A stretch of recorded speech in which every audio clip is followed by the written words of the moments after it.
This is Audible. Chapter 1. Jiang Chang didn't know Freddie Macon. Chang returned to Vienna in September to commence his third year of teaching applied computer science at TU Wien.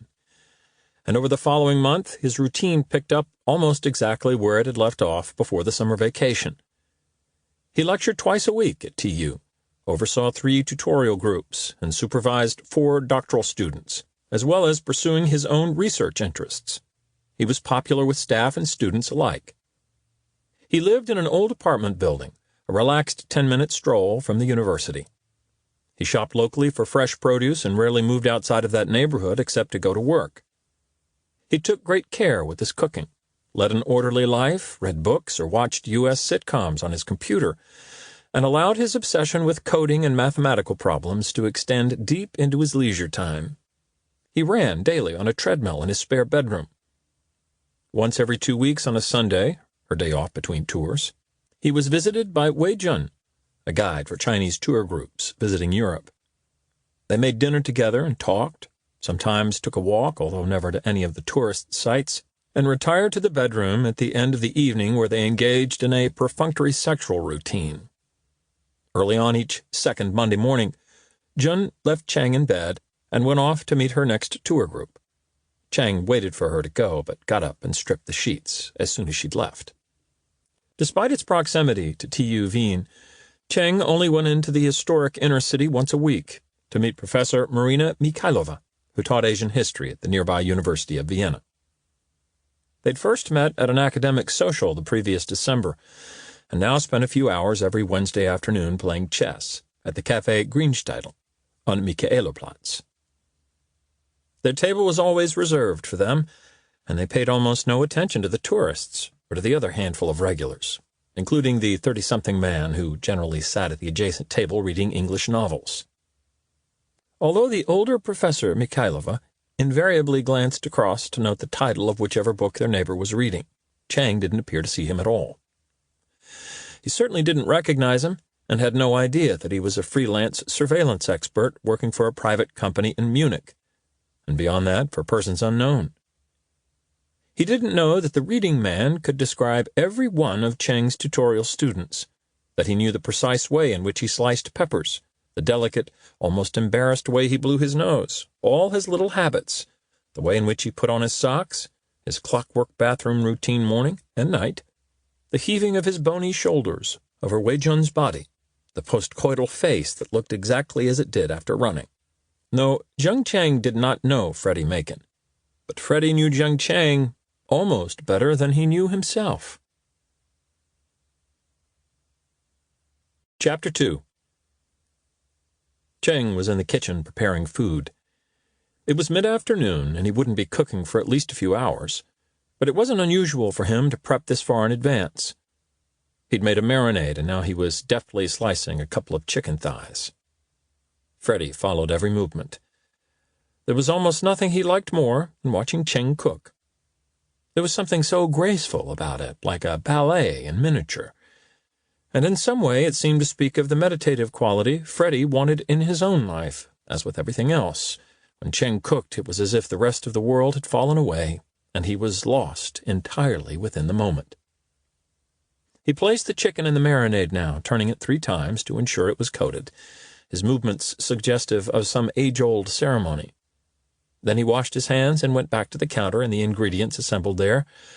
But even as Freddie leaned closer to the monitor to see what was next, he felt a slight, watery shift in his vision. He closed his eyes and kept them closed for a few seconds, but he knew what was coming. As much as he'd been enjoying the cookery demonstration, and as much as he wanted to see what was next, he was about to suffer an ocular migraine, the first in 3 or 4 weeks. He could try to relax, keep his eyes shut, delay the onset. Sometimes it worked, but he knew that more likely than not, within 20 minutes he wouldn't be able to focus on the screens in front of him. That he would see them as if through a kaleidoscope, the constituent parts jumbled into incoherence. He looked at the monitor again just to be sure. Ginger. Yes, Chang was slicing ginger, fine slithers peeling away under the gentle pressure of the knife.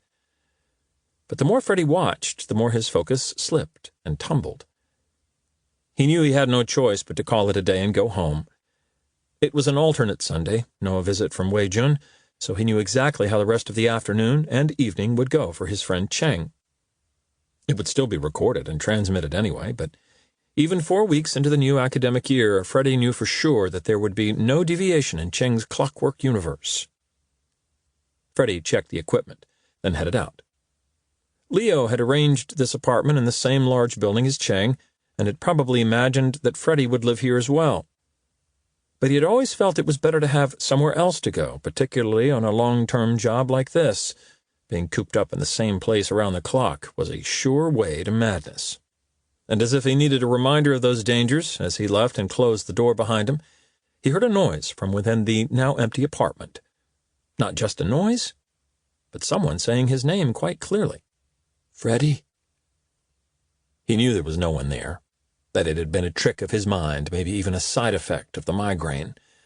Yet he hesitated, standing by the closed door, wanting to check, because he recognized the voice and knew it belonged to someone long dead.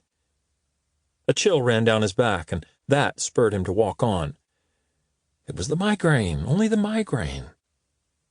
He saw no one as he left the building. That had been a brief concern, too, just over a year ago when he'd started this job, that Cheng would see him about, start to recognize him.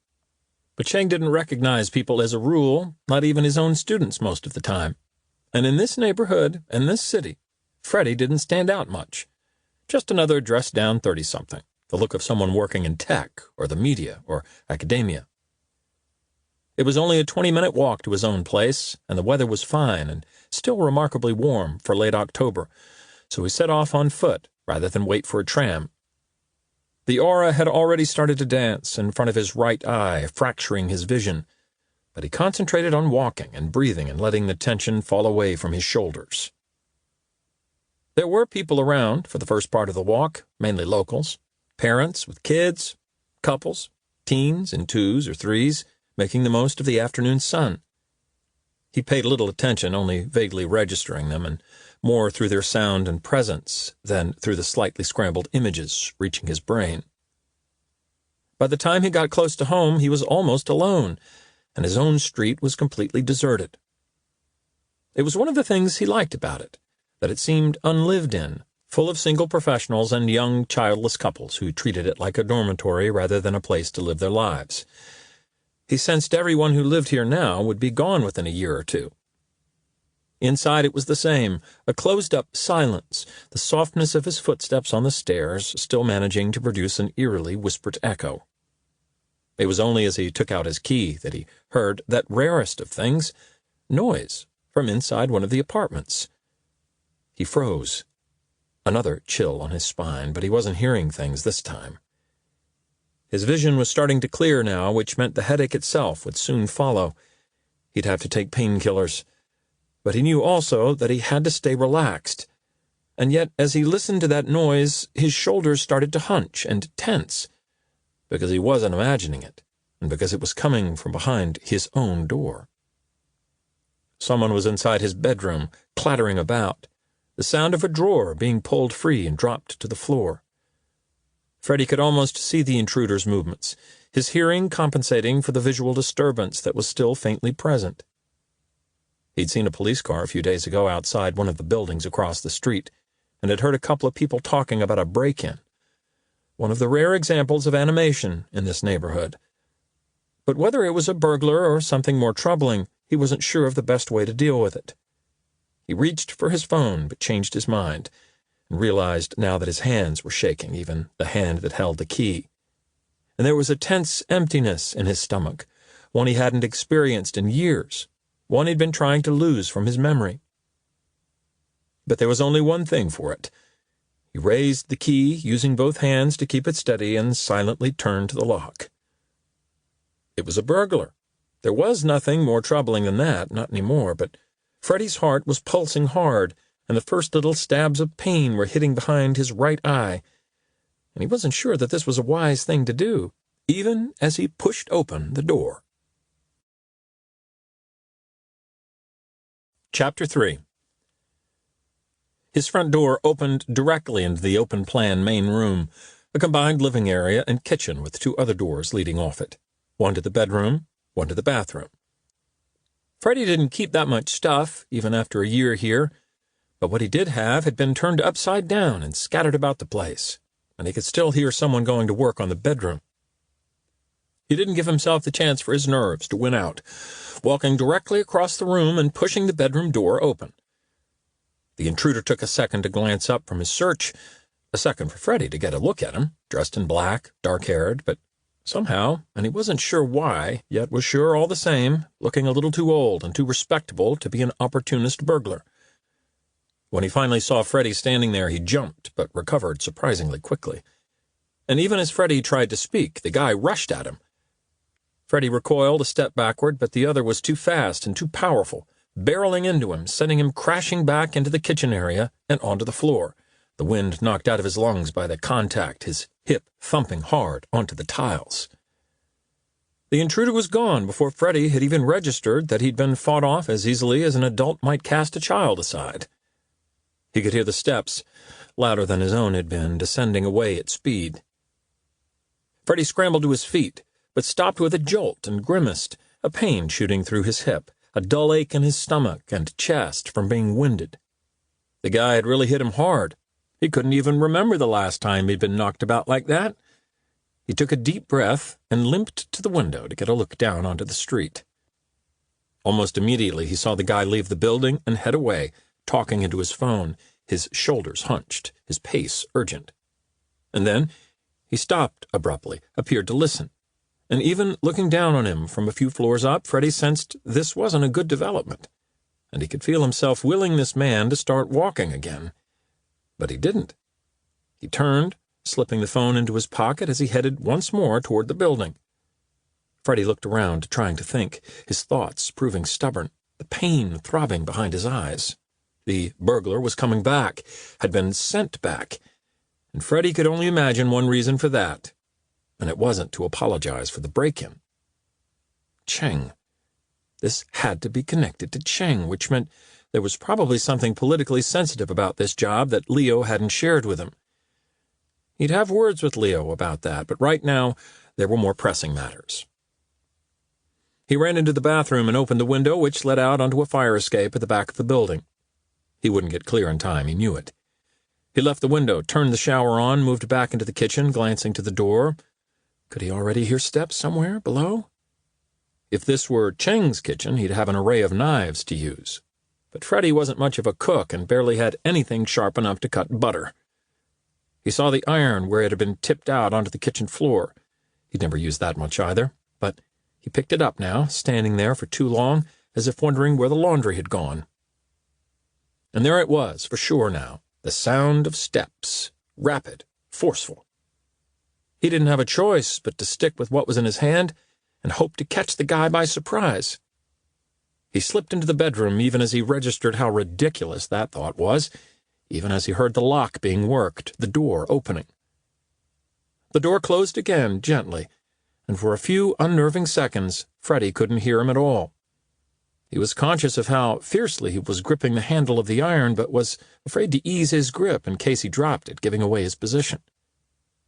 And then he heard the other man's breathing, not heavy for someone who'd just run up all those flights of stairs, but at least loud enough to be audible.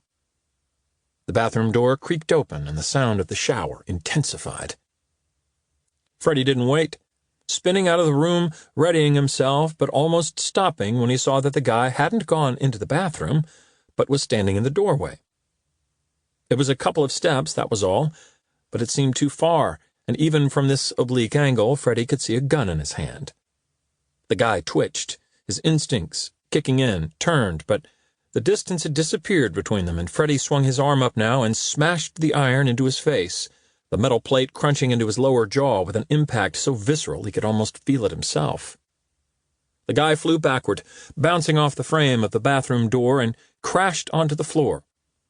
Even now, Freddy readied to strike again, flooded with adrenaline, his heart pounding, his eyes on the gun, and there was a brief time lag before he realized one hit had been enough.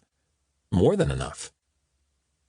Freddy was breathing hard, much harder than his victim had been breathing just a few moments before, and the throbbing behind his eye told him he was still alive, that fear, or anger, or simple luck had seen him through this, whatever this had been.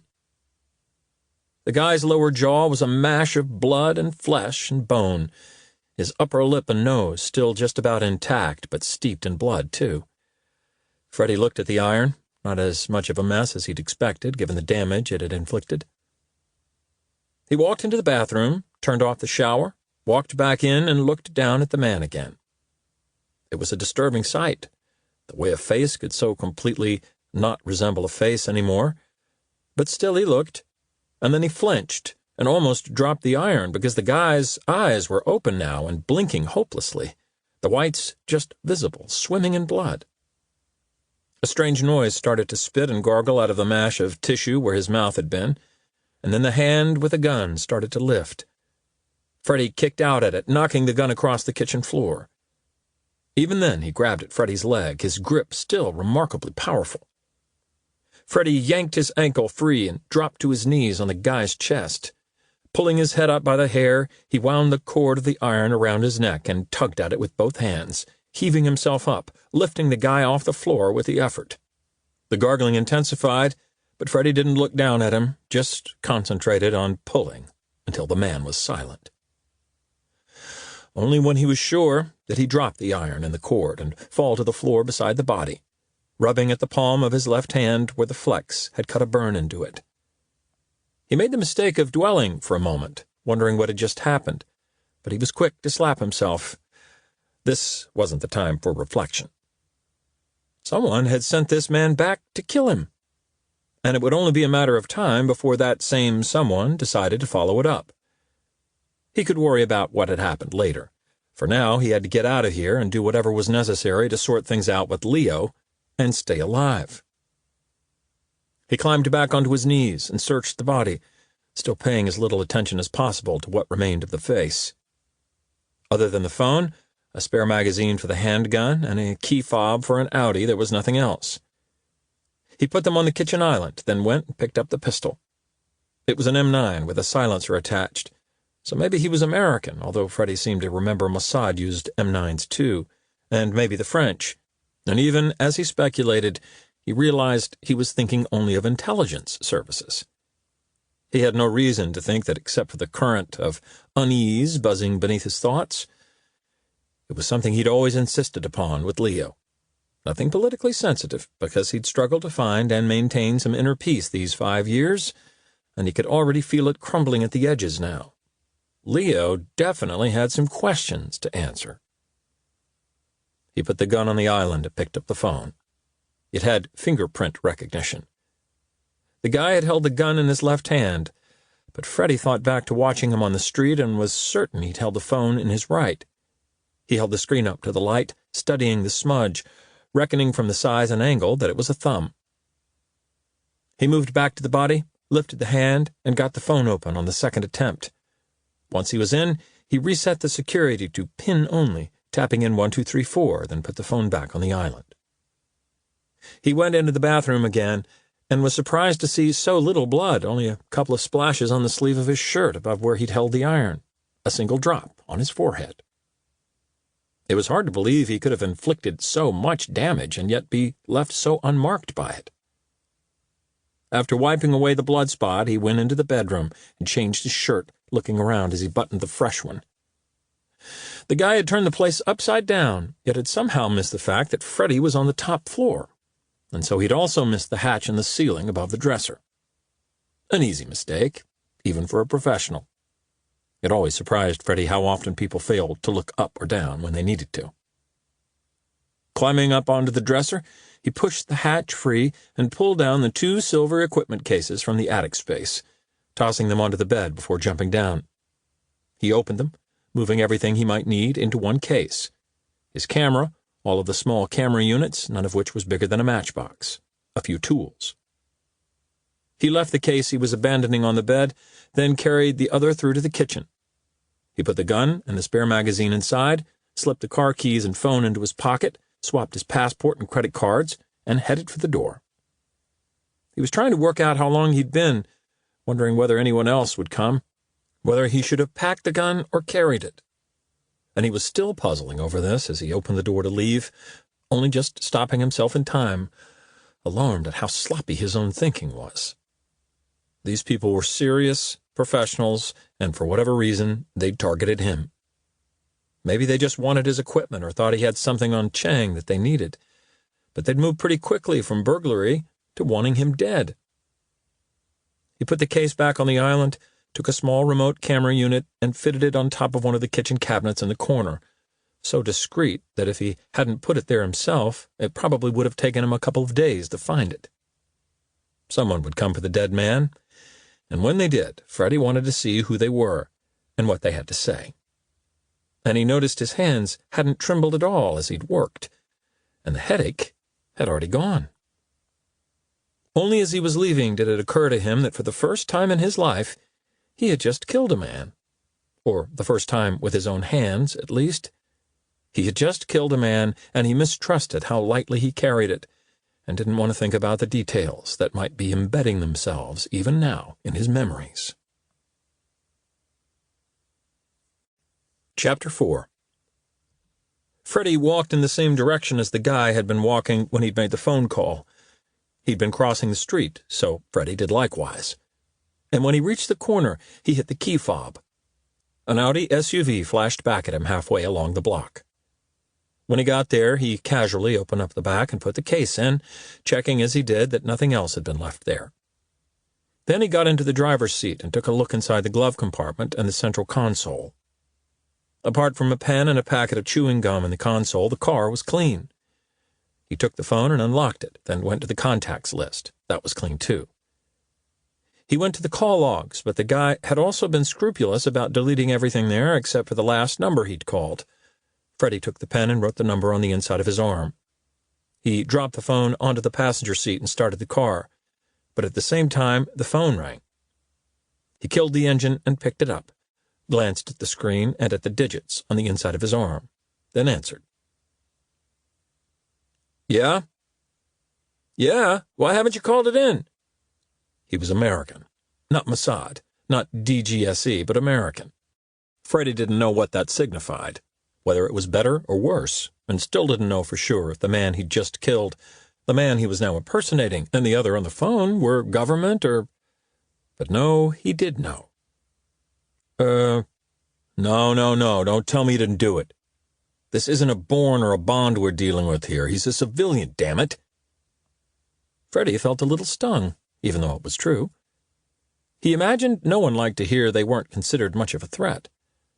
There seemed a barely noticeable shift in the silence that followed, and for the first time the voice on the other end sounded suspicious, and he said, Phillips? No, this isn't Phillips. What do you want with me? The line went dead. Like the man had said, Freddie was a civilian, and he guessed he'd just acted like one. He used the same phone to ring the Benke office, but of course it was Sunday, and the call ran directly onto the voicemail. He tried Leo Benke's cell, but that went to voicemail too, so he ended the call.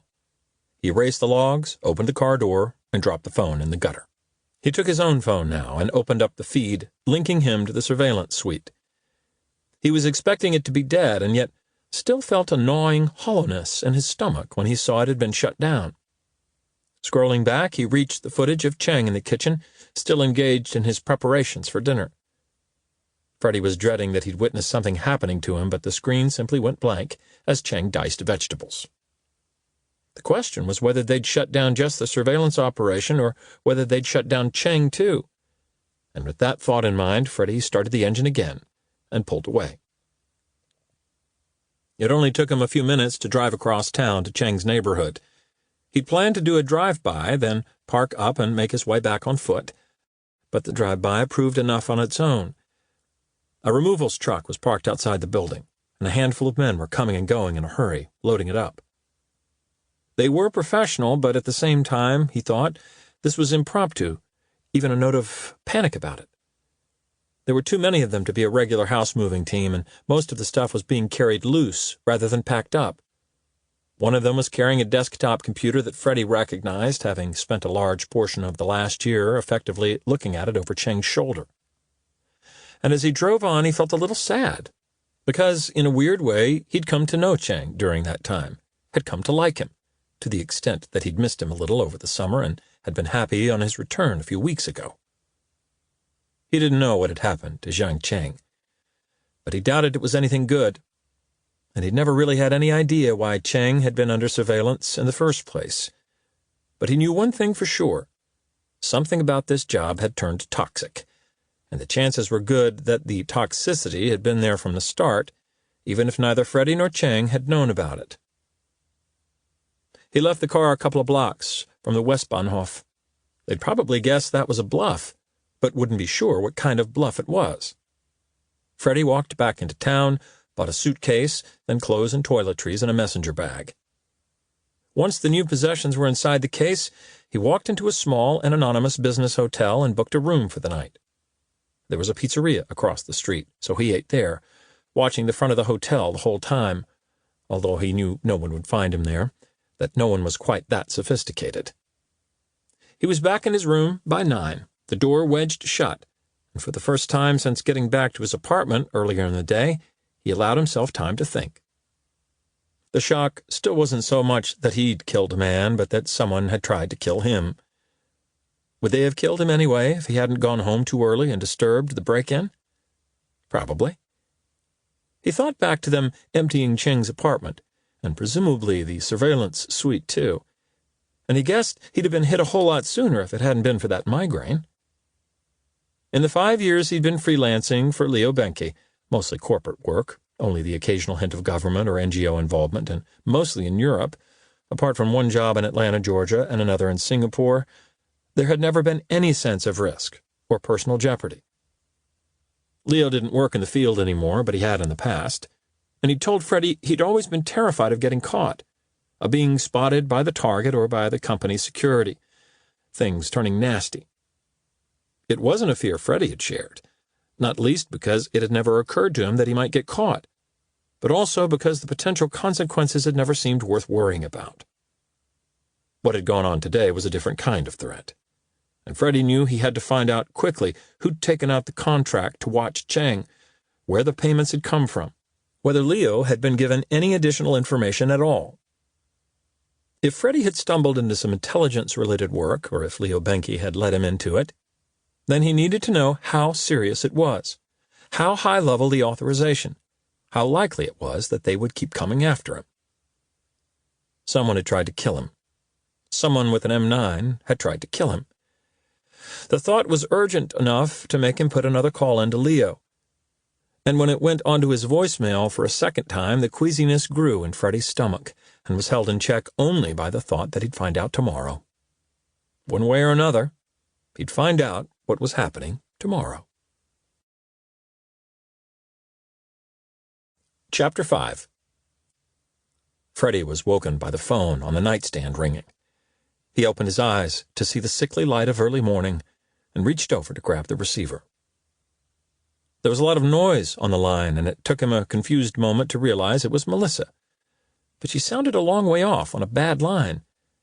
Then he heard her say something about Talal, and he couldn't understand why she was still in denial and talking like that. Mel, Talal's dead. She said something else, indistinct. Had she said Talal was there with her? But there was a lot of noise, then a distant explosion. She screamed his name, then shouted something unintelligible, then his name again, afraid and desperate. Freddie! He shouted back, jumping up, his lungs heaving, and his eyes opened. And he looked around, panicked, trying to see the threat. It was only when he saw that the room was dark around him that he understood he'd still been dreaming. He turned on the lamp and sluggishly took in the strange hotel room, taking a moment to remember where he was and why he was here.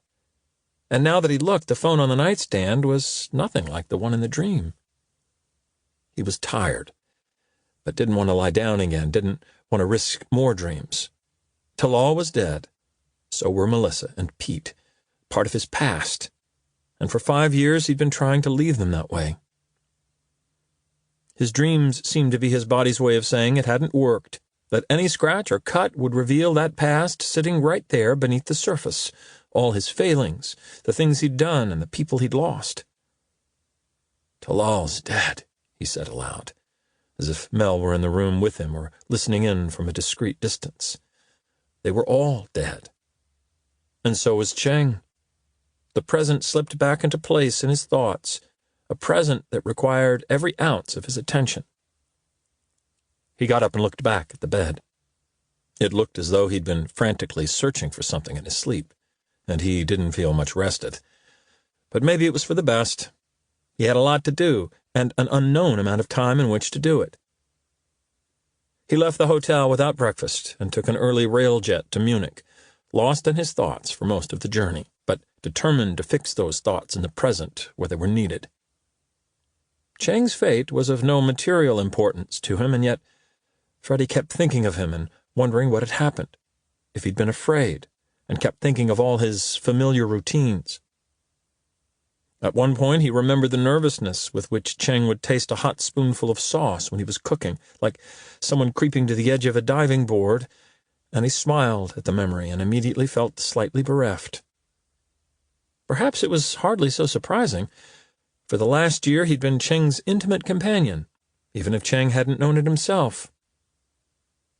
The carriage was quiet, only a few other people in the open-plan compartments, but he could hear a small child now and then, talking animatedly and being hushed. Just after they left Salzburg, the boy walked around the divide into Freddie's compartment and stared at him, smiling. Freddie smiled back, but the boy frowned in response, and then his mother came along and apologized in German before shepherding the boy away. She was pretty in a natural and unfussy way, and Freddie felt she hadn't actually seen him at all, that her apology had been into the void, and that if she'd been asked to describe him, she'd have failed miserably. It had never much mattered to him before, had even been an advantage, but in some way he felt he wanted to be visible right now, for a pretty mother to say, "Oh, hello, are you traveling alone? And did someone try to kill you yesterday, and did you kill him instead, and how do you feel about that?" How did he feel about that? He remembered the splintering crunch of the iron driving his victim's lower jaw into his skull, remembered it like the kind of scene in a movie that might make him gasp or turn away, and yet he didn't seem able to connect with it any more directly than with one of those movie scenes. It would come, he was sure of it. When he got to Munich, he put his cases and left luggage and took a taxi to the Venke & Company office. It was in a shared building, albeit without a main reception, but the door to their office suite was locked. The small vertical window in the door didn't allow him to see beyond the empty reception desk, and he was too conscious of the security camera trained on the back of his head to work the lock. He took his cell and called the office. He could hear ringing through his phone, but no corresponding ring came from beyond the locked door. He tried Leo again, but still got his voicemail. What had happened the previous day in Vienna was bad, but this was worse because it suggested scale, and that in turn made him realize he'd been standing outside the office for too long. Even so, at a loss, he rang Leo again, and this time, after a couple of rings, someone answered. "Leo?" There was no response. But Freddie could hear Petra growling in the background, and he smiled because it was something she always did whenever Leo's cell phone rang. The line went dead. But someone had answered that phone, and Petra would have been doing more than growling if it had been anyone other than Leo. Freddie nodded to himself, happy that he at least had a next move. He kept his head down as he turned and left, avoiding eye contact with the camera above him. Chapter 6. He headed back down to the street and found the taxi driver who'd brought him still sitting there, engaged in what seemed like a domestic phone call. Freddie got in the back, and the driver looked at him, a moment of surprise before taking it as a bonus and ending his call. When Freddie gave him Leo Benke's address in Grunwald, he looked even happier. He started to chat as they drove, but Freddie gave the briefest responses he could without appearing terse, and eventually the driver gave up. When they got there, the driver pulled up as if expecting the solid metal gates to open so that he could drive through. Freddie held out 2 20-euro notes. "Thanks, you can leave me here." Even as the driver took the money, he said, "You don't want me to wait? They might not be in." Freddie smiled. "They're expecting me?" He got out and walked over to the intercom, pressing the button as the taxi reversed and pulled away into the quiet street. Freddie heard somebody pick up at the other end, but once again, no one spoke. "Leo, it's Freddie Macon." There was a buzzing, and the gate started to slide across the drive. But the line was still open, and Freddie said, "Leo, I need you to speak to me." He could see up the drive now to the large 70s villa sitting in the middle of its lawned plot.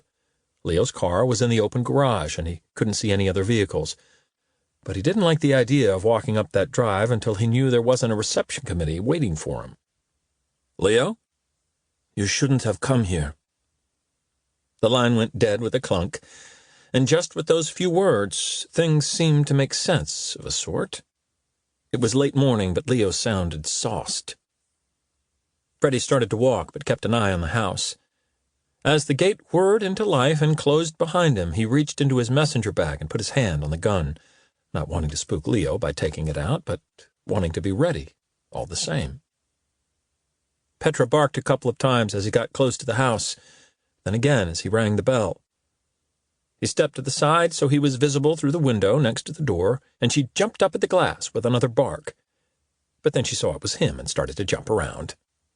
She was a Doberman, and Leo had insisted on her fierceness, but in the 4 or 5 times Freddie had been here, she'd always been the same with him.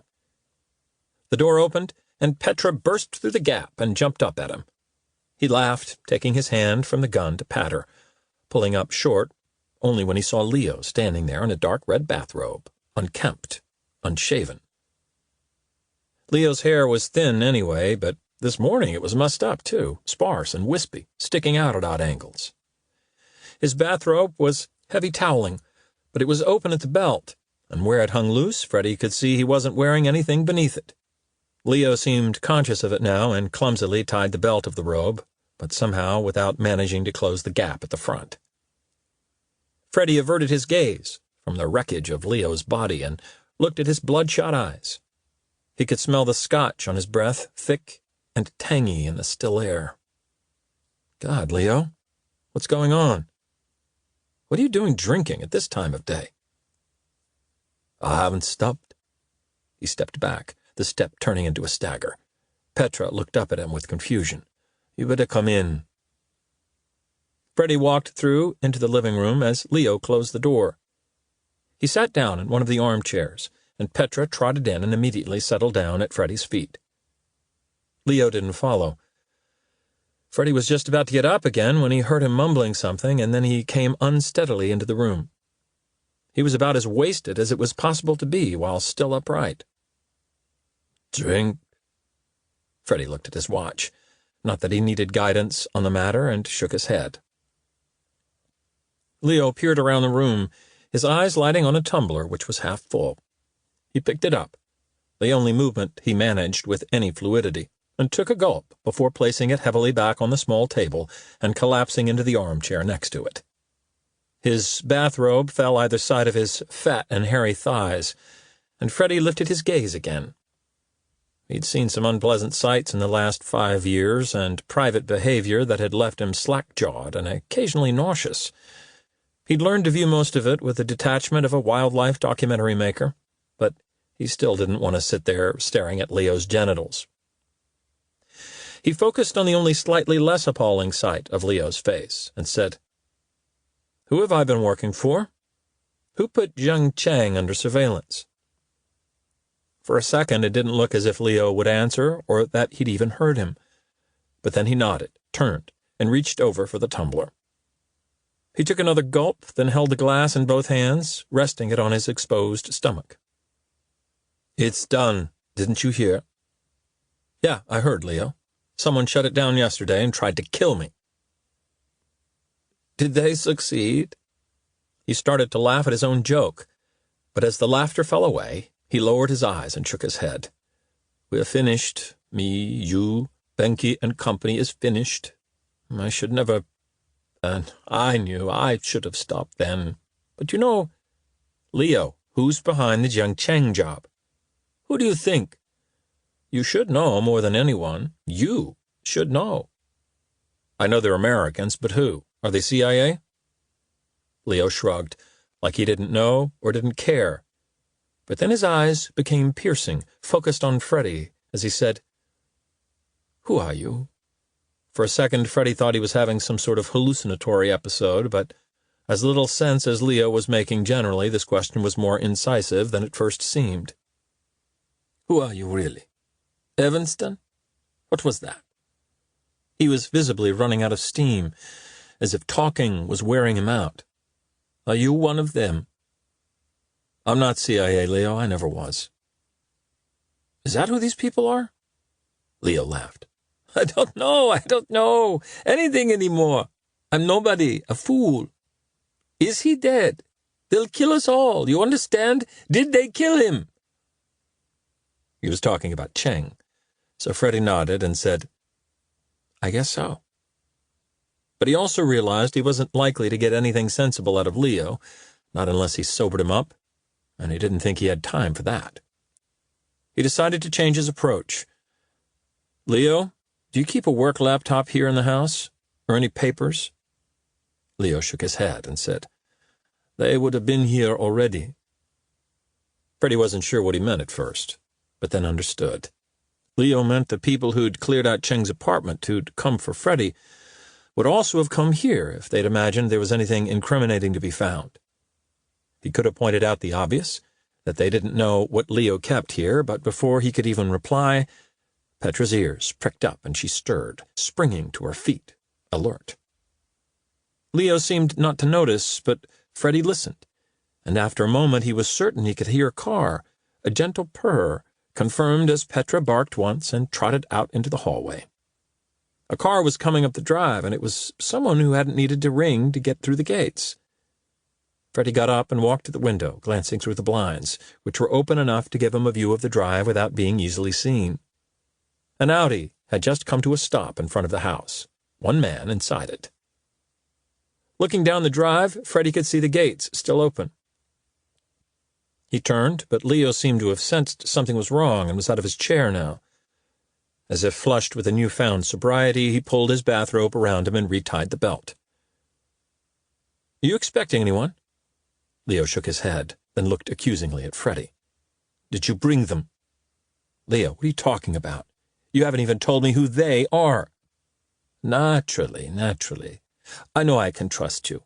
How many?" "Just one." Petra started to bark. Freddie glanced back, seeing the guy was out of the car. He looked pretty much like the one who'd come to his apartment. Freddie turned and almost stepped backward when he saw Leo had produced a gun from somewhere and was pointing it at him. Leo seemed to follow his gaze, but only nodded when he looked down at the gun in his own hand and said, I'm a German." He started to walk out of the room, but doubled back and gulped down the rest of the whiskey. He staggered out of the room then, the dog at his heels, and Freddie moved quickly to where he'd been sitting and retrieved the gun from his bag, even as Petra barked, sounding hoarse with it, and Leo shouted unintelligibly, and then a shot rang out, silenced but still a hammer blow, and Petra squealed and stopped barking. Another shot, this one from Leo's gun, deafening, and he was still shouting. Freddie had moved toward the living room door, but hesitated, his heart thudding so violently he could feel the blood pumping in his ears. A silenced shot, and then only silence. Freddie took a careful step back, certain this guy would check the house, and Freddie felt no more confident for having a gun in his hand this time, rather than an iron. He jumped as a third silenced shot sounded. Closer, and a moment later he heard the man speak, and he knew he was looking down at Leo as he said, "You stupid son of a bitch." Freddie felt a small wave of adrenaline kick in on top of all that surging blood, and he was angry at the guy's lack of professionalism as much as anything else. His voice had given Freddie a fix on where he stood in the hall and on where Leo had fallen. He checked the safety and moved quickly into the doorway, raised his arm and fired, even as his eyes focused, and he saw that the guy was facing him but staring down at Leo's body. Freddie's shot hit him in the chest, and he staggered back, starting to raise his own gun. Freddie fired again, then a third time, hardly conscious of what he was doing, and only when the guy was down and still did Freddie step clear of the cover provided by the doorway. Who's stupid now, he thought, as he looked down at the body, although he didn't say it aloud, still being possessed of some professional pride. He checked that he was dead. There was no need to check Leo. The first shot had been in the chest, the second above his left eye. Freddie retrieved the keys from the guy's pocket, but as with the one who'd come to his apartment, there was nothing else, nothing to identify him. He walked over and looked down at Petra and saw that she'd taken a bullet in the chest, a pool of blood on the tiled floor, but that she wasn't dead. She couldn't lift her head, but she looked up at him with sorry and trusting eyes. The houses here were far apart and leafy and private, but Freddie couldn't be sure someone hadn't heard the gunshots, particularly Leo's. So he had to get out of there, but he lowered himself to the floor and lifted Petra's head into his lap, stroking her as her chest heaved. He couldn't bring himself to look into her eyes again, but he stroked her and listened to her breathing until the rhythm slowed and finally stopped. He eased himself free, as if she were sleeping and he didn't want to disturb her, and he went into the living room to get his bag. When he came back out, he looked at the scene, seeing how it would explain itself unless someone were really determined to get to the truth. And if the guy lying there was CIA, any such determination would soon be drained away. Freddie wasn't sure where Leo's one bullet had gone. All that really mattered was where his own 3 had ended up. He left, climbed into the Audi, and drove back into the city, mulling over too many questions. Mainly questions Leo could have answered if he'd been sober. The first was whether these people, who'd emptied Cheng's apartment and set about destroying everything and everyone linked to the surveillance operation, were the same as those who'd been paying them this last year. He had nothing more than instinct to base it on, but his immediate response was that they were the same. And although Leo had been vague, Freddie was pretty certain they were CIA or thereabouts, which begged the additional question of why they'd hired a civilian outfit rather than doing it in-house. There were plenty of innocent answers to that question, but also more sinister ones, a need for deniability or an operation that wasn't sanctioned. And then, finally, there was the most important question of all. What had they been looking for? And what had changed in the last couple of days to make them shut it all down and make it disappear? What could be so important that it wasn't enough to remove Chang, but that they felt the need to kill Leo, too, and come after Freddie? What did they think he knew? And would it make any difference now if they discovered the truth that he didn't know anything at all? Chapter 7. Benke & Company consisted of 2 full-time employees, Leo himself and a young secretary called Sonia. Freddie had been to her apartment once to pick up some paperwork that Leo hadn't wanted to send electronically. He couldn't recall the exact address, but he remembered the building and the street near the city center. He left the car a short distance away and walked quickly, scanning the parked cars for any sign that this anonymous gray apartment block was being watched. Although from what he'd already seen, they were done with watching. The only question was whether Sonia had already been paid a visit, or if she'd been next on the list after Leo.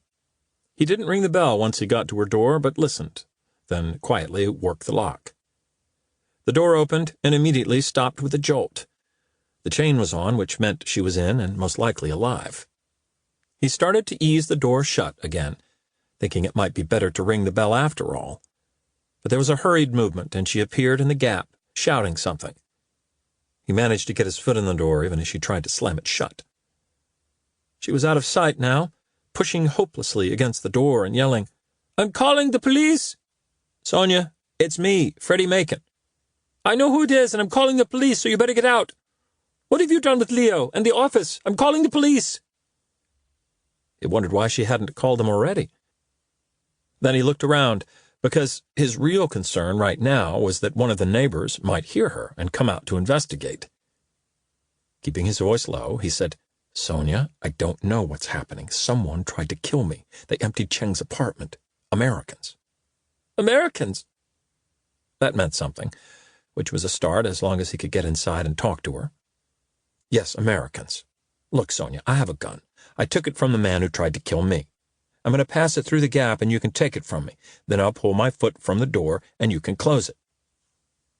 She didn't respond, but he saw the silence as an improvement. He pushed the gun far enough through the narrow gap that she could see it. "The safety's on, but even so, try not to shoot anyone. Me especially."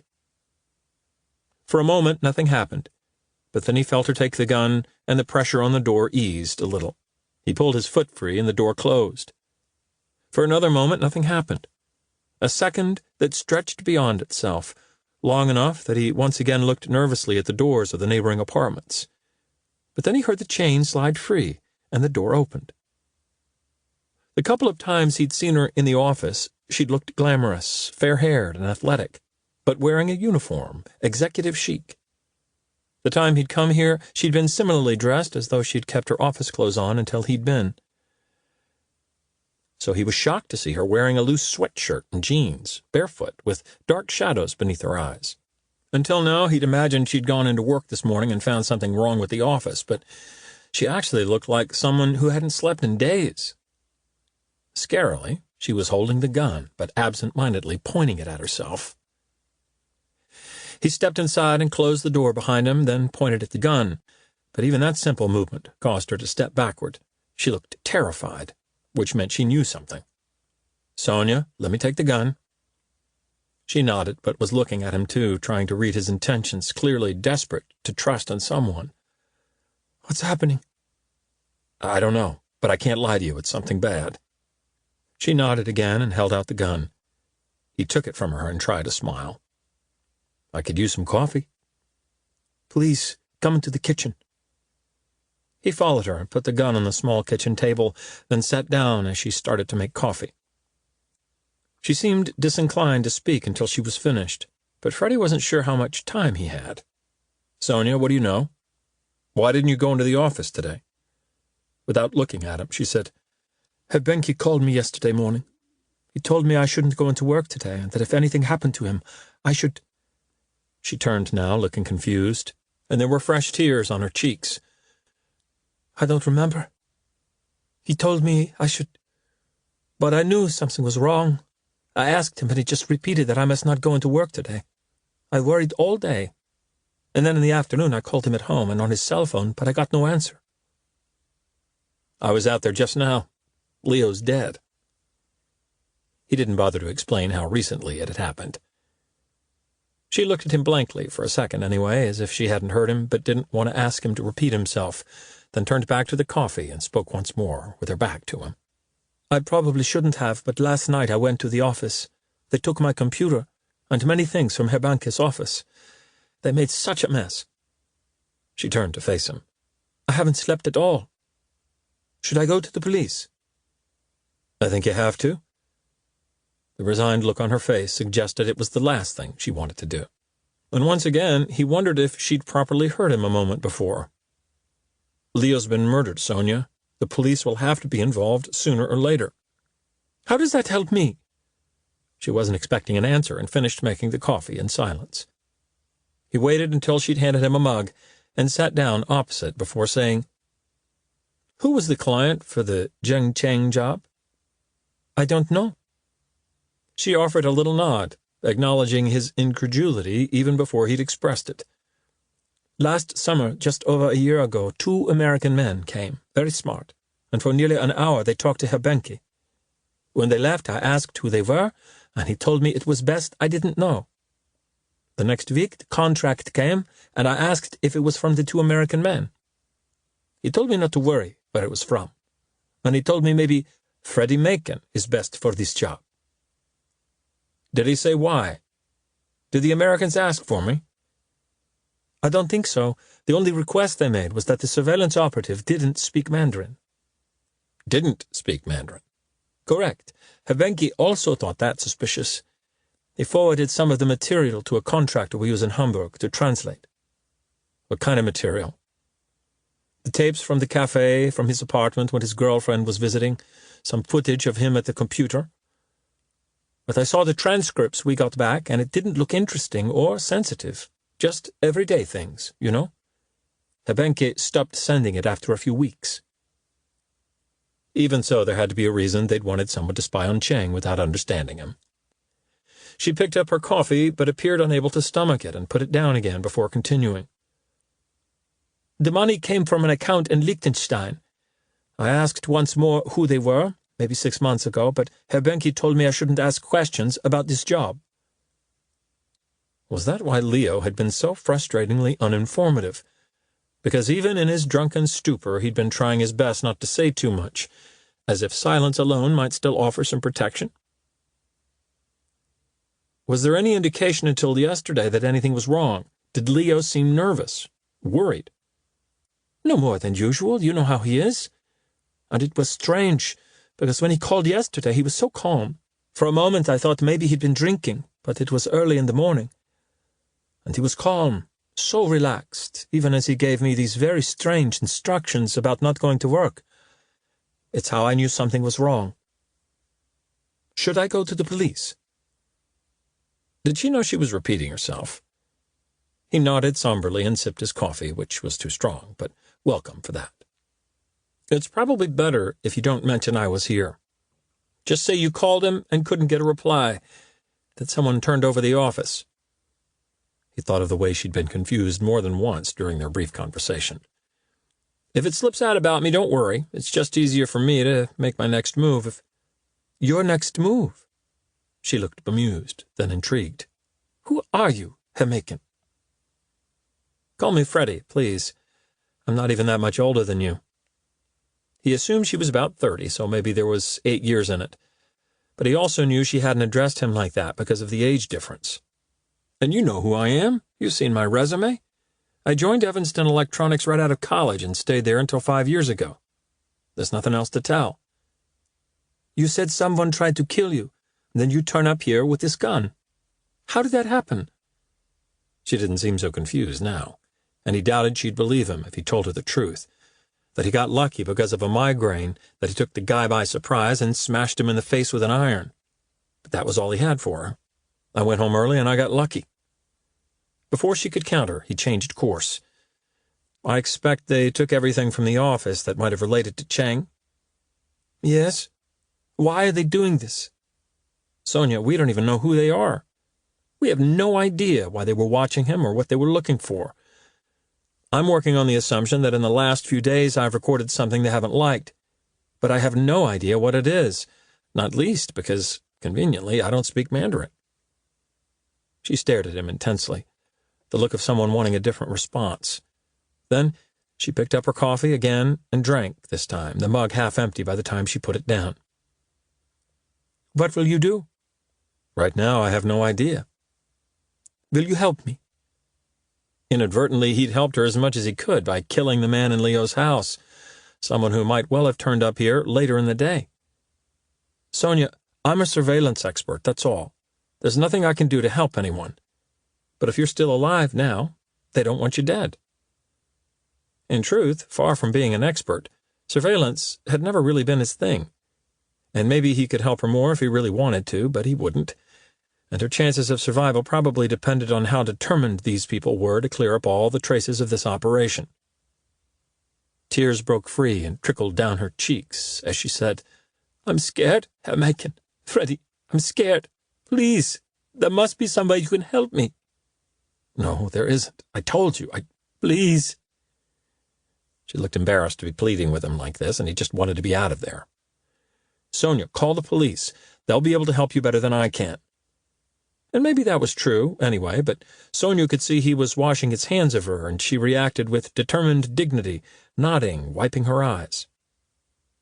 If you can wait an hour, give me time to get out of the city, that would help. Then call them, tell them about the call from Leo yesterday, say you're getting worried. You're leaving the city? He nodded, unsure of why she was so surprised. He'd never lived in Munich anyway, even before the Vienna job. Where will you go? I don't know, London, maybe, or I don't know, just some place they won't find me. But you said they won't kill more people. She was still terrified, fearing he was lying to her about her own safety, which, in a way, he was. I said they won't kill you. They already tried to kill me, and they don't strike me as the kind of people who leave business unfinished. He smiled, then drank the rest of his coffee in a single gulp. Don't worry about me, but call the police. Leo was a good man. She nodded her agreement as he stood up, and yet that, too, was a lie. Leo had been possessed of many qualities, but being good hadn't been one of them. Chapter 8. Freddie picked up his luggage and headed to the pizza place in the station, finding a small corner table where he could use his laptop without being overlooked. He didn't know yet where he was headed, but he needed to decide soon because he couldn't keep living on pizza indefinitely. He ordered first, then opened up the laptop and got a ping almost immediately from the camera unit he'd installed the day before. He'd put his earpiece in. The camera had started transmitting about an hour ago, so it had taken them the best part of 24 hours to go find Phillips, a suggestion in itself of how busy they'd been with Chang. Freddie watched as 5 men walked into shot. 3 were wearing dark casual clothes, heavy duty, and one of them was carrying a body bag, which he opened out alongside the dead man. The 3 proceeded to put the body into the bag, economical in both their movements and words. One of them was called Jimmy. He learned that much, but little else. The other 2 were in suits, one wearing pale gray, the other in black. The man in black had short brown hair, whereas the one in gray had sandy hair slicked back with gel. He was older and looked more like a Wall Street trader than a CIA guy, which again was what Freddie instinctively took them for. It was clear just from the way he was carrying himself that the guy in gray was in charge. The 2 suited men were talking quietly as the other 3 worked, but Freddie couldn't pick up what they were saying on a first listen. Then the younger one nodded and said, "I'll get my case." He walked out of the room, and the trader turned his attention briefly to the 3 men sealing up the body, then walked into the bathroom. While he was in there, 2 of the others left with the body bag, and the one called Jimmy leaned against the island, showing little sign of being much moved by the death of his colleague. The trader came out and handed him Freddie's other equipment case and said, "Okay, Fernandez, stow this with the rest." Freddie nodded to himself, noting the full name. "Hello, Jimmy Fernandez." He could probably do a search on him, but Freddie knew in advance what it would reveal. That Fernandez was attached to a U.S. embassy or consulate somewhere in Europe, probably as a driver or something similarly mundane. Fernandez was young and stocky, with a buzz cut, and Freddie noticed he was slow to push himself away from the island and take the case, a faint suggestion of insolence. The trader was in charge, but it didn't look as though he had the complete respect of his team. Fernandez said something, inaudible again, but the trader responded testily, saying, "You let me worry about that." Fernandez left, again, without much sign of deference, and the trader looked slowly around the room. At one point he even looked directly at the camera, but didn't actually see it. Then he turned his attention to the door, as the young guy in the dark suit came back in, pulling a small case. "Good. Once we've gone, you can go out and get some provisions, enough to last a few days. But I want you back here within half an hour, and I don't want you leaving until I call you in. You can order takeout if you need to." "Any idea how long?" "As soon as we track down Macon, you're out of here." So they were actively searching for him, which for the time being probably meant tracing his movements from his passport, credit card, and cell phone, none of which he was using. Maybe in time they'd pick up some trace of this visit to Munich or suspect his involvement in what had happened at Leo's place, but he'd be long gone by then. "What do I do if he comes back?" "Let me think. You kill him. He won't come back, not here, not even to Vienna. But if he does, you make sure it's the last thing he does. He's already seen a lot more than he should have done." Freddie didn't catch the subordinate's response, but the gist of it became clear when the trader spoke again. "That's a need to know, and at the moment you don't need to know. So just focus on the fact that he's a serious threat to our operations, and will be for as long as he's alive. And he killed Phillips." The trader looked at the floor where the body had been as if trying to remind himself of who Phillips was. "Phillips got sloppy. That's what killed Phillips. He allowed a civilian contractor to sucker punch him with an iron. But I don't care what motivation you call upon. If he comes back here, which he won't, just kill him." Freddie had heard enough now to know that the trader was the person he'd briefly spoken to on the phone after the break-in yesterday. So he was running this operation. He didn't have the respect of his men, and he seemed pretty keen to have Freddie in a body bag of his own by the end of the week. It didn't surprise him. Phillips had been sent back to kill Freddie the previous day, so this was nothing new, and the shock had settled in now, like the lingering mixture of lightheadedness and tension that came in the hours after a migraine. but knowing for sure that they wanted to track him down wherever he'd gone did give him some idea of the dimensions of his situation. Freddie watched as the traitor left. Then as the other man wheeled his case into the bedroom, he came out again almost immediately, and then he too left to buy the provisions that would last him the few days his boss thought it would take to find Freddie. Freddie switched over to the live feed and saw the young guy, no longer wearing his jacket or tie, tidying up the mess that had been left by Phillips. Freddie was about to watch the earlier footage again, but he saw the waiter heading over with his pizza, so he shut it down and moved the laptop onto the seat next to him. The pizza was too hot, so he sat looking around the room, thinking about where he was and what had happened and where he needed to go. He'd mentioned London to Sonia, but there were better places to run, and yet even thinking about flight made him weary. One of the things he'd always admired about Cheng had been his ability to remain completely present within his own life. Freddie only saw now that his admiration for that quality was a reaction to the complete absence of it within his own day-to-day existence. He'd spent 5 years running away in one sense or another, and the traitor had quite rightly predicted that he would run now. But Freddie didn't want to run anymore. He wanted to stay, no matter what that entailed. He went back to the laptop again, not to the feed from his apartment, but to the OBB website. It seemed there was a railjet in just under an hour, more than enough time to eat. He bought a ticket. Because he needed to know what it was he might have seen, and he needed to know who these people were and how persistent they were likely to be, and if there might be any way of stopping them. He felt he needed to know for his own safety, his own peace. But in a strange way, he felt he needed to know for Cheng, too. The intuitive thing to do in a situation like this, the thing the traitor expected of him, was to put as much distance as he could between himself and the people who wanted to kill him. They didn't know enough about Freddie to understand that his instincts were always weighted toward the counterintuitive, doing the thing least expected. And for a while, before it had all come crashing down, that approach had served him pretty well. So that was what he'd do now. He'd go against every sensible expectation by returning to the one place they absolutely wouldn't expect to find him. Chapter 9. It was dark by the time Freddie got back to Vienna. He remembered a hotel called the Danzig that he'd often walked past, heading from his apartment to the Café Greenstadel, in a pretty good location for all the places he'd need to get to. So he asked the Arabic driver to take him there. But as they skirted around the edge of the inner city, he spotted another place he'd seen before, a glass-fronted cube with a neon sign on top. The Madhouse. They were stopped at lights, so Freddie pointed at the building. "What's that place?" The driver looked and smiled, shaking his head. "A hotel.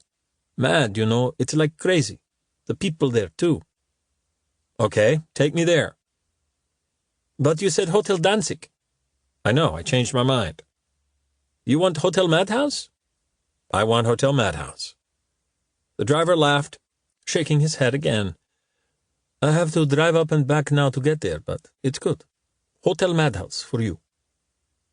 Freddie nodded, laughing along a little too, and it was funnier than the driver knew, because Hotel Madhouse was the last place they'd expect to find him, even if he sent them a postcard from Vienna. Finally, as they approached the glass-fronted reception, he said to the driver, "You're from Yemen?" The driver cocked his head, surprised and impressed. "You can tell?" Freddie pointed to the various knickknacks hanging from the rearview mirror, a small enamel Yemeni flag among them. "I lived there for a little while." "Really? In Sana'a?" "Sana'a and Aden. I was doing some work for an aid agency. I left 5 years ago." "Me also." The driver nodded sadly, as if some understanding had passed between them. Yes, Freddie was by no means the only one to carry a sadness from that country, or many others that had been similarly cursed. He wasn't even the only one for whom that sadness had been self-inflicted. Today is different. He stopped the taxi and found another smile as he looked at the building. "So, here we are."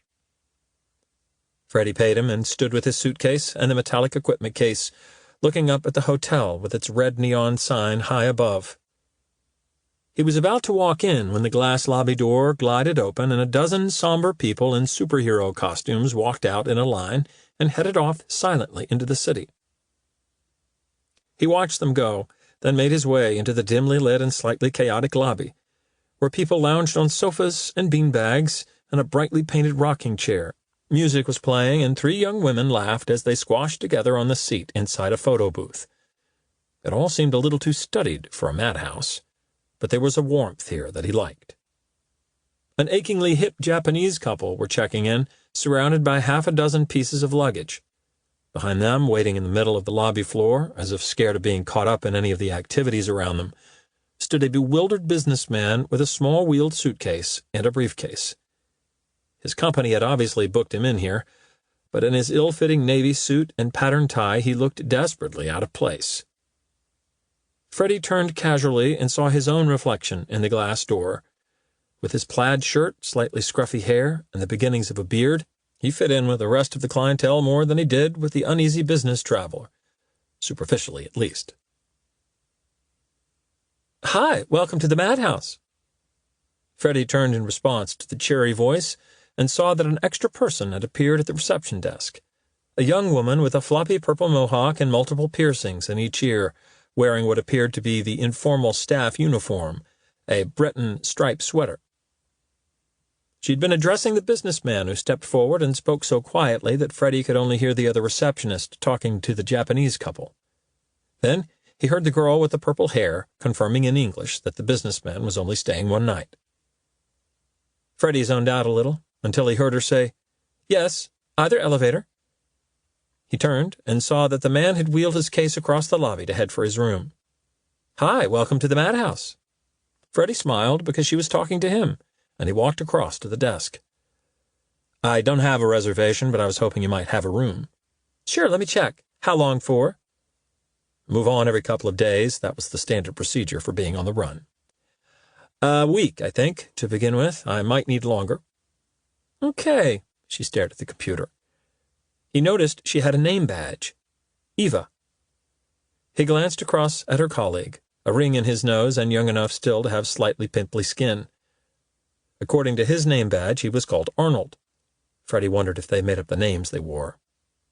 Eva frowned, keeping her eyes on the screen as she spoke. "We only have one of the big rooms free for a week. I could put you in a smaller one, but I'd have to move you after 2 days to a different room." "A big room's fine." "Great," she smiled, having fun with him. "Maybe you need a big room for all the parties." She put a form on the counter. "Can you fill this in? And I need your passport and a credit card. We can take—" "Sure, you can take the full payment for the week, and I'll settle extras on top. Parties can be expensive." She laughed, because he suspected they both knew he wasn't the partying kind, but then she went back to the computer and said, "So, if you're paying in advance, I can give you a better rate. And hey, breakfast is included. In the restaurant, just through there." He looked over his shoulder, beyond the people lounging on sofas, through to a busy restaurant. Even as he looked, he could see a Breton-clad waiter carrying a pizza to one of the tables. Hopefully it wouldn't be the only thing they served. "Looks good." He went back to the form. "You want to eat tonight?" "No, I don't think so." "Okay. Well, there's a bar on the rooftop, too, if you want to drink, make friends, hang out." He hadn't heard her saying any of this to the businessman, so he guessed he was fitting in and that the cover would be a good one. He'd be able to walk wherever he needed to go from here, too. She copied his passport and took the payment as he filled in his details, and when he handed the form back to her, she looked at it and nodded to herself. Alfred Robbins. "Do they call you Alfie or Freddie?" "My friends call me Freddie." "Great, I'll put that in the system." She typed a rapid little rhythm into the computer, then smiled at him.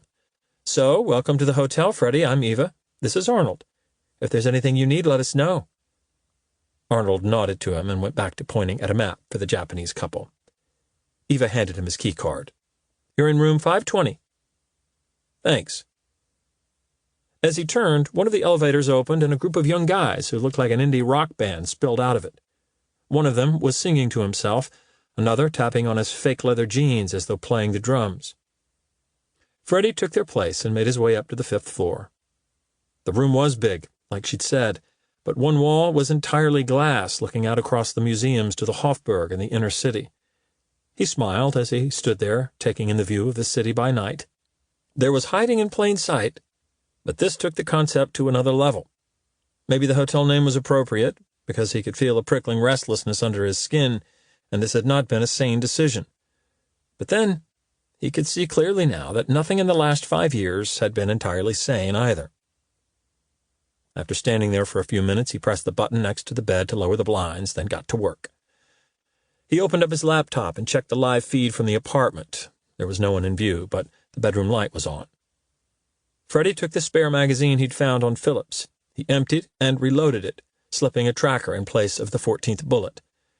He was gambling that the guy in his apartment now would also have an M9, and that he wasn't likely to use it any time soon. He went back through the feed then, seeing what he'd missed, and how the new resident was filling his hours of idleness in Freddie's old place. For a long time the guy sat at the kitchen island looking at his laptop, but with the back of the machine to the camera, preventing Freddie from being able to see anything of what he was doing. He wondered if it could be worth trying to install anything on it, but doubted he'd get the opportunity. He fast-forwarded and went back to normal speed when the guy put his laptop to one side and got up. He went across to the kitchen counter and started to prep ingredients, with a look of someone who loved food and enjoyed cooking, and a couple of times he looked a little exasperated as he searched in vain through the cutlery drawer.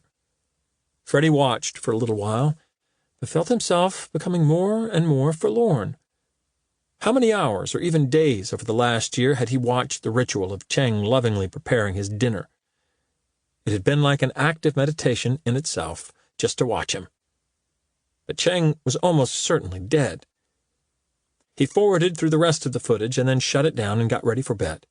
He lay there in the dark and could just make out a faint beat coming from the rooftop bar a couple of floors above, but he could also feel sleep sweeping down on him. It had been a long day, a long 2 days, and those that lay ahead wouldn't be any easier.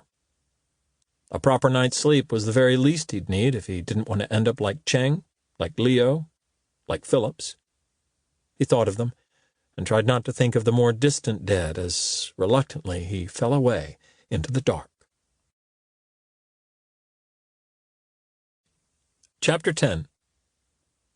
Throughout the 12 years Freddie had officially been an employee of Evanston Electronics, his stress dream had always taken the same form.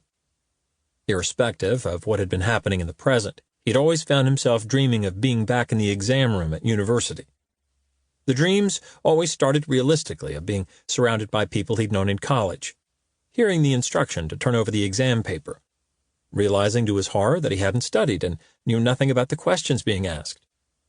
Inevitably, the dream then spiraled into surreal territory, finding people from the present sitting at neighboring desks, sounds of distant explosions, or a plane apparently hurtling toward the exam room, crumbling teeth being unable to move. And then the desperate swim toward the surface that was waking up, gasping, drained. In the 5 years since, he'd wished time and again to find himself back in that exam room, but he had dreamed only of Yemen and always of the same pivotal incident. When he woke up on his first morning at the hotel madhouse, it was because he'd woken himself, shouting, "No!" and jumping up, scrabbling free of the duvet and the bed, before the slow welcome realization that it had only been a dream, that he had not been back there, that it was long gone. The Yemen dream, like the exam dream it had supplanted, almost always started in the same way, and was so realistic that it fooled his unconscious mind every time. They were driving, Melissa next to him in the back, Pete up front, and Talal, their young driver and interpreter, behind the wheel. The radio was playing, and Talal heard something he liked, and turned it up and started to sing along, much to their amusement. And then they arrived at the makeshift roadblock, and Talal talked to the gunmen with their scarves covering their faces. And they called someone, and another man came out of the nearby building, and even with his face hidden in the same fashion, Freddie could see that it was Abdullah, and he felt a clench in his stomach because he could see in Abdullah's eyes that something had changed, that something bad was about to happen. It was usually around then that the dream broke down, that he would see his parents, or that Abdullah would still be there, but the setting had changed to Freddie's childhood home, or it would not be Melissa next to him, but Chloe, her eyes full of fear and anger. Or Freddie would be running through the streets, then taking flight and hurtling over the buildings before crashing back down in a fatal explosive dive. He didn't know whether it was the right thing to do, and had never sought or been offered advice on the matter, but he always tried when he woke from such a dream to remind himself in simple terms of the facts, of what had really happened, of the incident as it had actually played out. Did it reduce the frequency of the dreams? He couldn't be sure. But it had become part of his routine, like a morning meditation. He sat on the edge of the bed now, the blood sluggish in his veins, and thought of Talal turning off the radio as they approached the roadblock. He thought of Pete saying to Freddie, "Any of these look like your man?" and then laughing. What a stupid question, because of the scarves. And yet it hadn't been stupid at all, because Freddie could still see Abdullah's eyes above the scarf that covered his face, and recognized him even from the memory of it. He remembered the heat crushing against them as soon as the windows were lowered, the aircon failing to keep it at bay. He remembered the taste of Melissa's blood as it spattered his face. And of course he reminded himself that Chloe had never been in Yemen, and deconstructed the guilt-ridden reasons for his subconscious mind, substituting his fiancée's face for Melissa's. It was as if it hadn't been enough to be responsible for the deaths of his friends, but that he also needed to carry the burden of betraying Chloe, too. He leaned over and pressed the button, the blinds whirring up slowly to reveal the glass wall and the city laid out magnificently before him under a uniform, pale, gray sky. This was what he had to deal with now. The present, and for all he knew, within the next few days there would be something else to supplant the Yemen dream. Reaching for the laptop, he opened it up and looked at the feed. It was 9 o'clock, and the guy in Freddie's apartment was already sitting at the kitchen island on his own laptop. Astonishingly, given that Freddie knew he wouldn't be going anywhere today, he was wearing a crisp white shirt and a tie. Freddie looked back a couple of hours earlier on the feed and saw the guy emerging from his room at a minute or so after 7, wearing just boxer shorts and carrying his shoulder holster as he walked into the bathroom. He stayed in there for 20 minutes, came out again and back into the bedroom, emerging after another 15 minutes wearing the clothes Freddie could see him in now. He made himself breakfast, ate it, cleared up, then went to work on his laptop, the shoulder holster nearby. Freddie smiled because he could just tell, the way he'd learned to tell, that this was a creature of precise habits in front of him. If he was right about that, he'd pay him a visit just after 7 the next morning and see what he could find out. But there was plenty he could do before then. He picked up the phone and rang reception. It rang for a while before a woman answered with the air of someone who'd only just noticed there was even a phone there. "Hello? Hello, I was hoping I could order some breakfast." "Of course, the restaurant's open right now." "No, I mean room service." "Oh." She laughed a little at her own confusion, or his misunderstanding. "We don't do room service. It's just not our thing, you know. But it's a great vibe in the restaurant." "Then I guess I better come down." "You won't regret it. Is there anything else I can help you with?" "No, thanks." He showered, dressed, and headed down. The lobby was even more chaotic than it had been the night before. There was a pop-up shop selling ceramic artwork and half a dozen people waiting to check out. A woman with a shaved head and Arnold, who'd been behind the desk with Eva the night before, were processing the departing guests in a fashion that was relaxed enough to explain the line and the look of resignation on some of the faces. He heard the woman say, "Sure, it's a great vibe," and guessed it was the one he'd just spoken to on the phone. He drifted through into the restaurant, and a young guy with film star looks approached him with a smile. "Hey, good morning. Breakfast?" "Please, room 520. "Sure." The guy tapped it into the terminal on the restaurant reception. "Freddie, yeah? And breakfast is included in your rate. So, the buffet is there, but how about something from the kitchen?" "Some eggs, maybe, scrambled, some bacon, mushrooms." "Sounds good. Coffee? Tea?" "Coffee, please." Freddie looked around the restaurant, which was lively, no doubt helped by the absence of room service. A row of tables by the side wall were empty apart from the businessman from the night before, but they gave a good view of the room, so he pointed to one of them. "I'll just sit over there." "Okay, make yourself at home. I'll be with you soon." Freddie nodded. He noticed the guy's name badge, Pedro, It was surely one of the hotel's in-jokes that all the staff made up their names. He grabbed a glass of juice and some cereal and took it over to the table next, but one to the businessman, who was making his way glumly through a bowl of muesli. And when he sat down, he noticed the Japanese couple from the night before sitting over by the windows, looking immaculate and poised and self-contained in a way that Freddie envied somehow. Elsewhere in the room were plenty of people in twos and threes, his age or younger, the look of people who worked in media or fashion or the arts. But there were a fair number who were older and more conventional, too, most of them wearing permanently bemused expressions. It still felt like the last place anyone would look for a surveillance contractor on the run. A ringtone sounded, building in volume, and the businessman answered. The person at the other end was loud enough for Freddie to be able to tell that he was annoyingly cheery, even if he couldn't make out the words. The businessman laughed, but it was paper-thin, and his voice, when he spoke, was edged with office resentments. "I'm glad it's provided some amusement, but I have to tell you, Martin, I think David got Sally to book me into this place on purpose." He was English. "And what if the client had wanted to come and meet me at the hotel? The Austrians are serious people. They wouldn't see the funny side." Freddie started on his cereal. "No, I'm checking out as soon as I've had breakfast. Meetings at 12, flights at 6. He listened to his colleague's response and laughed again. No humor in it at all this time. "Not in a million years, and I won't be letting him book my hotel again either." He ended the call, and Freddie could sense him looking around, as though he wanted to share the experience with someone else. Freddie was the only person nearby, and he was concentrating on his cereal, giving no purchase. Finally, the businessman looked ostentatiously at his watch, puffed the air out of his cheeks, and stood up to leave. The whole overheard phone call and the businessman's overblown dissatisfaction had the odd effect of making Freddie appreciate the place a little more. Clearly the Austrians did see the funny side, and beneath the slightly strained wackiness of the place, Freddie felt a genuine friendliness. And ironically, it was only in being on the receiving end of that relaxed warmth that he realized it had been missing from his life, probably for most of the last 5 years. He only regretted that he hadn't visited this place before, that he'd waited until now. But he shook off the regret, as he'd been trying to learn to do, and focused instead on the moment, and on Pedro, heading toward him with a tray and an easy smile. Chapter 11.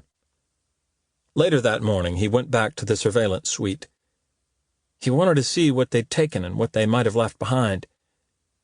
He didn't hold out hopes of learning anything crucial, but he had to do something, and Cheng seemed like the place to start. He'd been the reason for Freddie being here, and the reason for him being in danger now. He didn't expect to find anyone waiting for him, but as he neared the building, he loosened the straps on the messenger bag. He breezed into the lobby without hesitating and took the elevator to the 4th floor. Only when he saw the corridor was clear did he take the gun from the bag and walk along to the apartment that had been his place of work until a couple of days earlier. He thought back to the nerves he'd felt on finding an intruder in his own apartment and was surprised by how calm he felt now. He didn't even listen at the door first, but slid the key into the lock and pushed it open, the gun at the ready in his hand. And as it happened, he was right not to be nervous. The place had been stripped not just of all the surveillance equipment, but everything. Chair, desk, kettle, coffee mugs, even the jar of instant coffee he'd been using. It was as if they were already planning to put it back on the market. Freddie strolled around the empty rooms, his footsteps echoing lightly. It had been his workplace rather than his home, although he'd spent longer here than in the apartment, and yet he couldn't get any sense of his own presence in these rooms. Without the surveillance equipment, the place didn't even feel familiar. The thoroughness with which they'd emptied it was a concern, and Freddie thought of Sonia in Munich, and wondered if she'd gone to the police, because he was thinking she probably wasn't safe after all. Maybe he'd inadvertently bought her some time by killing the guy at Leo's place. But the stripped-back emptiness of these rooms seemed to speak of a determined and risk-averse cleanup operation. Freddie was also a part of that particular to-do list, of course. If there'd been any doubt before, he certainly didn't entertain any now. They'd bring the same thoroughness to bear on finding and silencing him, too, even though, ironically, he'd seen about as much as Sonia had. He slipped the gun back into the bag and made his way down the stairs to the floor below and along the short corridor to Cheng's apartment. There was no one about, so he pulled the gun again and used the key he had to open the door, ready to shoot first if he found anyone waiting for him. But as soon as he stepped into the stillness of the hallway, he knew he could relax. He'd been inside this apartment half a dozen times, and the real shock was that it felt no different. He'd seen the computer being taken out, but the bulk of that removal's operation had apparently been focused on the surveillance suite. He moved from room to room, an environment he knew intimately, and was surprised by how little was missing. He knew the surveillance units would be gone, but he replaced a couple of them with new units, one in the smoke alarm in the entrance hall, another overlooking the desk and the bookshelves. It was unlikely anyone would come back here now, but if they did, he wanted to know. The desk had been stripped of Cheng's computer, notebooks, paperwork, but books had been taken from the shelves and spread out neatly like a table display in a bookstore, as if there had never been a computer there. Everything else in the apartment appeared untouched. All of Cheng's clothes, his treadmill in the spare room, foodstuffs, and the many specialist utensils and pans he'd used to prepare them. The vegetables and other ingredients for Sunday evening's uneaten dinner were gradually shriveling away on the kitchen counter. Freddie checked the fridge and saw the chicken there, soaking in its marinade, and he wondered if Cheng had put it there or one of the people who'd come for him.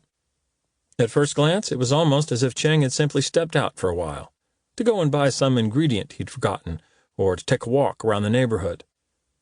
Cheng was more than likely dead, so it was all the more disconcerting that his presence still seemed to inhabit this space more than Freddie inhabited his own. And as he stood looking at the wasted ingredients, he wondered what he'd hoped to find here. Cheng was gone, and the people who took him wouldn't have left anything that would offer him a clue as to why. That was the important question. What had Freddie seen in this apartment, or what did they think he'd seen? With that thought in mind, he sat down at the kitchen counter, took out his phone, and opened the feed to the camera in his own apartment. His new friend was almost mirroring him, sitting at the island, studying his laptop, occasionally using the trackpad or the keyboard, but in a way that suggested he was killing time rather than engaged in specific work. Even with that limited view, Freddie's apartment looked bare and characterless compared to the one he was in now. Freddie looked around as he shut the feed off, once again struck by the sense that Cheng's personality, contained and simple as it had been, was all around him here. Briefly, he wondered why they hadn't emptied this place too. But he thought of the way they'd used books to replace the computer on the desk, and saw it immediately. Cheng's existence here couldn't be erased, so they'd make his disappearance part of a narrative. They wanted it to look as though he'd just stepped out. Because when his body was found, as Freddie was sure it would be, this uncooked meal and everything else in the apartment would be part of the story, part of the mystery. Freddie was different. He'd been a ghost in this city anyway, and now they had to make it look like he'd never been here, because he was the start of the trail that led back to them, whoever they were. It should have troubled him even more to think about it, yet there was something faintly life-affirming about it, as if he'd been swimming underwater for a long time and had just burst back through the surface. They wanted to kill him, and so desiccated had Freddie's life become that this felt like an affirmation in itself. Chapter 12. He made his way slowly toward the hotel, his mind running through his limited options. He could have a little talk with the person currently living in his apartment, but if it was CIA, Freddie couldn't imagine much coming of it. He could try to find out what Cheng had been up to, but if Freddie didn't know the answer to that after watching his every move for the best part of a year, he wasn't sure who else might. Then there were his own contacts from the past, but he was reluctant to explore those channels even if they were still open to him. And it probably wasn't the wisest move to trust in people who might be linked to the outfit who tried to kill him. Except for one, perhaps. Drew Clark, their former CIA contact in Sanaa. If he could trust anyone, it was most likely Drew, but even the thought of getting in touch with him made Freddie's heart beat with a sickly rhythm. There were too many bad memories, and they were always too close to the surface. So, contacting Drew would be a fallback position, but if it was at all avoidable, he'd avoid it. He turned into a narrow, covered arcade that cut between streets, and stopped at a small vegan cafe where Cheng sometimes ate. It only had space for about a dozen customers as well as a few extra small tables outside, so Freddie had never eaten in there before for fear that even Chang might finally recognize him as someone familiar. There were a couple of women eating at one table, another woman eating on her own, and a young guy in the back corner who was drinking a lurid green juice as he worked at a laptop. A waitress who looked Turkish or Eastern European came out and smiled at Freddie, gesturing for him to take a seat. He took a quick look at the menu, inevitably imagining what Chang might have ordered, and went for a fried plantain dish together with a goji berry smoothie. The waitress smiled in response and said, "You'll enjoy it." Once she'd left him, he opened up the feed on his phone and looked at what was going on in his apartment. The poor guy had at least left his laptop. He was on the phone, walking round the island in the kitchen, out of shot for a few seconds as he strolled into the living area, then back. Freddie didn't have the sound on, but looking at the guy's face, the smiles, and the way he was talking, he guessed it was a wife or girlfriend, or perhaps someone he wanted to be his girlfriend. There were a couple of moments when he smiled a little bashfully. This was a man in love, looking younger even than his fairly youthful years. Freddie shut off the feed as the waitress came out with his smoothie, but then something occurred to him. As well as being transmitted automatically to the client account, all his feeds on Chang had gone to Freddie's own cloud account, the same one he was using for this feed from the apartment. The content for each feed was stored for around 24 hours before overwriting. But if the people who'd stripped the surveillance suite had shut off the feeds, maybe it hadn't overwritten, and so he still had around a day's footage he could access. He went back into the account and scrolled back to Sunday morning, and smiled and felt a little sad all at once as he saw Chang running with his easy, composed gait on the treadmill in the spare room. This was a dead man before him, still on the treadmill, oblivious. But Freddie had the footage. That was the key thing. From around mid-afternoon on Saturday, he had a whole day he'd be able to study. And the fact that he was looking at it now meant they didn't know about Freddie's cloud account, although that was hardly surprising. Not even Leo had known about it. It wasn't much to go on, and thinking back over Cheng's final 24 hours in the apartment, Freddie couldn't recall anything out of the ordinary. But it would still be worth going over the footage once he was back at the hotel. Even if he didn't find exactly what had brought about this sudden development, there still might be clues. Clues he'd missed simply because he hadn't known to look for them. He shut the phone off and waited for his food, looking out at the people coming and going in the arcade beyond. The food was good when it came, but for some reason he couldn't quite fathom, he became forlorn again as he sat there. And by the time he finished, he couldn't wait to get out of the place. He continued on his way, a meandering route back to the hotel, passing the slightly esoteric stores common in this little district. One with a window display of tarot cards and paraphernalia, a sex shop, a vinyl record specialist, another selling T-shirts emblazoned with the names of punk and rock bands. He stopped, retraced his steps to the sex shop, and went inside. There was a girl behind the counter with multicolored spiked hair and wearing a metal bra, a kind of steampunk erotic fantasy. She looked dangerously bored, and he almost felt like advising her to apply for a job at the Hotel Madhouse. Instead, he said, "Hi, I want some handcuffs." She smiled grudgingly. "Then you come to the right place." A couple of minutes later, he was on his way out again, with a surprisingly robust pair of cuffs, and that purchase seemed to focus him a little more, and he walked more purposefully now, even though he wouldn't get to use them until the next morning. When he got back to the hotel, he found the lobby quiet for the first time. He headed directly toward the elevators, but stopped when he heard someone call his name. "Freddie, hey!" He turned. It was Eva, with a floppy purple mohawk, behind the desk with Arnold. He was beginning to wonder if Arnold ever slept. "What have you been up to?" He smiled and walked a few paces closer to the desk. He'd never been in a hotel quite like this one. "Oh, just had to go and meet someone, then stopped for lunch on the way back. Going up to do some work now." She pointed at the empty sofas and beanbags, the outsized painted rocking chair. "You could work down here." "Maybe not today. I'll need to concentrate." Arnold nodded agreement and said, "Oh, then it's no good down here. There are just too many distractions." Eva shrugged, but brightened. Then, "Can I read your palm?" Read my palm. She's very good. She read mine, and she got loads of things right. But she knows you, Arnold. Trust me, she's good. No, I'm not. I'm just learning. Can I? Freddie nodded, stepped up to the desk, and put his hands out. Which one? I can do both. She took his hands in hers and closed her eyes, her thumbs moving across his palms. You have soft hands. Is that part of the reading? She laughed, but didn't answer, and continued to trace her thumbs over the lines on his hands. Apart from Phillips barreling into him the other day and grabbing at his ankle, he couldn't remember the last time anyone had touched him. You're very selfless in love. Freddie was aware of Arnold nodding off to one side, but he kept his eyes on Eva, impressed by how seriously she was taking this. He noticed for the first time that she was attractive, the bone structure of a model, and he felt shallow for having only seen the purple hair and the piercings in her ears. Yes, you're very selfless in love. You gave someone up. He almost pulled his hands free and had to fight the urge.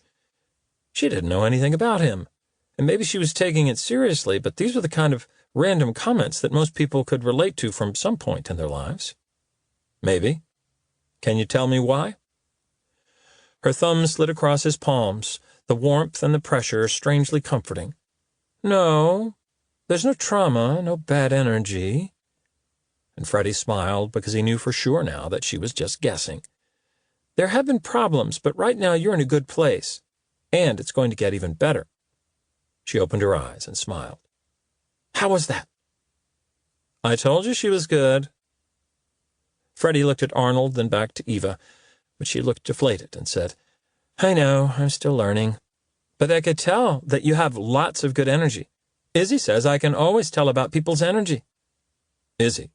My girlfriend. She's really good, not just at palm reading. Isn't she, Arnold? I think you're better. As they talked, the door slid open, and a 20-something couple came in with carry-on suitcases, although Arnold and Eva didn't seem conscious that the new arrivals might have anything to do with them. It was Freddie who had acknowledged their presence first.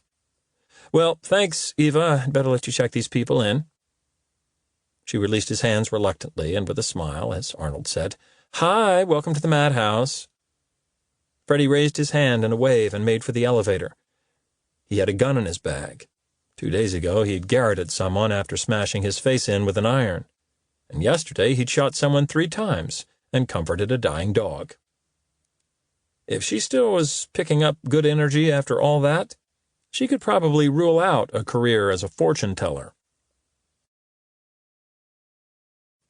Chapter 13. When Freddie got back to his room, he stood for a minute, looking out over the city. The sky had remained uniformly gray all day, but it had stayed dry. Now, as the afternoon was drawing to a close, some sun had broken through, casting the grand buildings before him in a golden light. He'd been living in Vienna for over a year, but so narrow had been the focus of his life that he'd never really noticed what a beautiful city it was. He was seeing it through fresh eyes now, as a tourist might, and he was a little besotted. Eventually, he moved over to the bed and opened the laptop. He brought up the feed from Cheng's apartment and started to work through it, concentrating particularly on what Cheng had been looking at on his own computer. It had been one of the trickiest parts of the operation. Freddie had managed to install a keylogger into Cheng's keyboard so that a record of whatever he'd typed could be sent to the clients. But because of Cheng's background and his expertise, it hadn't been safe to install software into the machine itself. Freddie had managed to position a camera inside a light fitting so they could film over Cheng's shoulder to see what he was looking at. It wasn't a perfect image, but it showed the pages he was visiting clearly enough, and the clients would have been able to enhance any particular image that aroused their interest. The trouble was, as Freddie looked through the footage, he couldn't see anything that might arouse the interest of anyone but Cheng. Lots of things interested Cheng, from news sites to Chinese art and archaeological studies, to business and company reports, to environmental stories and the usual array of tech and mathematical sites. On first glance, and out of context, it was hard to believe anything there might have led him to want the surveillance operative killed. It was possible, of course, that the something he was supposed to have seen might have popped up in the days of footage he no longer had access to. And it was possible it wasn't something on the computer at all, although the rest of Cheng's routine over his final 24 hours in the apartment was even more innocuous than his web browsing. Eventually, Freddie gave up and switched over to the feed from the lone camera unit in his own apartment. The tie had come off and the shirt sleeves were rolled up, and the new resident was sitting at the island eating what looked like some sort of stir-fry. The laptop was still open off to one side, and occasionally he looked over at it and maneuvered the trackpad. Freddie felt sorry for the guy, being stuck there waiting while the traitor and Jimmy Fernandez and the rest of his colleagues were presumably doing their best to track Freddie down.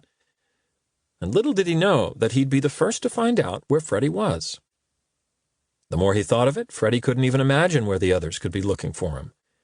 Sure, they'd have put a trace on his credit card, but would surely have realized by now that he wasn't using that card anymore. He was confident enough that his tech wouldn't give him away, and if they were planning on exploring past locations and contacts, they'd come up just as short. For a little while, maybe a week, maybe a month or more, he could be reasonably certain they wouldn't track him down. But that didn't mean he could just disappear and forget about it. If the business surrounding Cheng had been serious enough, they'd keep searching, and no one could stay hidden forever. It was dark by the time he turned off the computer.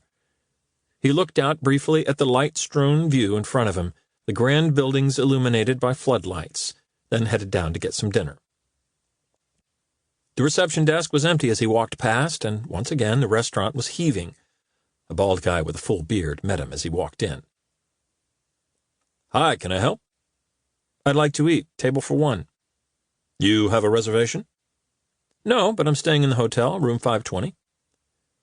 According to his name badge, the bearded man was called Marius, and he responded with a facial expression that suggested this couldn't be more difficult. 520. Can you wait here just 1 minute? If I can get you in, I'll get you in. As you can see, the restaurant is really popular." Freddie nodded, and Marius disappeared into the melee. When he came back, he was smiling. "Freddie, come with me." Freddie followed him to a single table that was wedged between two groups of 6. He ordered and ate amid the combined voices and laughter of a dozen people, and the laughter and voices of all the people beyond, lost in his own little cocoon of silence. As he was leaving, Marius spotted him and said, "Tomorrow?" Freddie nodded without much sense of what he'd be doing tomorrow, although guessing he'd probably still be alive and would therefore need to eat. "I'll keep you a table." "Thanks. See you tomorrow." He walked into reception, passing a few women on the sofas and beanbags, all in high spirits, with glasses of white wine. He saw that Eva was alone at the front desk. He smiled as he made to walk past, but she called over to him. "Sorry about earlier." He changed course, but made clear his confusion. "Arnold doesn't think you enjoyed me reading your poem. He thinks you were just too polite to say no." "Arnold doesn't know me very well. I've never had my poem read before, and I try to be open to new things, you know. It was interesting." "Really?" "Really." He pointed at her badge. "Is your name really Eva?" "Of course." She smiled crookedly as if suspecting a trick question. "It's just, everyone here has such unusual names. Arnold, Marius, Pedro. Hipster names, you know. So maybe you could work here too, Freddie." He shrugged, acknowledging she had a point. "What do you do?" "I'm a technology contractor. It's not very interesting, but it's easy, and I enjoy it, I guess." He tried to add up how many lies he'd included in that simple reply. "I thought it was probably a tech company. Arnold thought you were in advertising." "Like I said, Arnold doesn't know me very well." For some reason he couldn't quite figure out, she looked a little bashful, smiling as if embarrassed by a compliment, although he hadn't made one that he knew of. "You do have good energy." Now it was Freddie who smiled, but she was quick to add, "I know you think you don't, but really you do." "I'm glad you think so, Eva. Whatever kind of energy it is, I'm taking it upstairs."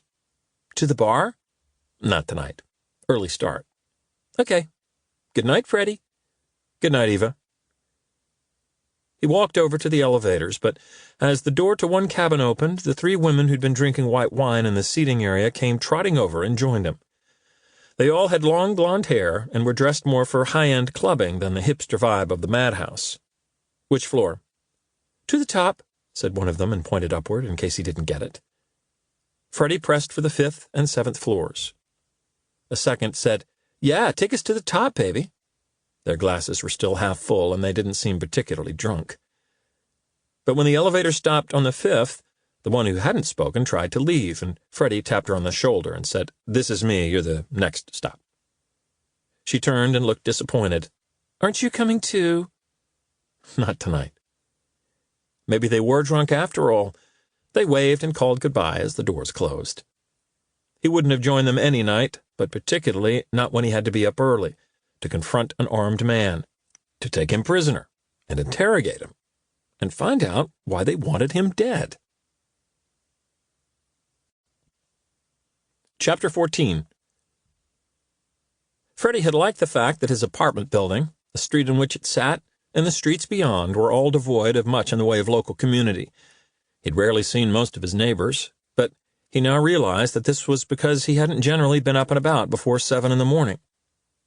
Having earned 2 or 3 guarded greetings from some of those former neighbors, people who naturally didn't recognize him, he checked his phone and headed outside to walk once more around the block. It was good to be in the cool air anyway, and under the pale gray sky, a chance to clear his head. He'd slept badly again, and though he didn't remember his dreams, he was certain of what had been in them. In the shower, closing his eyes to let the water run over his face, he'd seen Mel, the way she'd looked at him that day, the look of distilled terror in the fleeting seconds after Pete and Talal had been shot. He'd seen it exactly as it had been, the plea in her eyes, desperate for him to do something. And he had not been able to shake that memory in the hour since his shower, nor the feeling of faint nausea and self-loathing that came with it. He was 100 yards from the building when he checked his phone again and saw that the feed had kicked into life and the guy was just heading into the bathroom. Freddie turned, walking casually so as not to draw attention. But once inside, he ran up the stairs, taking 2 or 3 at a time. And then as he caught his breath again at the top, he looked at the feed once more. The bathroom door was still closed, but conscious of how easily he could mess this up, Freddie went back through the footage, making sure the guy hadn't already come out.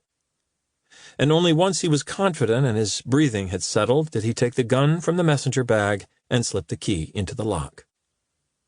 He smiled as the door eased open, because he hadn't been mistaken and could hear the shower running in some indistinct tune. The poor guy was actually singing, something unfamiliar but upbeat. He deserved credit for remaining in high spirits after what had effectively been 2 days of solitary confinement. But as Freddie moved into position against one of the kitchen counters, he wondered what his own years of near solitary confinement had done for him. It was perhaps why he had enjoyed talking to Eva and Arnold so much, because it meant nothing, and yet his life had been devoid of such conversation for as long as he could remember. Or since Yemen, anyway. He took the handcuffs and the spare magazine and slipped them into his pockets, then lowered the messenger bag to the floor and checked the gun's safety was off. The guy would come out facing him, and there was a risk he'd try to duck back into the bathroom, or that he'd rush him, so Freddie had to be ready to shoot if necessary. Not that he wanted to shoot anyone else, and nor was he confident of hitting the guy with a non-lethal round. He guessed if it came to it, he'd aim for the legs and hope for the best. The water was turned off, although after a brief hiatus, the singing continued, occasionally punctuated or muffled as the guy dried himself. Freddie felt his nerves building in those couple of minutes, then more so as he heard the snap of an elastic waistband as the guy put on his boxer shorts, then a clunk against the door as he took down his shoulder holster from the hook. And then there was no time left for nerves, because the door swung open, and the guy stepped out as if he had somewhere to go and was in a hurry. He was wearing plain white boxers and carrying the shoulder holster, but he saw Freddie and reacted quickly, reaching with the other hand to pull the gun free. Freddie responded by taking a step toward him, letting him see his own gun. "Keep still, or I'll kill you." There was a flicker of hesitation in response. "I don't want to kill you, so don't make me. Put the gun on the island. There." Freddie could see how quickly the man's mind was working, and could see that he was judging it right and would come to the correct conclusion. It still took a second or two, and he stood there, taut and threatening, before meeting Freddie's eyes and nodding in defeat. "On the island."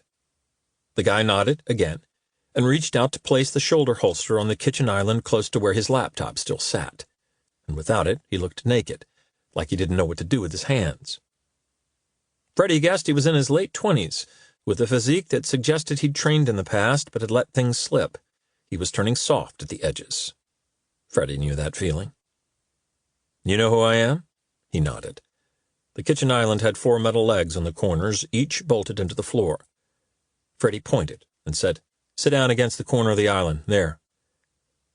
The guy couldn't stop himself from glancing at his gun where it lay almost within range, but again he made the right call in deciding whether or not to reach for it.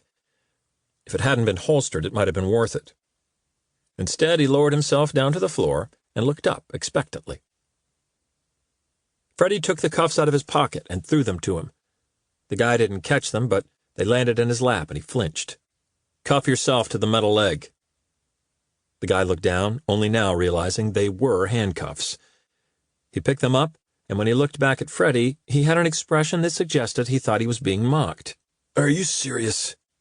The cuffs were covered in pink fur. "I'm sure the CIA knows exactly where the local handcuff emporium is, but I'm a civilian. I wouldn't even begin to know where to look. So, yeah, they're from an adult store, but they're robust, and I guess they'll also be a little more comfortable. Now cuff yourself to the island." Freddy waved the gun at him, and with a shake of the head, the guy clicked one cuff into place around his wrist, then the other around the metal leg. Freddy moved behind him, put the barrel of the silencer into the back of his neck, and checked that both cuffs were secure. He stepped away then and said, "What's your name?" "Bennett. James." Something about the emphasis threw Freddy momentarily. "Which of those is your first name?" "Bennett." In Freddy's experience, people in their line of work tended to keep aliases simple and dull, so Bennett James probably was his real name. Not that it mattered either way to Freddy. He just wanted a name to call him by. "Okay, Bennett. I'm just going to take a look around, and then we'll have a talk." He made as if to walk away, but stopped himself with the appearance of an afterthought and picked up the shoulder holster off the island. "Let's keep this out of temptation's way." He glanced into the bathroom, then went into the bedroom, which was orderly, the bed made, no clothes lying around, just a cell phone on the bedside cabinet. Freddy slipped the gun out of the holster, smiling when he saw that it was an M9, as he'd hoped. He swapped the magazine for the spare, covering the noise by calling out, "Is this the only phone you have?" "Cell phone and laptop, that's the only tech I've got with me." The reply covered the second part of the operation, and Freddy slipped the gun back into the holster and tossed it onto the bed. As long as Bennett James didn't have reason to fire his gun a lot in the next few days, the tracker would tell Freddy where he was. He walked back out, crossed to where he'd left his messenger bag, and slid down onto the floor next to it so that he was at the same level as his prisoner. "So, Bennett, what's going on? Why did one of your colleagues try to kill me the other day?" "You came home early, that's why. You disturbed him. We wanted to make sure you had nothing compromising. That's all." Freddy shook his head. "No, I don't buy that. You'd have killed me in the surveillance suite if I hadn't come home." "What have you done with Jiang Chang?" "Why would you even care?" Bennett quickly seemed to sense that was the wrong response. "Look, I don't know. And you must know I wouldn't tell you even if I did. But truthfully, I don't even know what this operation's about." Freddy thought back to the exchange between Bennett and his boss and reckoned there was a good chance he was being straight. But Freddy still gave him a skeptical look, and that elicited another protestation. "Look, they left me to watch this place. That should tell you how junior I am. They didn't even expect you to come back. They're looking all over Europe for you." "Why?" That earned a dejected lowering of the head from Bennett. "Who's your boss? Who are you working for?" "You really are a civilian, aren't you? You're sitting there with a gun, but you've got me trussed up with a sex toy, and now you're asking me who I work for. Surely you've been around enough intelligence people in the past to know I'm never going to tell you that." "It's not a sex toy. It's an accessory." "What?" "Tell me about me. What do you know about my past?" Bennett looked unyielding again. Freddy stared down at the gun in his hand, then casually placed it on the floor next to him. "What's that old saying? Might as well be hung for a sheep as a lamb?" I killed your colleague the other day. Didn't mean to, didn't want to. Never killed anyone before. He didn't mention the other man at Leo's house and wondered if they'd even connect that to him. You ever killed anyone, Bennett? Bennett looked bewildered, as if he feared Freddie might be crazy. No, I haven't. No, but I don't think the police are likely to get involved with the death of your colleague, and the same would apply if I were to kill you. Sure, your colleague's in the CIA, I'm assuming you're CIA, and you haven't denied it. They'd come after me, but it looks like they're coming after me anyway. So I have a free pass to kill you or just shoot you up a bit if I want to. Now, I don't expect you to break whatever special oath you people have, but I do expect you to tell me something. So tell me about me, or I'll start by shooting you in the ankle and work my way up from there. Freddie reached for the gun, but before his hand even got there, Bennett cleared his throat. What is there to tell? For the last 5 years, you've been a surveillance contractor for Leo Benke. For the last year, you've been working on a contract for us. That confirmed one thing. It had been their contract. Why didn't you do it in-house? For a moment, the shutters came down again before Bennett seemed to see a way of answering.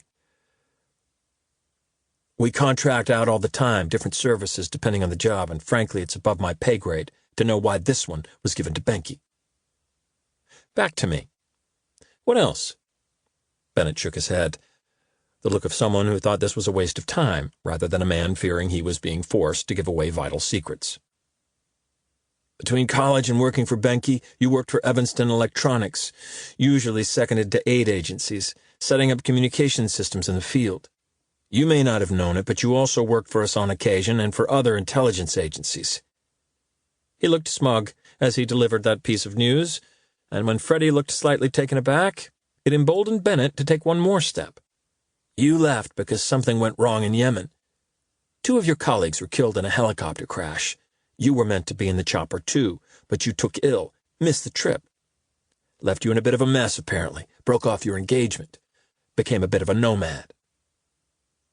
He'd almost been gloating, but as he mentioned the engagement, he seemed to sense that he'd gone too far and said, Sorry, I didn't mean to bring up your personal stuff, but you did ask. Freddie nodded sadly, thinking of Chloe and how she'd become part of an intelligence report. He was also thinking that even if they were CIA, they still didn't know the full truth about him, or about Evanston Electronics, or even about that incident.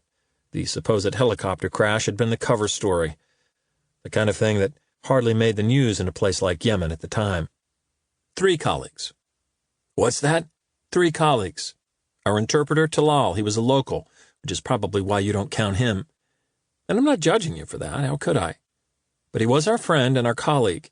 He was 22 years old and had just become a father. I'm sorry, I was just going on what was in the report. Can I ask you a straight question, Bennett? He looked curious, and Freddie said, What's likely to happen to me? I mean, seriously, just how do you see this playing out? Bennett sighed and shook his head. Seriously? You'll remain a target no matter what you do now. You could try to disappear, but sooner or later you'll make a mistake. And if you go public with what you know, that'll just accelerate the process. I don't know anything. Bennett didn't answer. So you're saying I'm a dead man? I'm sorry. I don't get it. I think back over this last year, and I just don't get it. What was I watching? What was it you were hoping I would find? I told you, I don't know.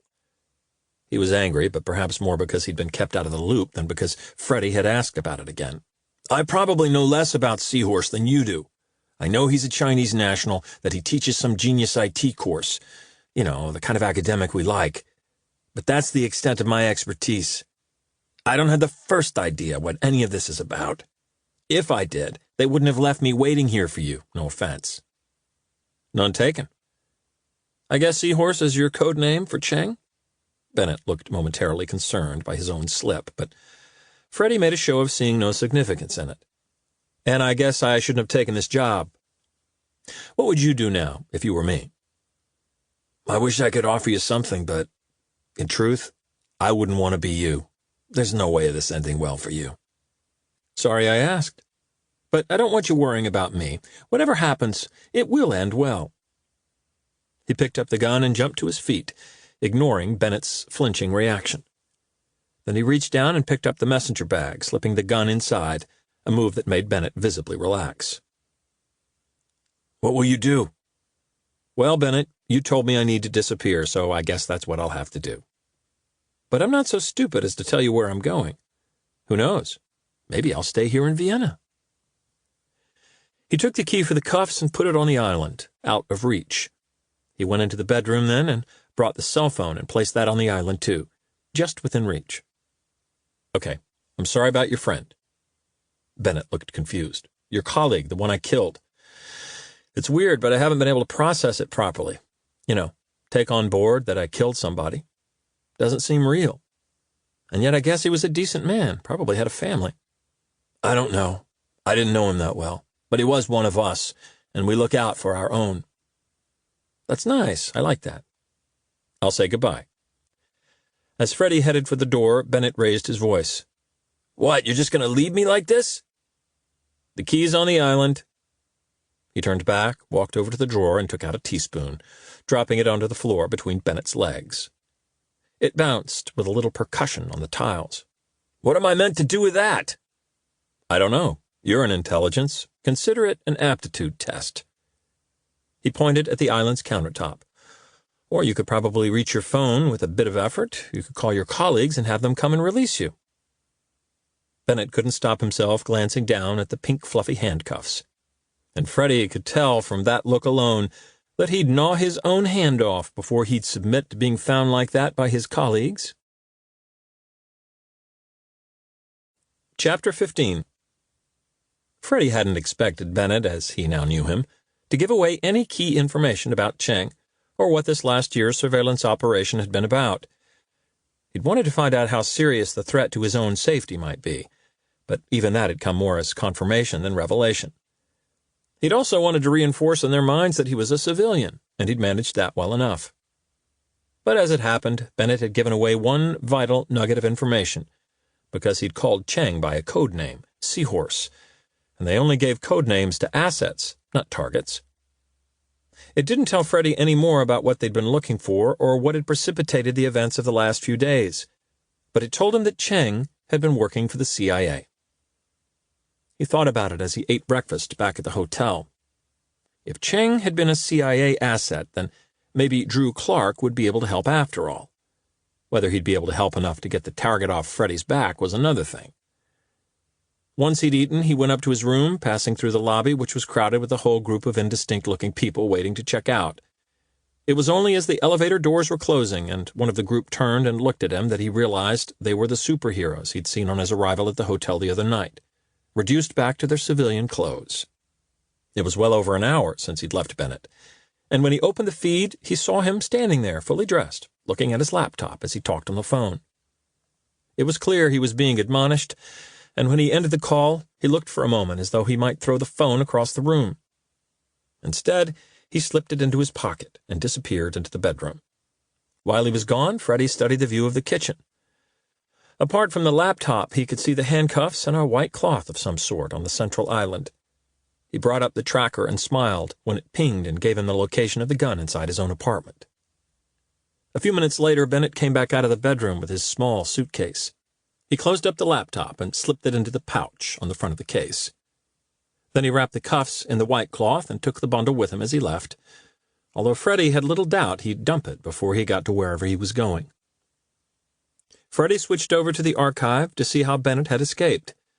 Sure enough, he'd spent a while fumbling with the teaspoon, trying to use it as a lever to break the chain linking the cuffs.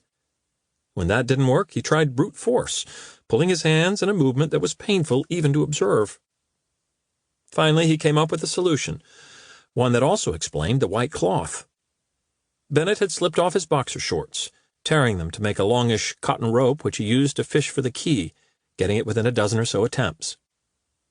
As Freddie watched him unlock the cuffs, he expected him to reach immediately for his phone, but he didn't.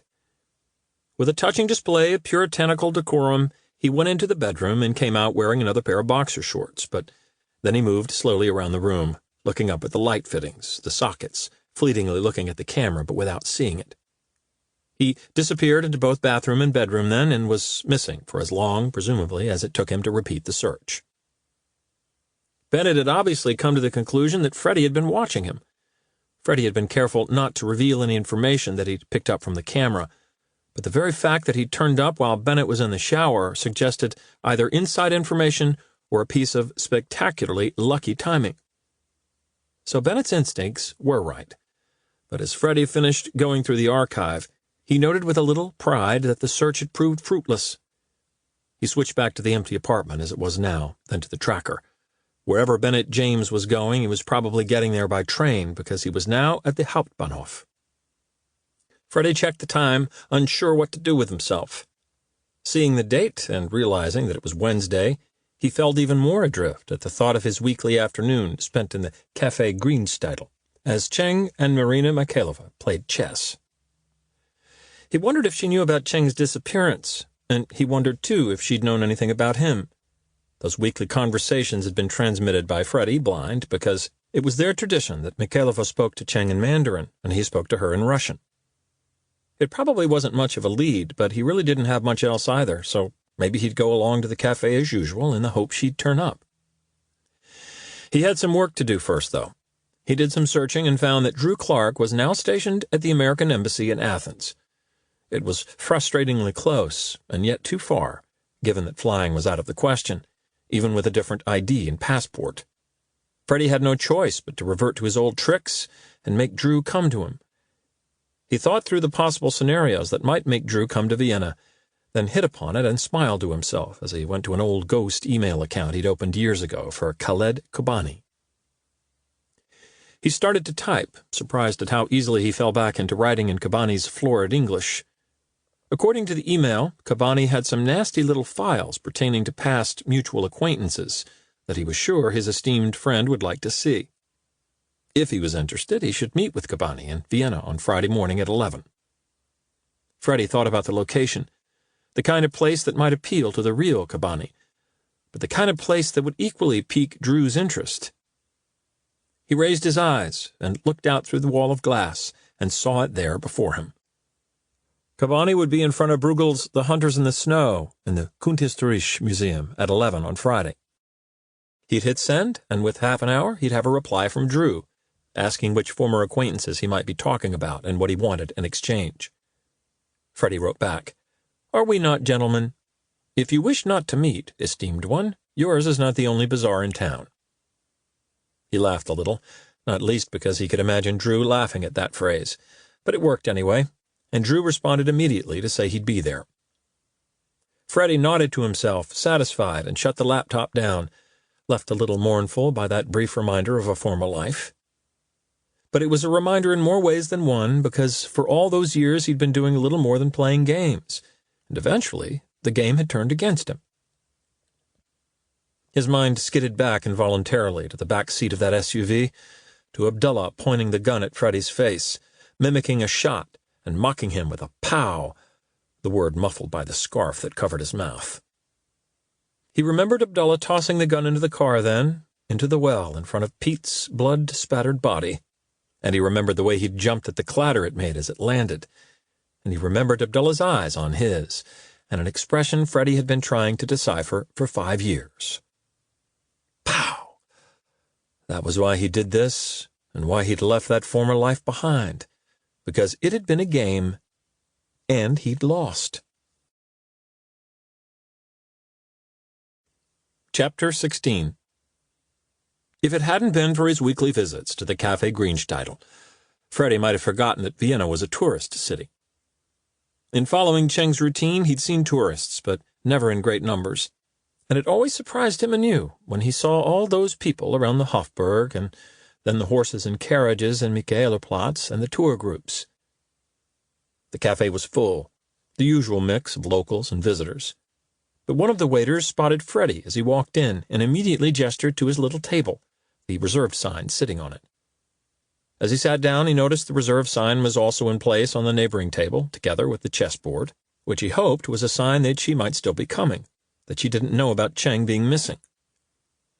He ordered coffee and cake, but was conscious of having no book with him today, so he left the cake untouched for now. Instead, he went onto his phone and checked the tracker. Looking at the direction of travel, unless he was mistaken, Bennett James was headed for Prague. He'd never been to Prague, but had always wanted to see it.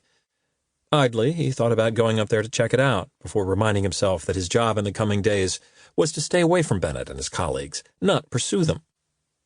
He wanted to see Prague someday, but he didn't want it to be the last place he saw. Both Cheng and Marina Mikhailova usually showed up just after 2, so on the hour, Freddie started to eat his cake. Despite the constant background chatter and noise, he heard the door open and saw Mikhailova come in, then saw one of the waiters stop what he was doing and glide over to her. He could understand why. She was in her 60s, he guessed, but still attractive, an imperious quality that demanded attention. She shrugged her coat off her shoulders, allowing the waiter to take it from her and hang it up, then sat down diagonally across from Freddie. He looked up from his cake and gave an acknowledging smile, which she returned.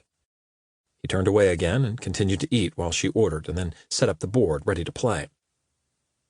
With every piece she placed, he had to fight the urge to tell her it was pointless, that Cheng wouldn't be coming.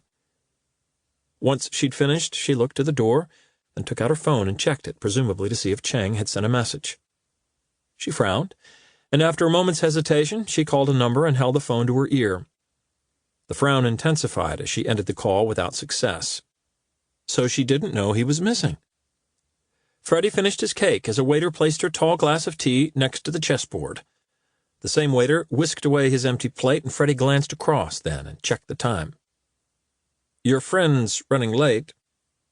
Mikhailova turned and looked at him with a mix of playfulness and mock outrage, as if she couldn't begin to think why he'd taken it upon himself to speak to her when they'd never been formally introduced. "So it would seem." She looked down at Freddie's table, and as if accepting that the dam of formality had been breached, she said, "And it seems you have forgotten to bring a book." He nodded, but he'd already prepared for that observation. "I occasionally suffer from ocular migraines. I had one this morning, so reading can be a challenge afterwards." "I'm sure it can." She smiled, and he saw now that the air of formality was an act, or perhaps just a paper-thin facade that came with being a professor. "I'm always intrigued to see what you're reading. You have rather existential tastes, with odd little forays into eccentricity." "Well, that's me on a plate." She laughed, and he held out his hand. "It's funny, we've seen each other so often without ever speaking. My name's Freddie." She leaned over, her handshake slightly limp and detached, as if she were more used to having her hand kissed than shaken, although he guessed that, too, was probably an act. Marina Mikhailova, and my friend is called Cheng, Jiang Cheng." "I know," he wanted to tell her. "I know everything about Jiang Cheng, except what happened to him and why." "Then I'm Freddie Robbins. And perhaps there's a positive to Cheng being late, in that it's allowed us to finally meet." She glanced at her watch.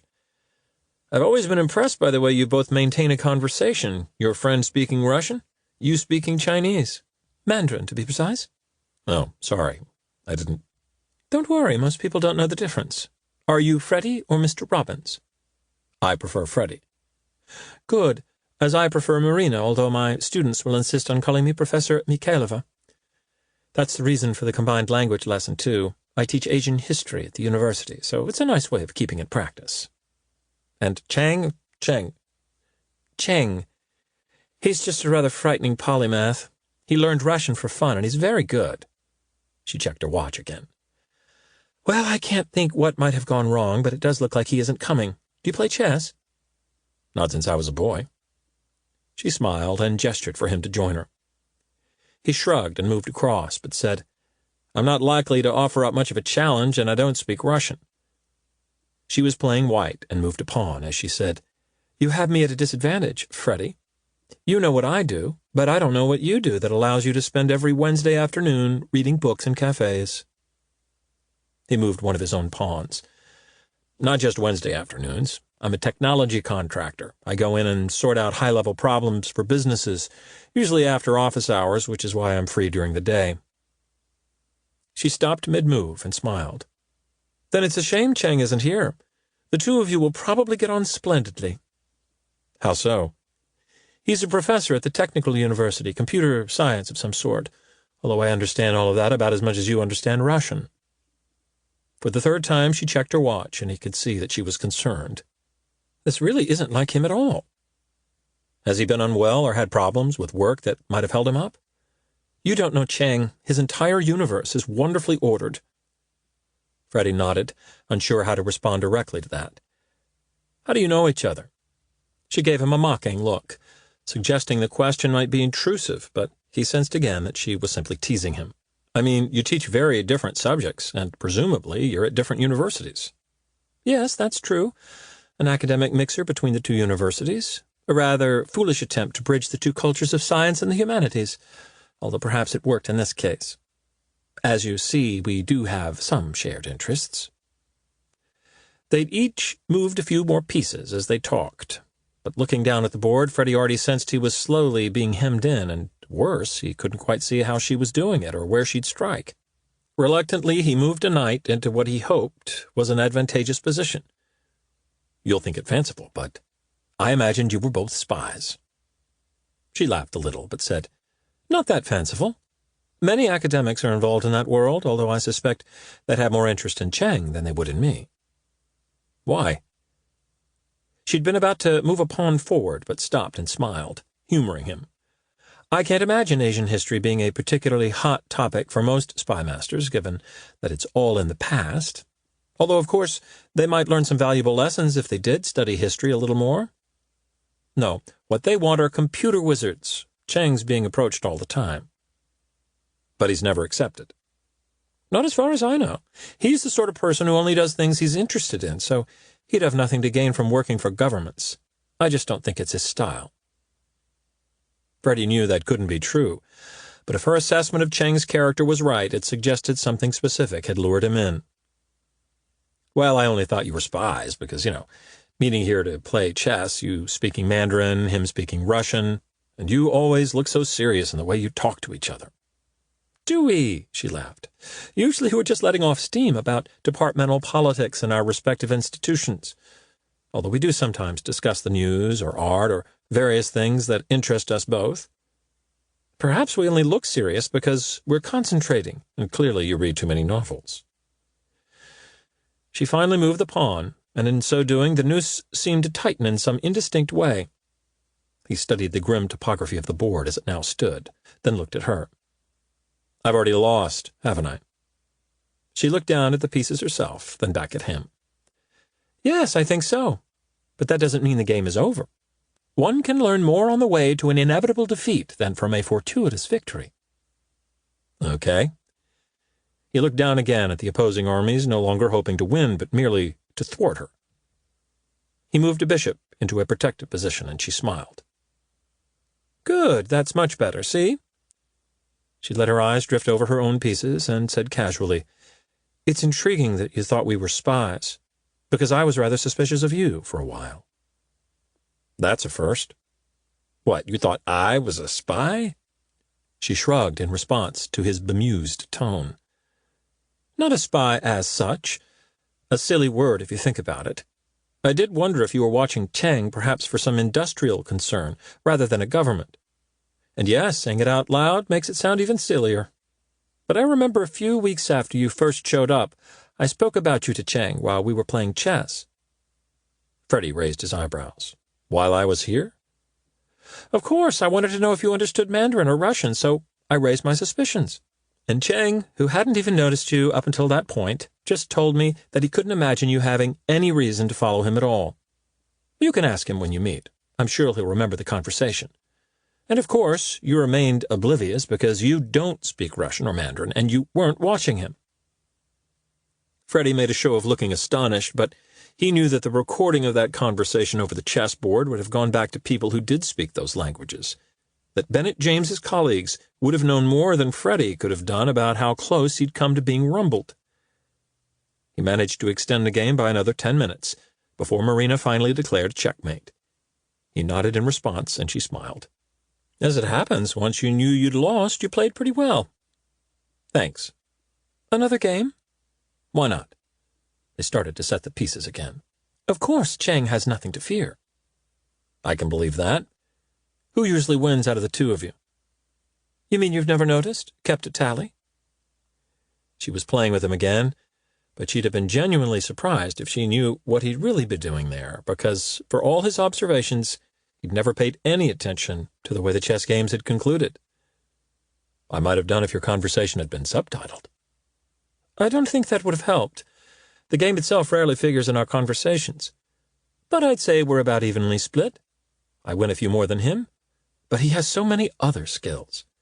Chess is a dalliance for Cheng, whereas it's been a bit of a passion for me. In the past, anyway." They'd finished setting up the board, and she reached for a pawn for the first move. "Now, concentrate." He did, but he still lost. They left together, and as they stood briefly outside, Freddie said, "Well, thank you, that was really enjoyable, and the last traces of my migraine have gone." "I'm so glad, and yes, it was fun. Perhaps I'll see you next week. I can introduce you to Cheng." "I'd like that. Take care, Marina."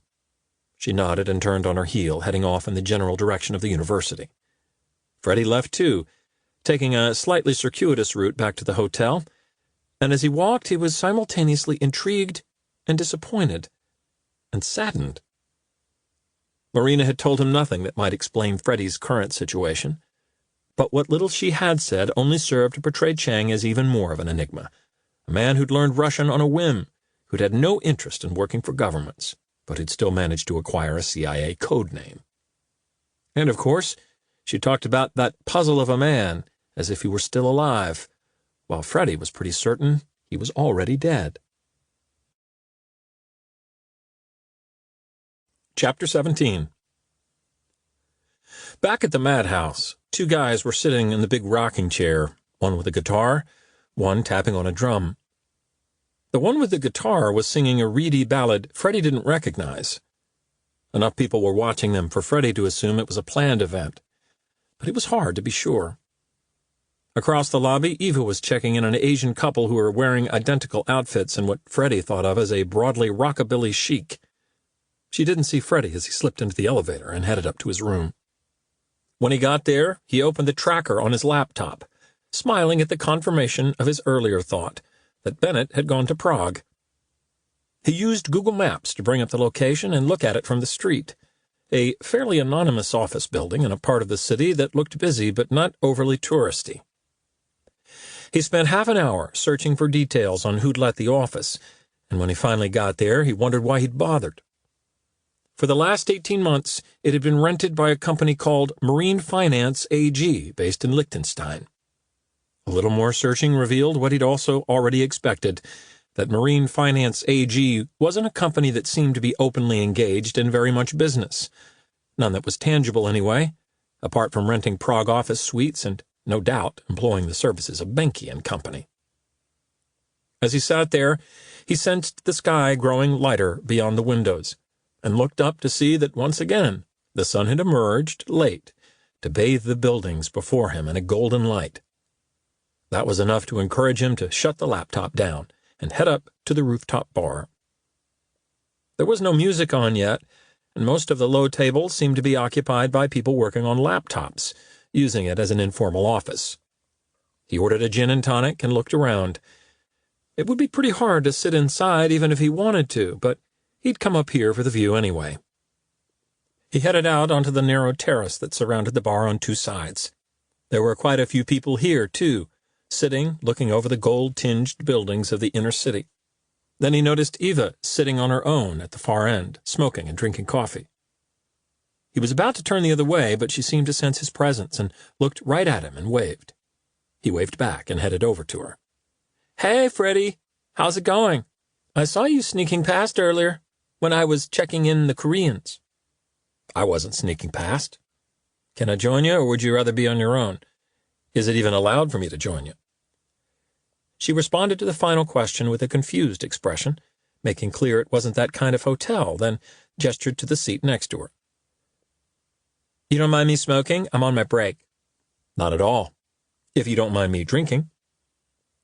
As he sat down, she said, "So, what have you been up to? Seeing the city or working?" "Oh, nothing interesting." He looked out at the view, then turned back to her. "So, you always come up here for your breaks?" "Not always. I'm trying not to smoke. Izzy says I should give up, and if I come up here I always feel like smoking, so I try not to. But I like coming up here because it gives me a chance to think. So I'm torn, you know?" He nodded. "Do you smoke, Freddie?" "No, I was a little bit asthmatic as a kid. Not bad, but enough to put me off the idea." She'd been about to lift the hand-rolled cigarette back to her mouth, but hesitated. "Does it bother you, the smoke?" "No, not at all." He smiled, thinking that in some way she was one of the sweetest people he'd met in a long time, and that it was probably best not to get too friendly with her, not now. Even so, he said, "What is it that you like to think about when you're up here, or is that too personal?" She shook her head, curious, almost disbelieving. "You really want to know?" "Of course, why wouldn't I?" "Because you're like a successful tech person, and I just work in a hotel. You know, normally if guests show an interest, it's only ever because they think they can hit on me." "You think I'm hitting on you?" "No," she looked alarmed. "No, I didn't mean that. I mean—" "Relax, I'm kidding." "Oh," she shook her head. "Not that it happens all the time or anything." "I don't see why. You're a beautiful woman." "So you are hitting on me?" He laughed and sipped at his drink, then said, "So, are you going to tell me or not?" She shrugged theatrically. "Now I built it up too much. I don't think about anything important. I'm an artist. I finished art school last year, so I think about whether I'll ever make it, ever get my work recognized. I mean, I love working here, but I don't want this to be all I ever amount to." "What you do is never what you amount to." I know you're right. And I'm not saying there's anything wrong with working here. It's just, you don't want to be doing it when you're 50. Exactly. She finished the cigarette, then looked out across the city. I want to look back on these as happy times. But for that to be possible, I need to be looking back from somewhere else. Does that make sense? It does. And I wish you luck. It was an empty phrase, devoid of any real meaning or emotional heft, and yet she looked touched and said, "Thanks, Freddie. That means a lot." She finished her coffee. "I should go. I don't like to leave Arnold too long. You know how he is." Freddie nodded, although he really didn't know how Arnold was or what she meant by it. And once she'd left, he leaned back with his drink and looked out as the orange glow slowly faded on the buildings and darkness seeped into the city. Then he ordered a second drink from one of the bar staff who came out to turn on the heaters that were spaced along the terrace. It was ridiculous to dwell on the conversation with Eva because she was just a young recent graduate, the future still to be mapped out ahead of her, a young woman beset by the same doubts and insecurities he imagined most people had when it was all still to play for. He dwelt on it all the same. He didn't need to give much thought to what his own life amounted to because it didn't amount to anything. That had almost been the point these last 5 years, a conscious attempt to remove himself from the world, successfully, too, until the world had come calling again in the shape of a man called Phillips. Instead, he was dwelling on what she'd said about looking back on these as happy times, but only if she were looking back from a different place. But life was more complicated than that, and some of the happiest memories he had were now the worst to recall. Chapter 18. Freddie ordered food in the bar because he didn't want to bump into Eva again on the way to the restaurant. And then he moved inside and drank more, sitting in a darkened corner, watching as the bar filled and the music started to pulse. He'd been thinking too much about Yemen this evening and was hopeful that drink would protect him from the almost inevitable dreams. He could feel his head cloudy and numb with it by the time he headed back down to his room. Pulling off his clothes, he crashed onto the bed, forgetting to draw the blinds. And the alcohol did indeed hold the dreams at bay. But he wasn't used to drinking that much anymore, and woke with a feeling of intense pressure on the inside of his skull, as though his brain had expanded in the night. Rolling onto his back, he stared at the windows, puzzling for a moment over why the glass wall looked a uniform gray. It was just after 10, so he'd slept, although he didn't feel rested or particularly lucid. He sat up with a struggle and understood now that there was a dense fog clinging to the city. He loved fog. Difficult from a surveillance point of view, but he loved it all the same, perhaps for the very reason, because it hid the world away. Even so, he was struggling to muster much enthusiasm for the day and wasn't sure what he planned to do with it, or with all the subsequent days. Right now, the fact that a CIA team wanted him dead was just about his only reason for existing. He stood, sat down again, resentful at the lack of room service, then forced himself up once more. In quick succession, in fear of losing his already faltering momentum, he took painkillers, drank a couple of pints of water, and made himself coffee. While the coffee cooled a little, he walked over and looked down where the ground was just visible below, and he could see shadowy, heavily clothed figures milling about outside the lobby.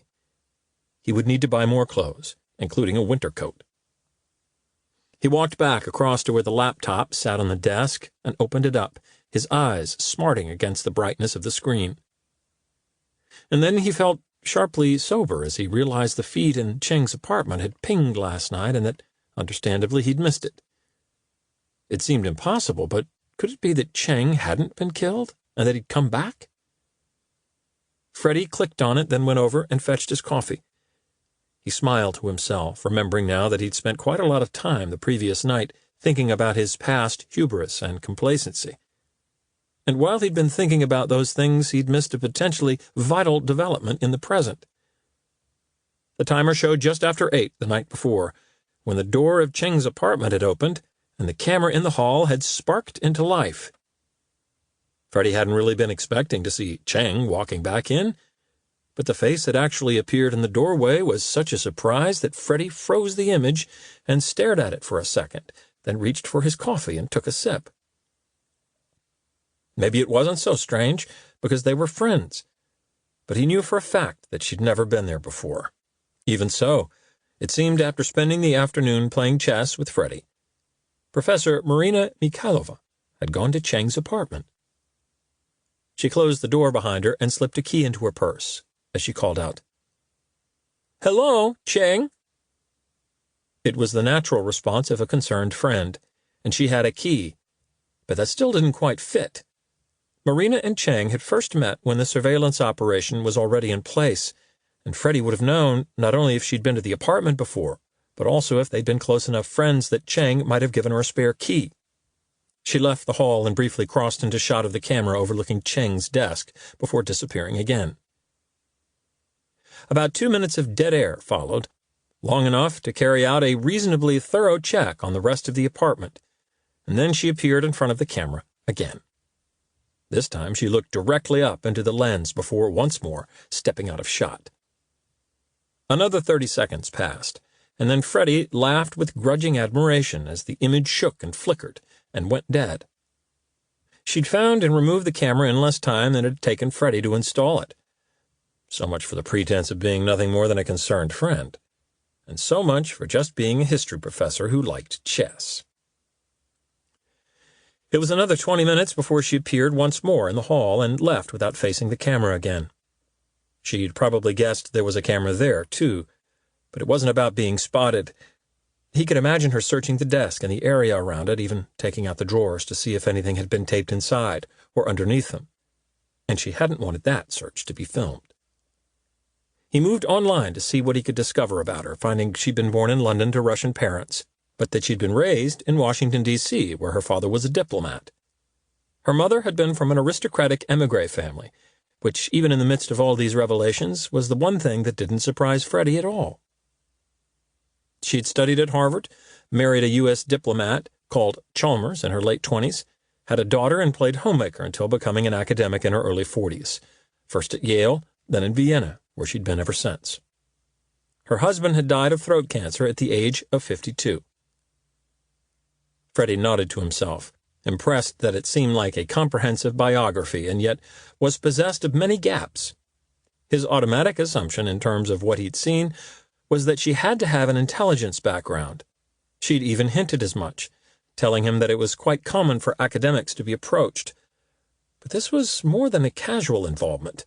Bennett and his colleagues had failed to spot Freddie's camera in his old apartment, but she'd known exactly where to look in Cheng's place. There were 2 bigger questions. One was about the exact nature of her relationship with Cheng, whether she'd really befriended him or had just been playing him, and if so, to what end? Whatever the truth of it, she was potentially a much richer source of information for Freddie than he'd assumed the previous afternoon. The second question, perhaps even more interesting, concerned where that intelligence background lay. In theory, she could be operating on behalf of London, Moscow, or Washington. He dug into the university website, checking on her teaching schedule. She took a lecture immediately after lunch, and then she was free for an hour before an afternoon tutorial, so that was his window. He went down for breakfast, finding the restaurant busy, even this late in the morning. Pedro greeted him like an old friend and seated him at the same table. The Korean couple were nearby, once again wearing matching outfits, yellow hoodies under pristine denim overalls. After breakfast, he went shopping for clothes, conscious of veering just a little more toward the hipster aesthetic that he'd already adopted by default, and he wasn't sure if that was because he needed to blend in at the madhouse or because he wanted to. He stopped for an early lunch at the vegan cafe, looking out at the patchy fog that had even managed to creep into the covered arcade. Then he took his purchases back to the hotel, loaded up his messenger bag, and headed out again. In the open, the fog was dense and unyielding, punctuated by the dull egg yolk glow of car and tram lights. There was a chill in the air, but it was hardly cold enough to warrant the way the other pedestrians he encountered were swaddled in padded coats, hats, scarves, and gloves. He checked his watch as he headed up the steps and in through the main doors of the University of Vienna. Marina's lecture would just be starting, but he took his time walking through the building, making sure not to stand out. Unlike the modern campus where Cheng had worked, this was a grand old university, columned and vaulted and ornate. Large halls with broad stone staircases and galleried landings. The whole place humming with hushed and ghostly echoes and the occasional bang of a door closing. There were plenty of students walking about or sitting in nooks, reading or studying their phones, but the presence of many more seemed to carry about the building on the air. When he reached the lecture hall, he didn't even need to open the door. He heard Marina's voice, unmistakable even though he couldn't catch the words, followed by the laughter of her students. He made his way to her office, knocked, tried the door. He casually worked the lock and stepped inside. It was lined with bookshelves, which were piled with books and journals and papers at every angle, to the extent that more piles lay on unutilized patches of floor. It was easy enough to find a shelf of Asian journals that looked slightly dusty and unused.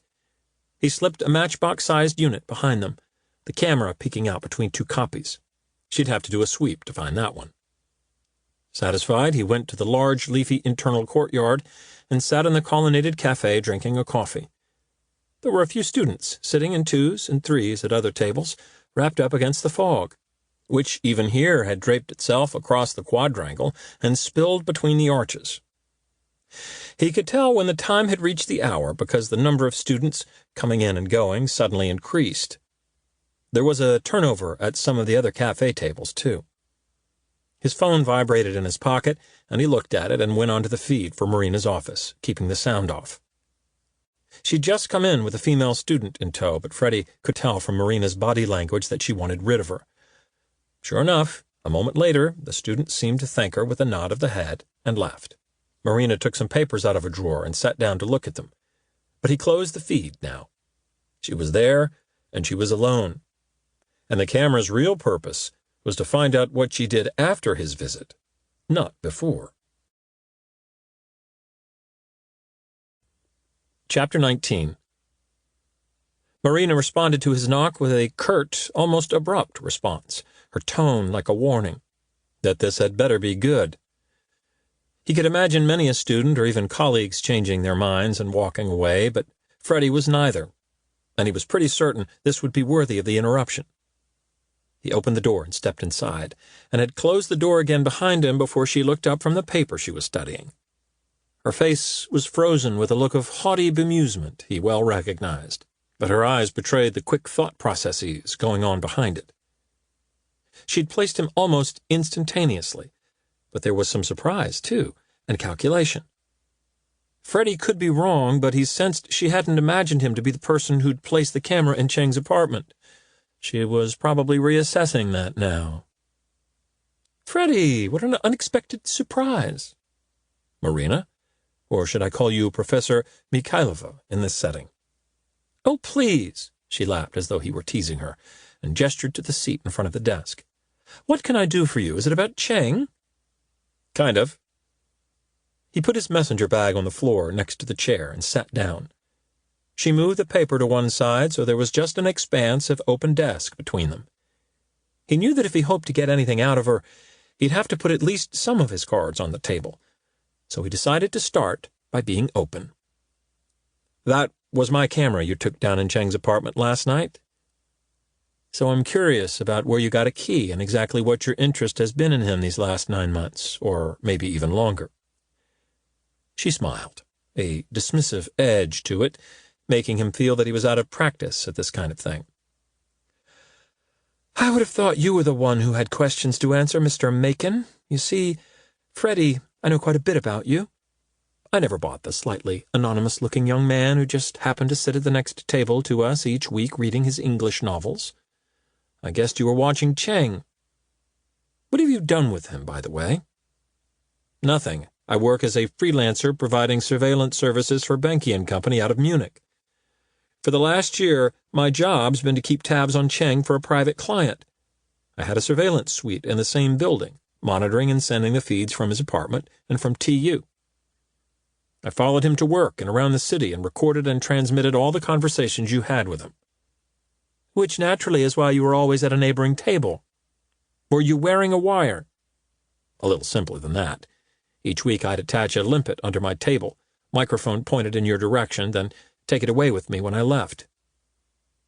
She didn't seem at all shocked, focusing on details instead. "But you really don't speak Mandarin or Russian?" He shook his head. "Who was the private client?" She was comfortable with him, conspiratorial, as if they were in this together, but she was playing him, too, just as he was attempting to play her. "Give and take, Marina. What was your interest?" "It seems we both have a past, Freddie. I won't tell you who I worked for, or who I still occasionally work for now. I was asked to make an assessment of Cheng, that's all, but I was telling the truth. We do like each other. We enjoy each other's company. And in fact, I think our afternoons of chess are one of the highlights of my week." She looked momentarily wistful before the smile dropped. "Give and take, you say? So Cheng never told me directly, but a few things he said gave me the impression he was involved in some way with nuclear weapons, which seems odd. He was passionately opposed to them. And I can see from your expression that you didn't know about that." Freddie shook his head. "Then let me repeat. If you haven't done anything with him, who was the private client?" This was a key moment. She was probably some way from trusting him, but he sensed she was trying to figure out if she could work with him. And if Freddie wanted to keep that hope of collaboration alive, he had to offer her something else. "I'm hoping to find out soon, but I'm pretty certain we were acting as a CIA proxy. They shut it down on Sunday, killed Leo Benke, tried to kill me, and I guess they killed Cheng." He could see it hadn't surprised her, and that she knew far more about this than she was letting on. Perhaps she'd even already known about Cheng's disappearance when she'd turned up at the Greensteitel. For all he knew, she'd gone along specifically to see if Freddie would put in an appearance. She nodded, a cold acknowledgment of the likely reality, and seemed to change the subject then as she said, "Speaking of proxies, you worked for Evanston Electronics. We, and no, I'm still not going to tell you who I mean by we always worked on the assumption that Evanston was a cover operation for one of the intelligence agencies. We were never sure which, but I heard a few rumors that it was actually a front for S8. He smiled a little, enjoying this, realizing he'd missed it, the gradual surrendering of truths, carried out as warily as if they were prisoner swaps. "I don't know what that is." "Then that makes two of us. Your career ended in Yemen, didn't it? Some sort of ambush?" He glanced at the window, but there was nothing to see beyond the fog. He was impressed, because whomever "we" referred to, Marina knew more about his past than Bennett James had, not only in her speculation about Evanston, but in knowing that the final calamity in Yemen had not been a helicopter crash. "Marina, the only thing you need to know about my career is that it ended 5 years ago.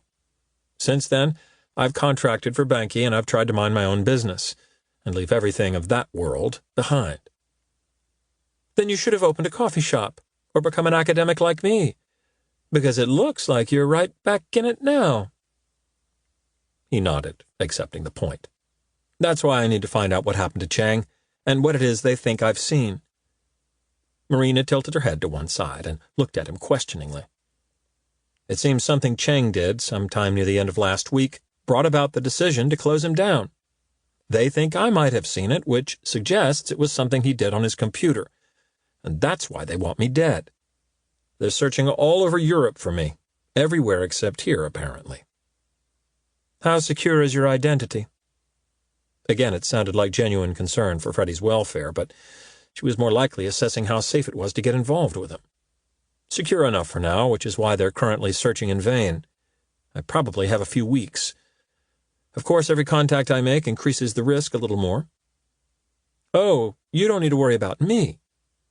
She smiled, and he supposed that was as close as she'd come to telling him she wasn't CIA. I'm not sure how much use I might be, though. I told you he'd been approached by governments and wasn't much interested, and that's certainly what he told me. But he was still, to all intents and purposes, a patriotic citizen of China. So if he worked for anyone, it was probably them. He had a girlfriend. I never met her, Chinese tour guide, but I always assumed she was his handler for the Chinese. He only saw her once every 2 weeks, but then you know that.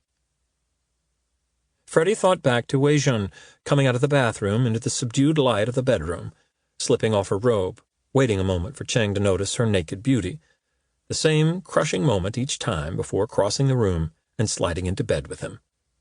If she'd been his handler, she'd fallen for him all the same. Yes, I know, she'll be here this Sunday if she doesn't know about him being missing.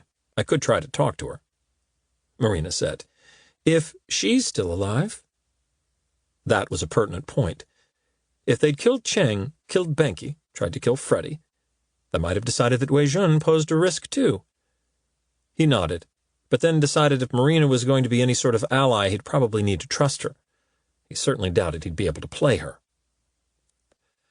But I think you're wrong about him working for the Chinese. He had a CIA code name. Really? Was she acting, or had that taken her by surprise? She pondered it for a second or two before speaking again. Now, that doesn't seem like him at all. Perhaps I didn't know him as well as I thought I did. Freddie had known him intimately this last year, and yet he, too, wondered how well he'd known him. Everything about Cheng's life, every action, every activity had been so considered that perhaps, in truth, it revealed nothing at all about the real man and his beliefs. What were you looking for last night? Marina smiled, making clear he'd reached the limits of their cooperation. I didn't find it anyway. What will you do now?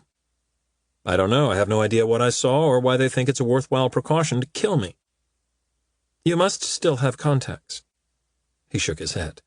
Well, one, and I'll be meeting with him in the next few days, but if you mean for my Evanston days, no, I left all that behind. For a moment she looked as if she wouldn't respond, but then said, Was it very bad, the ambush situation? I couldn't find out much, but someone told me it left you pretty shaken up. He smiled a little, curious about who might have told her that, curious about the entire hinterland that lay behind the composed and slightly haughty edifice of Marina Mikhailova. But then perhaps she was equally curious about him. Ambush is probably the wrong word, but yes, it was bad. There were 4 of us, and I came out unscathed. The others were all killed? He nodded. These things happen. Not that it ever makes it any easier if you're the one who's caught up in it.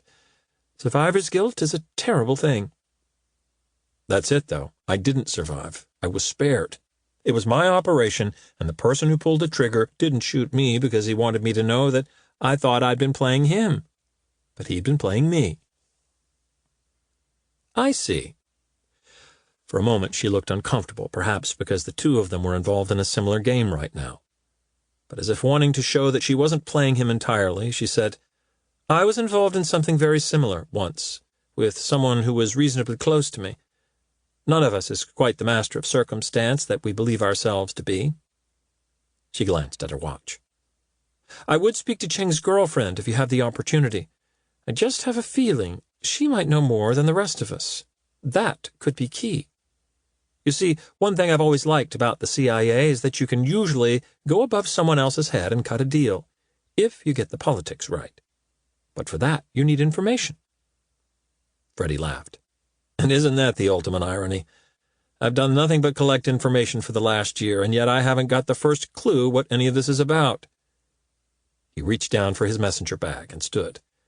"I won't keep you any longer, but thanks."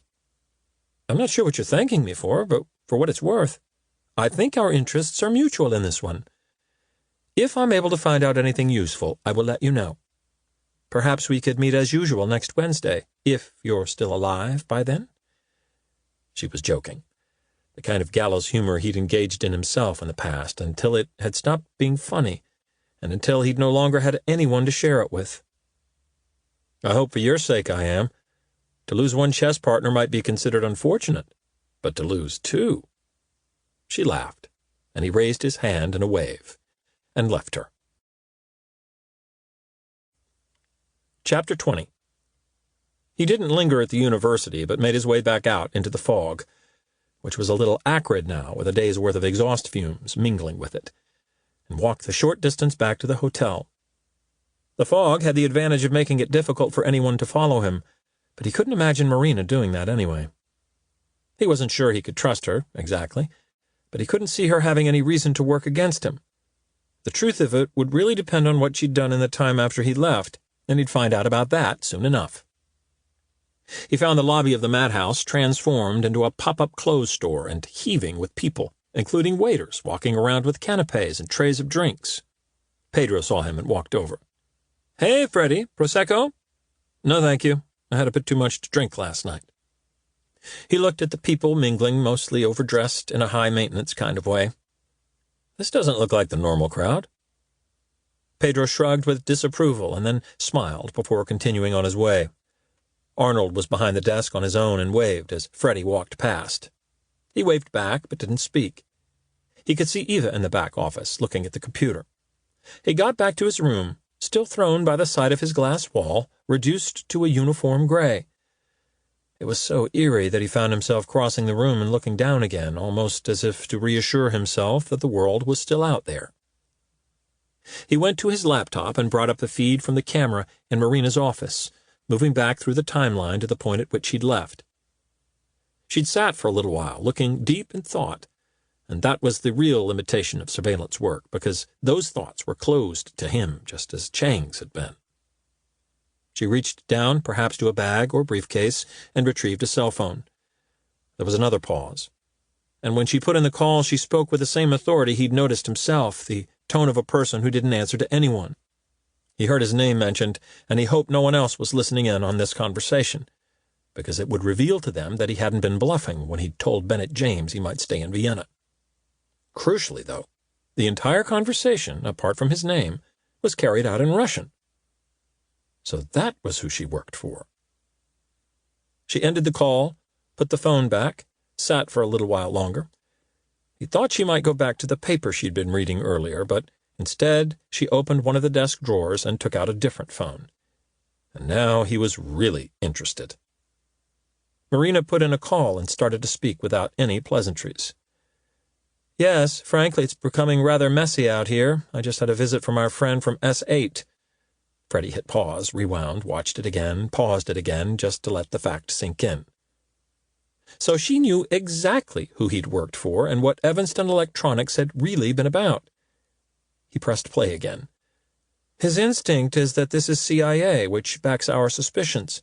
They killed Benke, probably killed Chang, tried to kill our friend, too."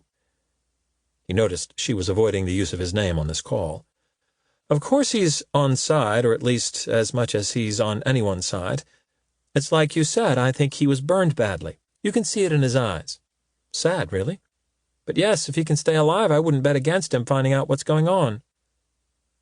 There was a pause as the person at the other end spoke, and she smiled in response, and was still smiling as she said, "You let me worry about that. Try to find out how high this goes, and if there are any rumblings. Watching Chang this last year is one thing, but the events of this week strike me as someone going off script." The call was ended, again without pleasantries. She put the phone back in the drawer, checked her watch, and went back to reading the paper as if absolutely nothing had changed in her normal routine. Freddie smiled. That was the kind of operative he'd once imagined himself to be. But that in turn made him think back to the comment she'd made about him being burned, about being able to see it in his eyes. He felt exposed even thinking over it, and had cringed as she'd said it. He made a mental effort to focus instead on the important things. Who had been on the other end of that call? Just because she'd talked about the CIA in that way didn't mean it hadn't been an American contact. He could almost certainly narrow it down to a U.S. or U.K. intelligence agency anyway. But Marina was also working for the Russians, and that, in turn, made him wonder which of the two was the most important, or if either knew about the other. The important implication was that she'd felt the need to tell both of them about his visit. That would make sense if Cheng's activities had indeed been linked to nuclear weapons. He shut down the feed and closed the laptop, then walked across and turned the armchair so that he could look out at the fog. Inevitably, he could also see his own faint reflection, hardly someone he recognized, with the beard developing nicely and his hair artfully unkempt. Seeing himself, he didn't think he looked distinct at all from the kind of people who stayed at the madhouse, or the regulars who were probably right now upstairs in the bar working on laptops, having informal meetings, or just relaxing. And yet Marina had said she could see it in his eyes, the fallout of that last catastrophic job in Yemen. Maybe she'd just been projecting, seeing what wasn't actually there because of her knowledge of his past. That same knowledge had probably colored her impressions when she'd seen whichever book he was reading each week in the cafe. Had that been the source of her comment about his existential tastes? He'd have liked to mention Marina to Drew when he saw him the next morning, but it was probably best not to. Drew was someone he could trust, but it wouldn't be wise to confuse things, and depending on which outfit Marina was working for, it might even scare Drew off getting involved. Because she was obviously a serious player, half the people Freddie had ever worked with hadn't known the truth about who'd employed them, but she did. She knew about S8, which meant she was well-connected, probably well-respected, and quite possibly very dangerous. Chapter 21. One of the reasons Freddie had chosen the Kunsthistorisches Museum for his meeting with Drew was that it was an easy place to watch from afar, to make sure that Drew was alone and that no one else who looked suspicious went in during the half-hour before or after. If Drew had known the identity of the person he was really meeting, that wouldn't have been an issue, but Drew thought he was meeting Khaled Kabani, and that might induce him to take precautions. Freddie's own precaution in choosing that location was rendered useless anyway, because the following morning, the fog, if anything, had deepened. As he was leaving the madhouse, there were 3 people at reception whose flights had been canceled because of it. One of the 3 refused to accept that the hotel was full, and that he couldn't just stay in his room for another night. It was colder, too, giving Freddie the first opportunity to wear his new military-style overcoat. Wearing it, he felt like he'd finally adapted completely to the madhouse aesthetic and to the wider city. His old apartment already felt like a strange choice of place to live, for all the reasons he'd first chosen it. Once inside the museum, he strolled around, looking for anyone tagging onto the back of a tour group, or walking around solo who might fit the type. But either Drew had come on his own, or Freddie no longer knew what he was looking for. Maybe on reflection, he'd never been that good at looking for it in the first place. If he had been, he wouldn't have let Abdullah play him the way he had. When he reached the Bruegel room, it was just after 11, and he found Drew sitting on the bench, looking up at the hunters in the snow. Freddie stood in the entrance to the room, maybe only 10 feet from the bench. But Drew wasn't even paying attention to the people coming and going, and it took him a few seconds for his gaze to drift to his left. Drew tried to play it deadpan, but couldn't stop himself smiling. He was a big man, a lover of food and drink, less keen on exercise, and his smile made him look like someone who'd been caught doing something he wasn't meant to be doing. Freddie drifted over and turned to look at the painting, and Drew said, "It's the first time I've seen this in the flesh. I could sit here all day." "Well, at least your trip hasn't been wasted." "Oh, it hasn't anyway. See, you're out of the loop. Khaled Kabani was killed a year ago in Beirut." Despite being confident that he hadn't spotted anyone suspicious, Freddie glanced around the room again. but Drew was quick to add, "Don't worry, I'm alone." Freddie turned to face him. "So why did you come if you knew he was dead?" "I was curious to see who was impersonating him. I swear I am so bored in Athens." He laughed, a warmth and affection to his smile now. "Good to see you, Freddie." "You too." Drew stood and they shook hands. "There's a coffee shop in here. Could be a good place to talk." "Show the way." They started to walk, and Freddie said, "So how long have you been in Athens?" 2 years. Don't get me wrong, it's a great place, and Jen and the kids love it, but, I'm a Middle East guy. Oman, Jordan, Yemen." He allowed a brief pause. "Still in the surveillance business?" "I was until Sunday. That's what I wanted to talk to you about." "Well, that's the most intriguing thing I've heard since, I don't know, forever." They talked of Drew's wife and kids until they got to the coffee shop, and while they ordered. Drew took his phone out and showed Freddie pictures of the 2 girls and a boy called Ben, a new addition since the last time they'd met. Then as Drew worked through a piece of cake, in silence after an initial ecstatic moan, Freddie told him his story, or the bits of it he felt mattered. "For the last year I've been on a job here watching a Chinese academic computer specialist. The company behind the job is called Marine Finance, based in Liechtenstein. I wasn't tasked with getting anything specific, just full surveillance on his apartment, his office, his life. Sunday, I went home early, disturbed someone breaking into my apartment who pushed past me and ran down into the street, but was then sent back to kill me." "How do you know he was sent back to kill you?" "I just do, and he had a gun, but I killed him." Drew raised his eyebrows, a forkful of cake briefly suspended halfway between plate and mouth. "Yeah, anyway, he was part of a team. They emptied the surveillance suite, the Chinese academic disappeared, they killed Leo Benke." Again, he stopped short of telling Drew everything that had happened at Leo's place, and wasn't sure why, because he knew he could trust him. "Who's Leo Benke?" "The guy who owns the company I've been working through these last 5 years." That earned a nod, before Drew looked down at his plate, visibly disappointed to see it empty. He put the fork down, and Freddie continued. "I'm pretty sure they're company men. If they're not, they're no more than a couple of steps removed." He took his phone out and brought up a picture he'd pulled from the footage of the trader looking up at the camera, a picture he'd retouched to make it impossible for anyone to work out where it had been taken. He handed it over. "That's the guy who's running it, as far as I can tell." Drew looked at it, his expression inscrutable, then handed it back. "Lars Obermann," he registered Freddie's confusion. "No, he's American. The Obermann comes from a Swiss great-great-grandfather, like 19th century or something. And I think Lars was just a name his parents liked. I don't know, was Metallica around that long ago? Anyway, he's a real son of a bitch. I thought he'd left, but I saw him in passing at Langley last year. He's a pole climber, you better believe it." "So not a good person to have on my case." "No." "Are you sure he's on your case?" Freddie nodded. "Does he know who you are?" "No. They know about Evanston, and they have the helicopter crash story from Yemen. Nothing about who I really was." "Well, that's promising. Still in touch with any of your old crew?" "You know how it was with us, but I cut those ties anyway." "Of course. Well, I'll see what I can find out. Who was your target?" "His name was Zheng Cheng. Like I said, he was an academic here, a computer specialist." But Drew had nodded as soon as he heard the name. "Last night, a Chinese guy took a dive off of his hotel balcony in Skopje. They haven't released his identity yet, but unofficially, we've been told, and that's who it was, Zheng Cheng. The word is that there's an underworld connection. He had gambling debts to some Macedonian crime boss that he couldn't pay." "No, he didn't. Trust me.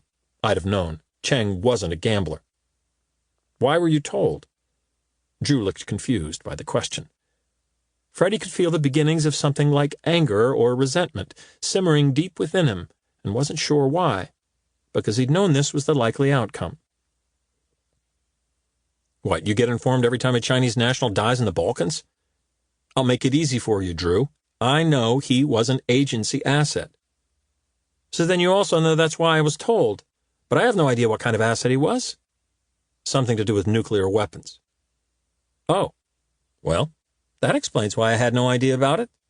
How did you find out?" He frowned, the hint of an accusation. "You sure you don't have any connection with S8 anymore?" Absolutely. And what about your people? You think they believe the story about the link to the underworld, or are they just covering to avoid upsetting the Chinese?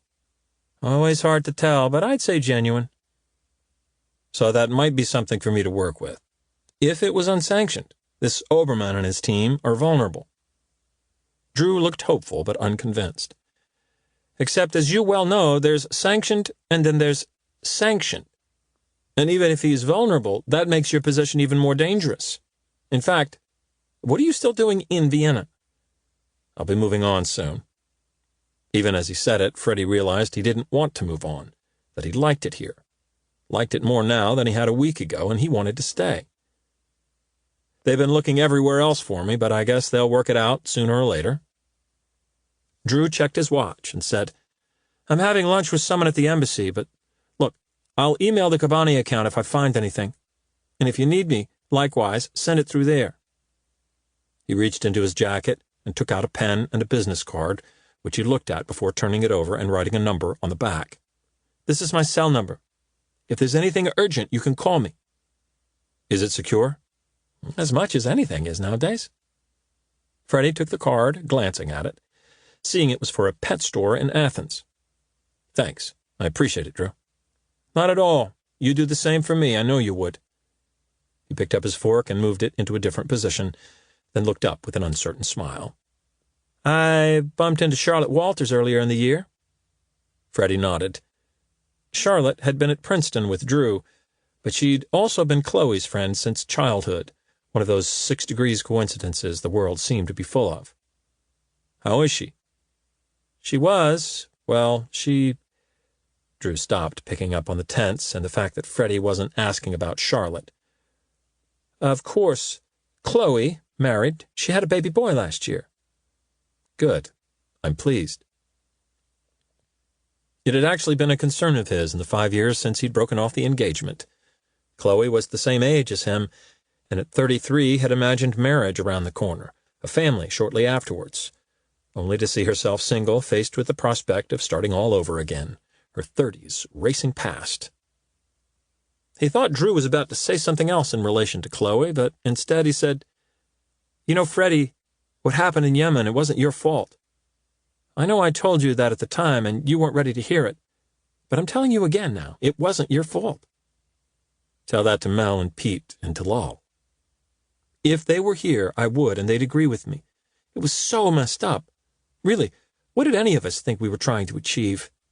You think you were guilty of complacency, of arrogance? And you were, because we all were, including Pete and Mel. Didn't that underpin everything we did out there? Freddie smiled.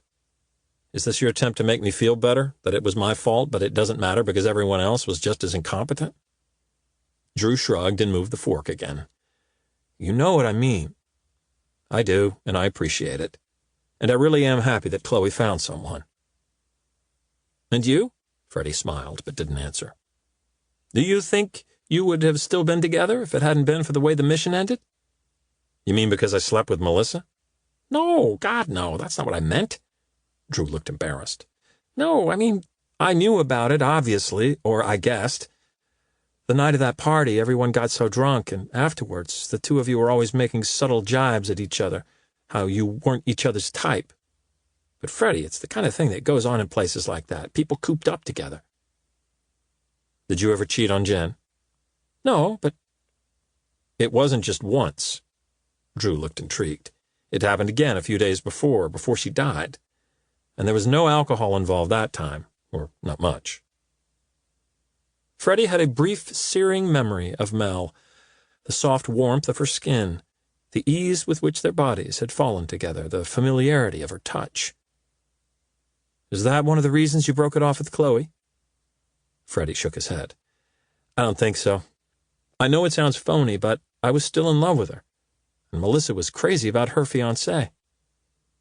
You and Mel just had a natural chemistry. Everyone could see it. If Mel hadn't died, it would have meant nothing. Freddie wasn't sure about that. Wasn't sure that he trusted his past self with something of such importance. It was a hypothetical anyway. But she did die. They all did. And it was a big loss to everyone. I just wish you hadn't... I don't know. You made yourself pay such a price for something... He gave up, and Freddie could see that the sentiment was genuine. But Drew had never messed up, not to the extent where it had cost lives. Pete had left a wife behind, though no kids. Mel had been due to marry that year, the venue and everything else already arranged. But despite that treachery, it was the loss of Talal that was still the hardest of all to bear. Talal with his young wife and baby. "If it means anything to you, Drew, I'm in a good place now, and I don't think I would have been if I tried to carry on. You know, there was a time in the months afterward I was in a bad way." And they'd given him pills, so many pills, and it had often seemed so tempting to wash them down and fall away into sleep. But he hadn't, and here he was. I just found a new way of being, a way to carry on, and I couldn't have done that if I'd stayed in. "You're right. I'm sure you're right. You know how it is. I'm institutionalized. I can't understand why anyone wouldn't want this insane life."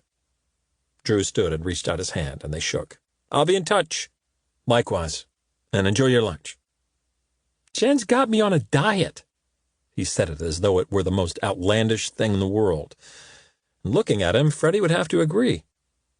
Drew shrugged and headed off out of the cafe.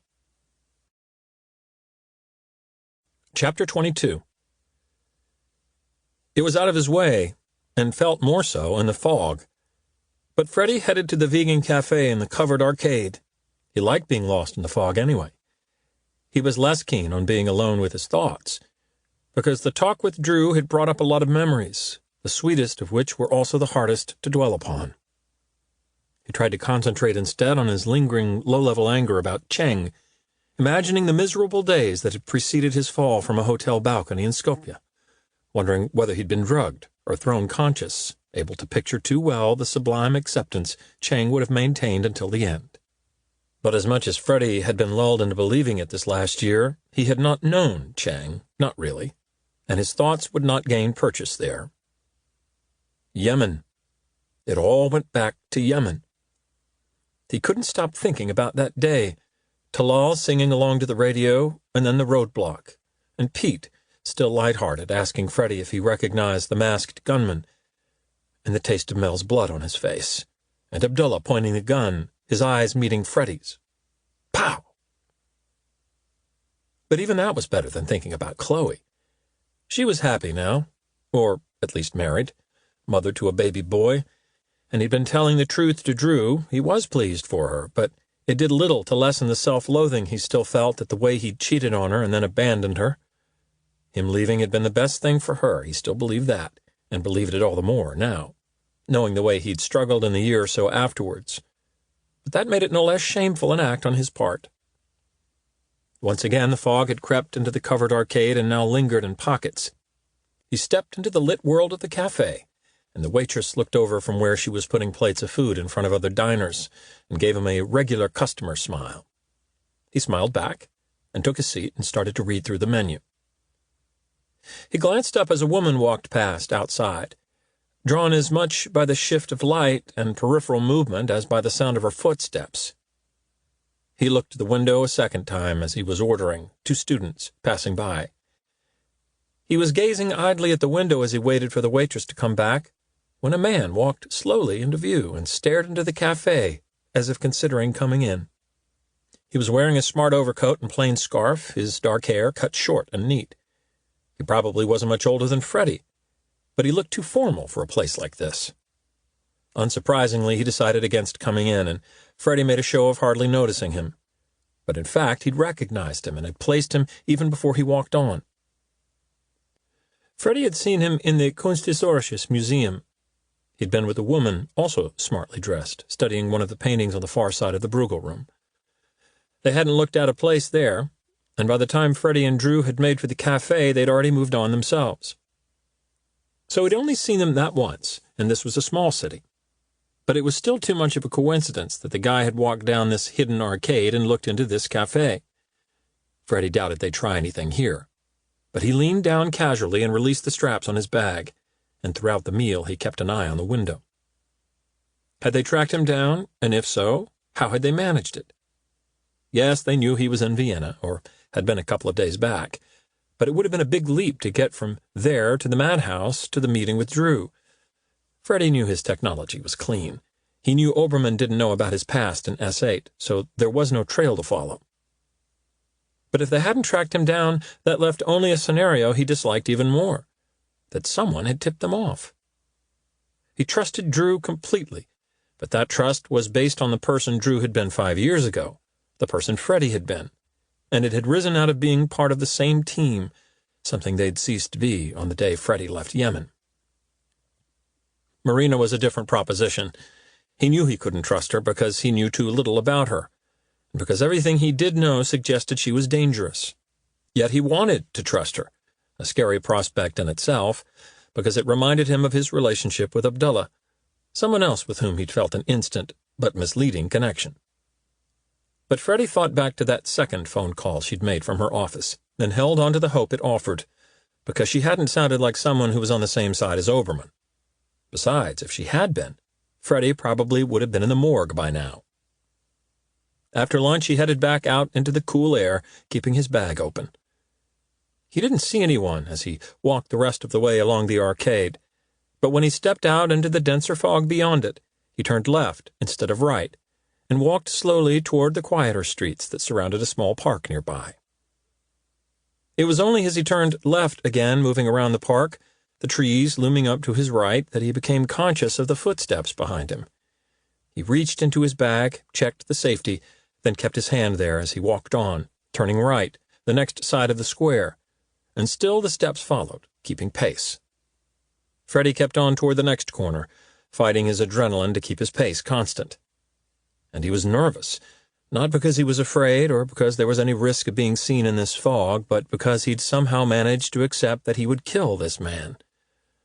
What else could he do if he wanted to stay ahead of them? And yet he didn't want to kill anyone else. He hadn't even wanted to kill Phillips or the guy at Leo's house. After turning the next corner, he walked on, then went through the gates and into the park. For a few seconds, the sound of his own footsteps on the graveled path made it hard to hear the man following. He picked it up again, but then as he walked deeper into the gray interior, the city falling away even further, the second set of steps stopped. Freddie stopped, too, suddenly conscious of the cold damp on his skin. He listened, his nerves notching up another level because of the stillness. He heard a noise, astonished that it had carried across the silence, because he was certain it was the sound of a phone vibrating with a message or call.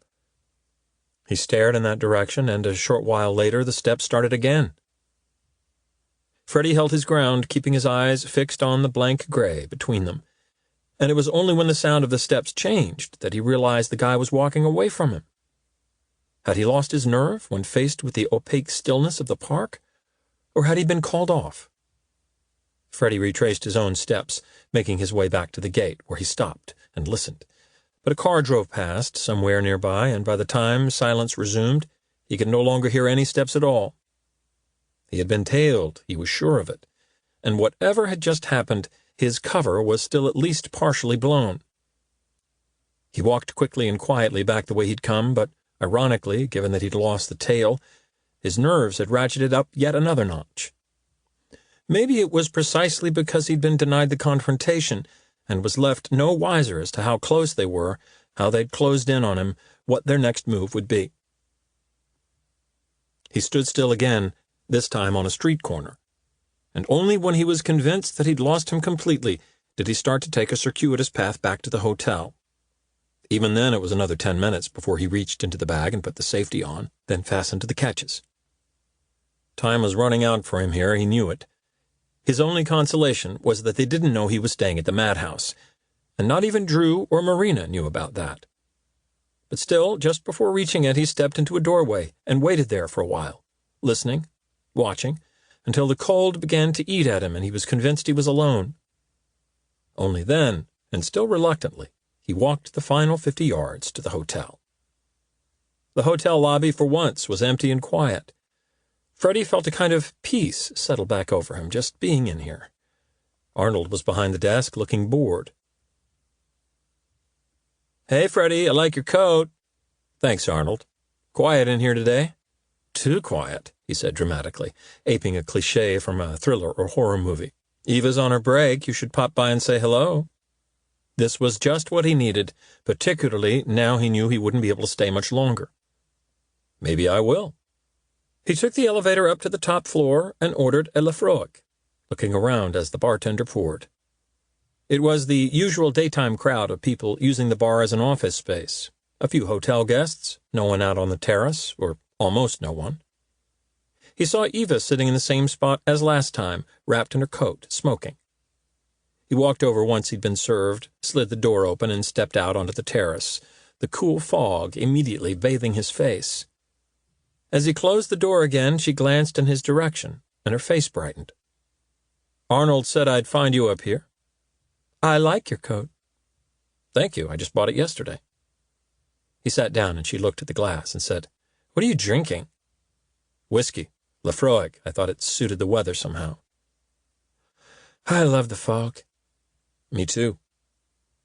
He looked out at it, finding it all the more beautiful, knowing that the city's grand architecture was wrapped up beneath that uniform blanket of gray. "Do you have any pictures of your art on your phone? I'd like to see it if you do." "Really?"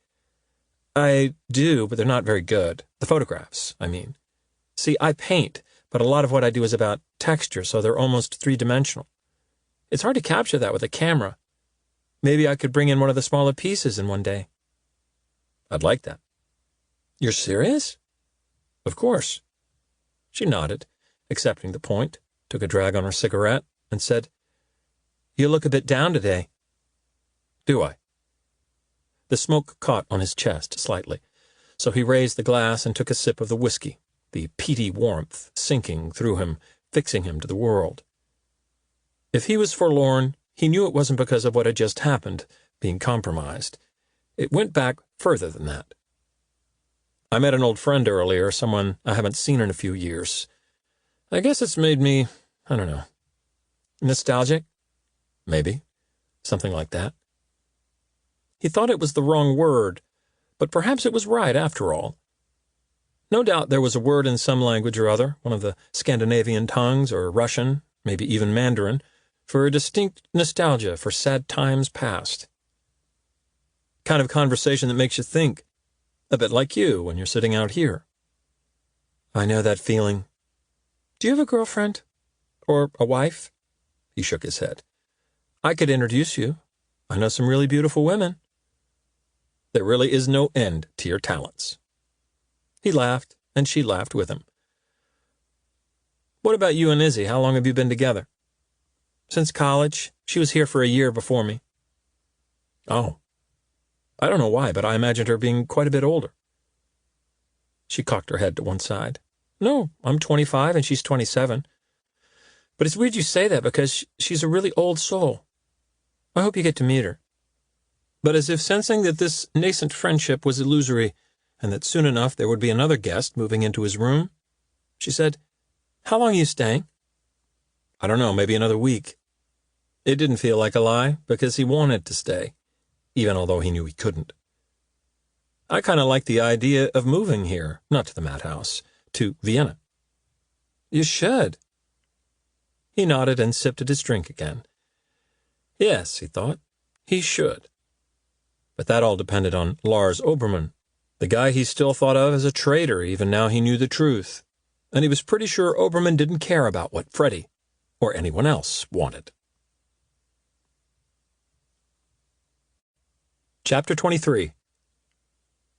Freddie didn't drink much more, and ate lightly, conscious of the traps his thoughts had been constructing for him since seeing Drew. But it was all in vain, and drinking heavily might have been as useful an approach.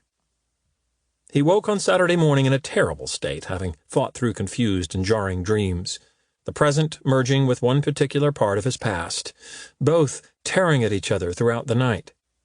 He jolted out of sleep for the final time, stumbled from the bed as if trying to flee, and fell to the floor. He sat there for a minute like a rag doll, his hair matted with sweat, his blood thick and lifeless in his veins. And then he clambered up again and sat on the edge of the bed. A sliver of brightness glowed around the edges of the blinds, but Freddie could also see against it the beginnings of the aura, a jagged, dancing arc of light to the left of his field of vision. He went to the bathroom, took some painkillers, then crashed back onto the bed. He closed his eyes, although the aura remained even in the dark beyond his left eyelid. He made a conscious effort to slow his breathing, to relax. As he had done so often before, he tried to remind himself in a measured way of the facts of that day in Yemen, but it didn't work. Too many of last night's dreams had featured Chloe, who hadn't even been in Yemen, and who couldn't be reduced to the sequential facts of a debrief. He couldn't even remember how it had felt to be in love with her, and yet he had been once, more than he had ever loved anyone. And even as he thought about how much he'd loved her, one of last night's dreams skittered back out of the darkness, the fragments assembling themselves. He knew why he'd suddenly recalled it, because, predictably, it had involved Chloe walking in to find him and Mel in bed together, a dream that felt tawdry, even in its lack of originality. He lay there for an hour or more, the headache part of the migraine never quite materializing, and he was grateful that he didn't fall asleep again.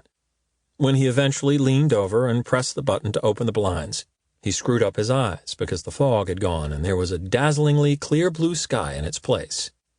He went down for a late breakfast, reminded that it was Saturday when he noticed someone he didn't recognize behind the reception desk. Arnold and Eva weren't around, and nor was Pedro in the restaurant. There were still plenty of people eating, though, and he felt better for being surrounded by them and for having something in his stomach. Only as he headed back up in the elevator did he notice his phone had pinged a couple of times this morning, and he'd missed it. Immediately he thought of the man yesterday, who'd tailed him and almost willfully lost him.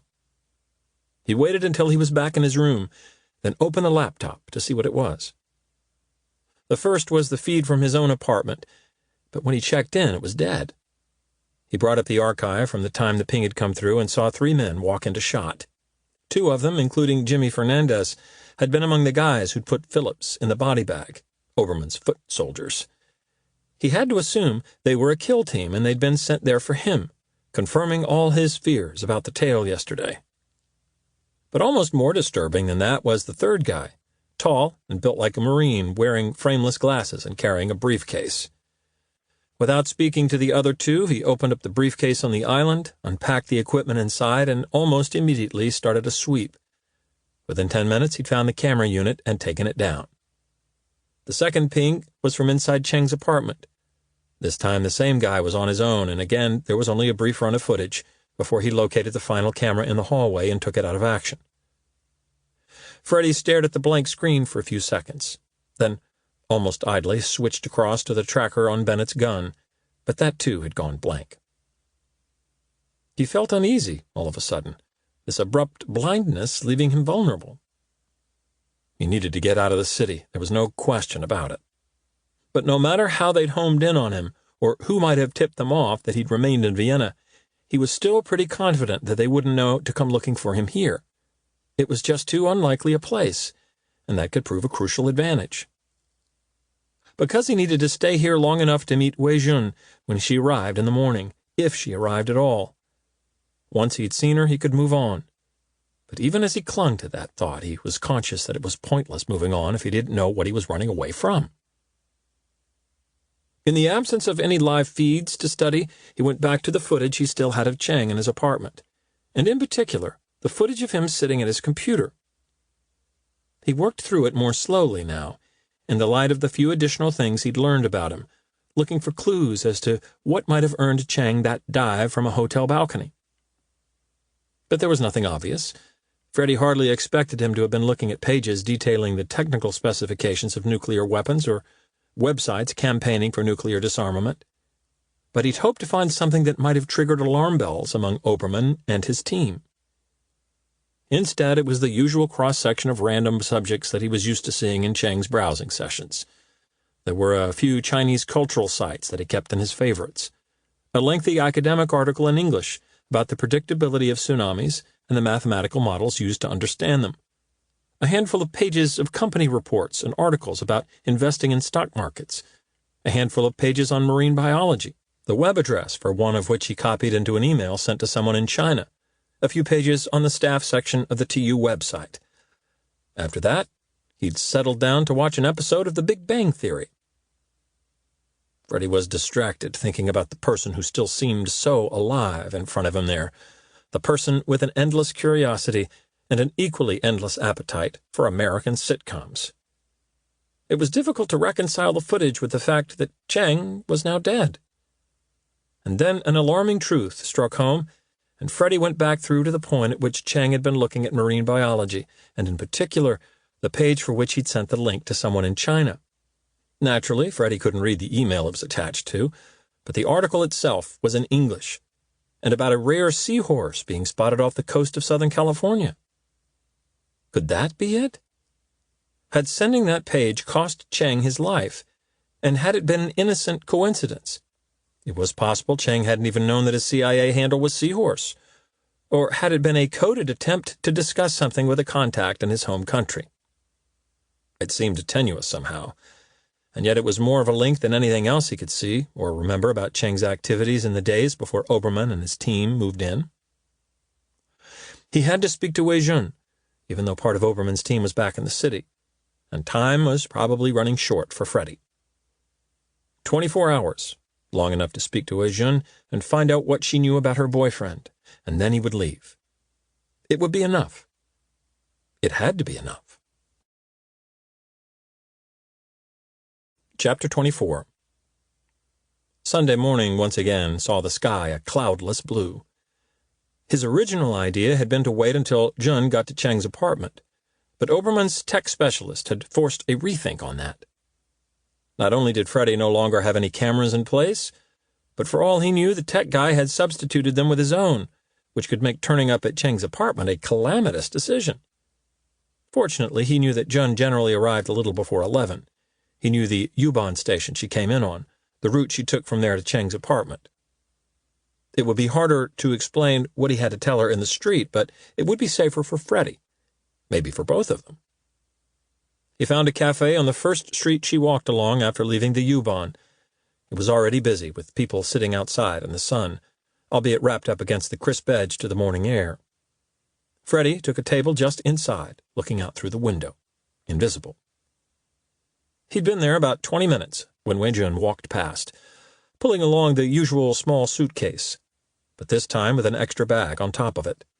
She looked composed and content, with something about her expression that reminded him of Chang, and clearly she had no idea what she was walking toward.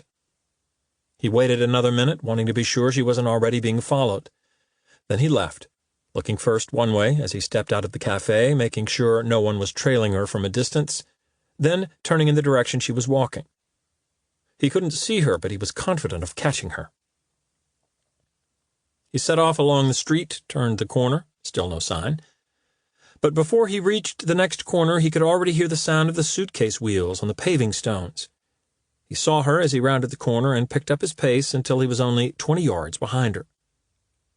At some level, he didn't want to stop her, didn't want to destroy that composure and contentment.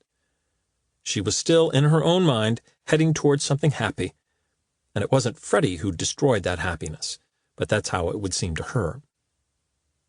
But she was nearing the next corner and would soon be in sight of Chang's building, so he had no choice but to act now. "Jun!" She stopped and turned, confused, perhaps not sure that she'd heard her own name called out. She looked ready to accept she'd been mistaken, so Freddie raised his hand in a wave and called again, "Jun!" She smiled uncertainly. Maybe she thought it was someone who knew her, one of the local tour guides, or someone from one of the places she regularly visited. The smile became even more fragile as he got closer, and she failed to identify the face. She was beautiful, slender, and with flawless skin and big eyes, and younger than Chang, he thought, maybe only 30. Even as he walked the final steps toward her, he remembered her naked, and felt oddly exposed in thinking of it. "Jun, hi, my name's Freddie." She smiled again, being polite, but wanting to know what all this was about. "He isn't there. Chang, he's gone. I'm sorry." "I don't understand. I'm sorry, Mr. "Freddie, just Freddie." "You're a friend of Chang's?" "No. Look, it's difficult to explain here on the street. There's a cafe not far from here we could go to. I can tell you everything." She started shaking her head even before he'd finished, and he felt stupid for not realizing how it would sound to her. A strange man stopping her in the street, asking her to accompany him to an unknown location. No, I'm sorry, but I have to go. I can't come with you. She started to walk away from him, flustered, even afraid. He's dead. She stopped and turned, her face aghast at the brutality of the statement, although still looking skeptical, as if she feared he might be a crank who'd say anything to stop her. What are you talking about?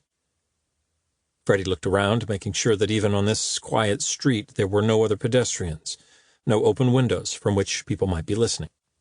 Okay, there's no easy way of saying this. For the last year, I've been paid to watch Chang. Surveillance. I had cameras set up in his apartment, his office at TU, even the lecture hall. I monitored everything he said and did, and I sent it to my clients. He saw his comments sinking in, saw the growing horror in her expression, but also that she was beginning to believe him, for now at least. I'm sorry.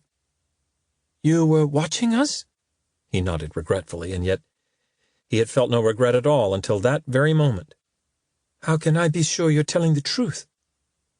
He took his phone out, pulled up the archive, and brought up footage of Chang in the kitchen, then held it out to her. This was taken last Sunday in the hours before he disappeared. Reluctantly, she took the phone from him and looked at it, holding her other hand over it to block out the light. But then she raised that hand to her mouth and looked in danger of dropping the phone.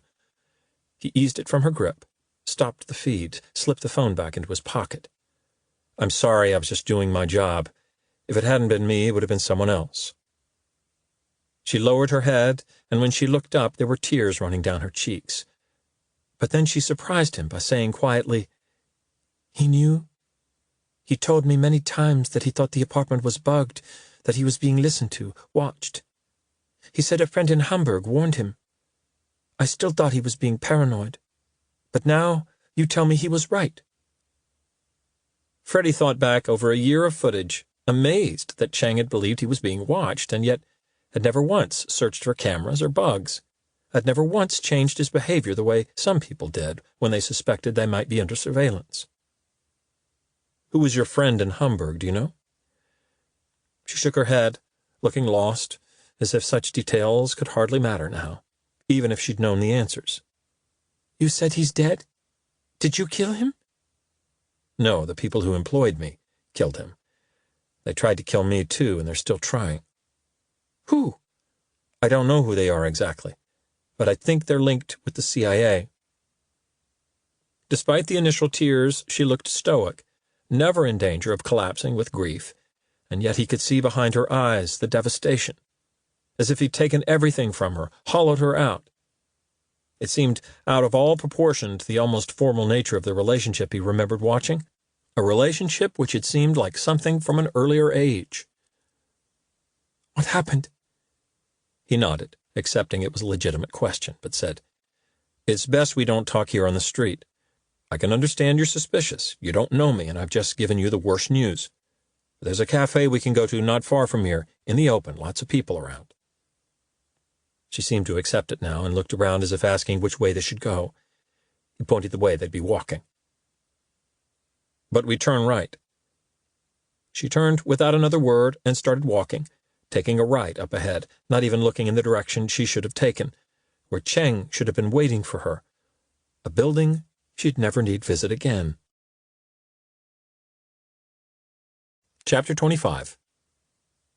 Freddie walked alongside her, pointing casually to show her the way, and he thought she might still be wary, making sure he wasn't directing her into quiet streets.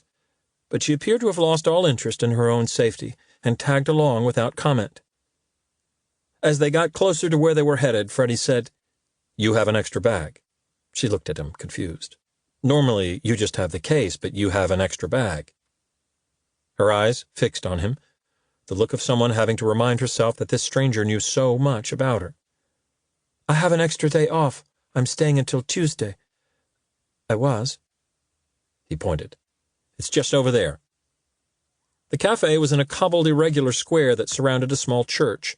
It was open, but it was on the side that was still in the shade, so all the outside tables were empty. They sat down, and a waitress came out right away and smiled and asked in English what she could get for them. He looked at Jun and said, What would you like to drink? She appeared not to hear him and stared blankly for a second before snapping out of it. "I beg your pardon?" "What would you like?" She looked up at the waitress and smiled faintly. "Lemon tea?" "One lemon tea." "Thank you." Her words were so lost that the waitress looked a little concerned. Freddie made an effort to look understanding and said, "Actually, I'll have the same, thanks." "Two lemon teas. Anything to eat?" Freddie shook his head. But she'd anticipated the response and was already walking away again. Once they were alone, June stared at him and went back to the point where they'd left off in the street. "What happened?" "I think they took him last Sunday. I don't know where they took him to begin with. He fell from a hotel balcony in Skopje on Thursday." He thought she might respond, gasp, or express some shock. But he saw now that her lips were pursed, that she was trying hard to keep her composure. "They haven't released his name yet, but a contact of mine told me it was Cheng." She cleared her throat and relaxed her mouth just enough to say tightly, "Where is Skopje? I've heard of it, but—" "Macedonia, in the Balkans. They're making up some story about him having gambling debts, but it's just a story. They murdered him because of some work he was doing for them." He saw a flicker of recognition in her eyes that filled him with hope, and he knew it was callous to feel hopeful in this situation, but he couldn't quite locate the emotion that was appropriate, for now at least. "You saw them take him?" He shook his head, and her tone was accusatory as she pressed him. "But you watched everything. How did you not see this, the most important thing, if I am to believe you?" "I went home early with a headache. There was a man breaking into my apartment. He tried to kill me. At the same time, someone had gone to the place with all the surveillance equipment and turned it off. After that, they must have gone for Cheng." Long seconds crept past before she responded. "I feared this would happen." "Why? Did you know what he was doing?" She didn't answer, didn't look as if she'd even heard. "Did you know he was working for the Americans?" Her eyes looked moist, with more tears ready to fall. But as the waitress appeared and headed across to them with a tray, June smiled and started to speak. "Perhaps you think you knew him, watching him for all that time? Perhaps you think you knew both of us, because you watched everything." The waitress put the teas on the table, and Freddie nodded his thanks. She smiled back sympathetically, maybe thinking there was some domestic drama going on here, and left them. June appeared not to notice she'd even been there, and barely paused. "But you saw nothing? He was so full of love, so caring, so special." Freddie nodded. But in truth he had seen those things in Cheng. What he hadn't seen was passion, or desire, or boredom, or slovenliness, or anger, or frustration. Cheng had been living the way Freddie had aspired to live, in a measured way, attachments shed away, attachments to the past most of all. And yet now that he thought of it, Freddie pitied Cheng for the tidiness of his life. "I was just doing a job," he said. "You feel like you get to know people because you get to know their routine, their habits, the things they like and don't like. But you don't really know them.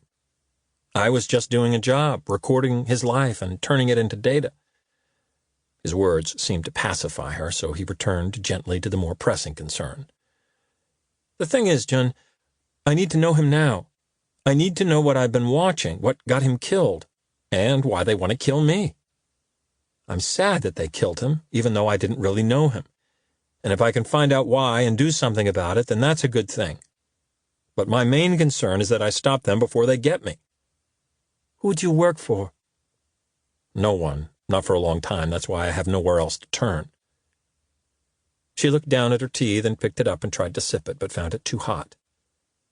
He waited, but again she didn't seem inclined to speak, so he said, "I'm sure I know the answer already, but I assume he didn't have gambling debts?" She shook her head and smiled at some memory.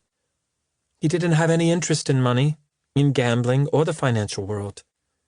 He was approached once and asked to design a system for gambling, and he was always being approached by financial companies, but it wasn't a world that interested him at all."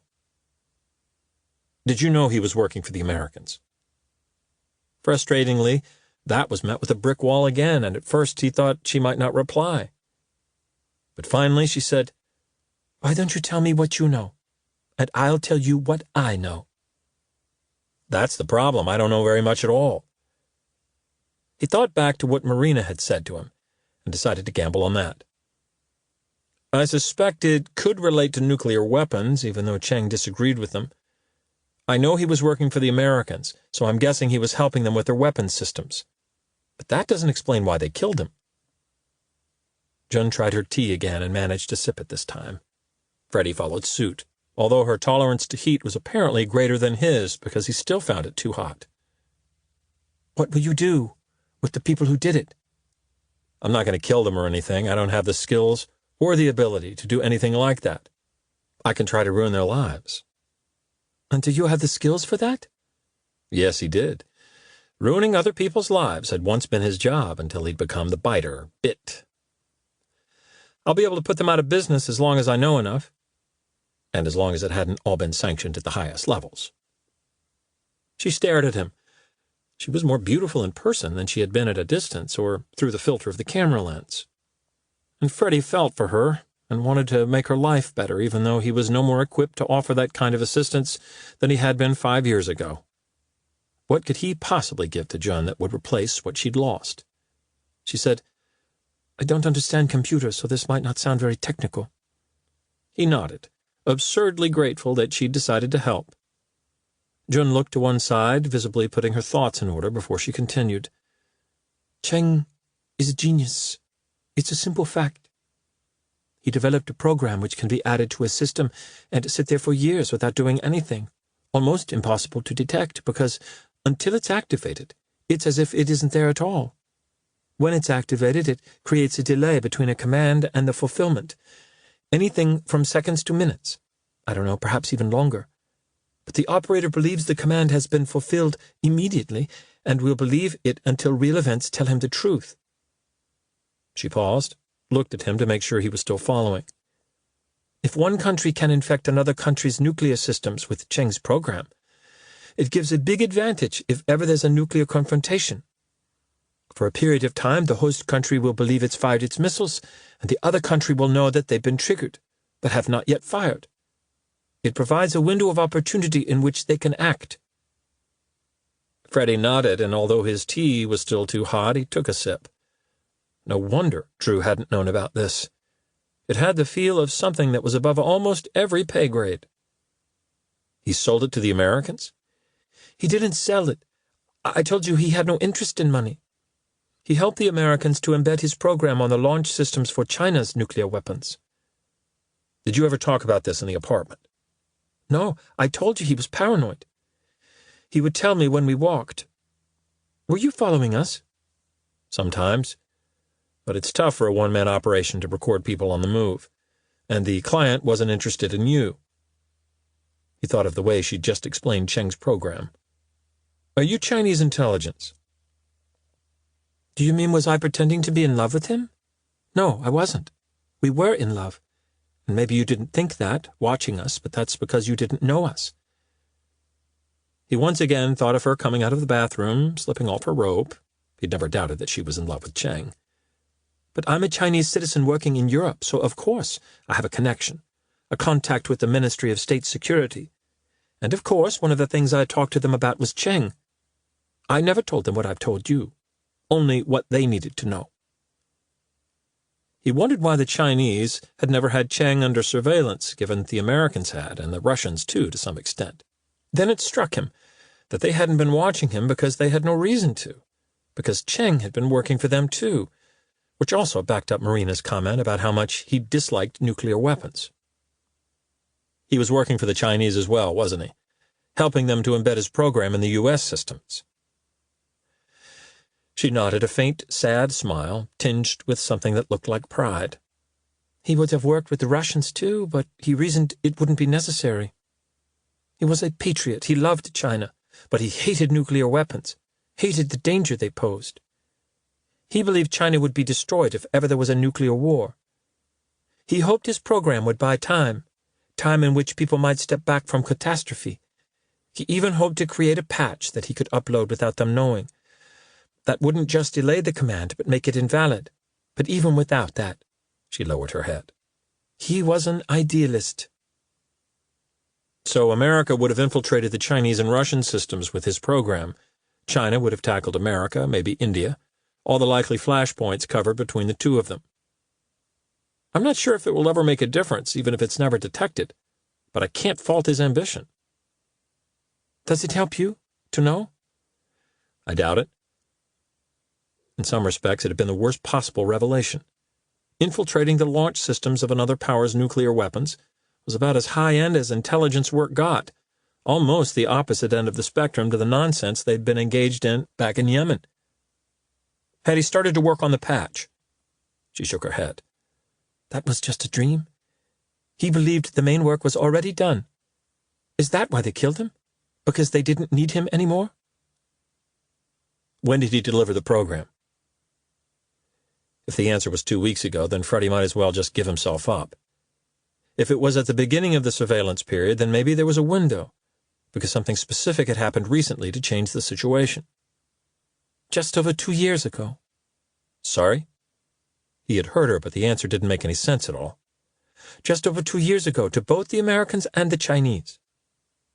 But that doesn't make any sense. They'd waited over a year to put him under surveillance, over 2 years to kill him. Freddie tried to think how the events of the last week might still be linked to Cheng's program, but he just couldn't see the connection. Jun said, "It must be why they killed him." She'd bought into it, his pacifist idealism, a work of global sabotage she believed so important that it had cost Cheng his life. No, Jun, it can't be why they killed him. She looked ready to respond to a challenge, as if Freddie were criticizing Cheng's character. That's why I asked about the additional patch he wanted to make, the one that would completely invalidate the commands, because something changed in the last week or two, something that made them do this. They think I saw it happening too, which is why they want to kill me. He didn't bother to spell it out, but something must have happened a year ago too, something that triggered Obermann to launch a surveillance operation against Cheng more than a year after he'd delivered the only thing they'd ever need from him.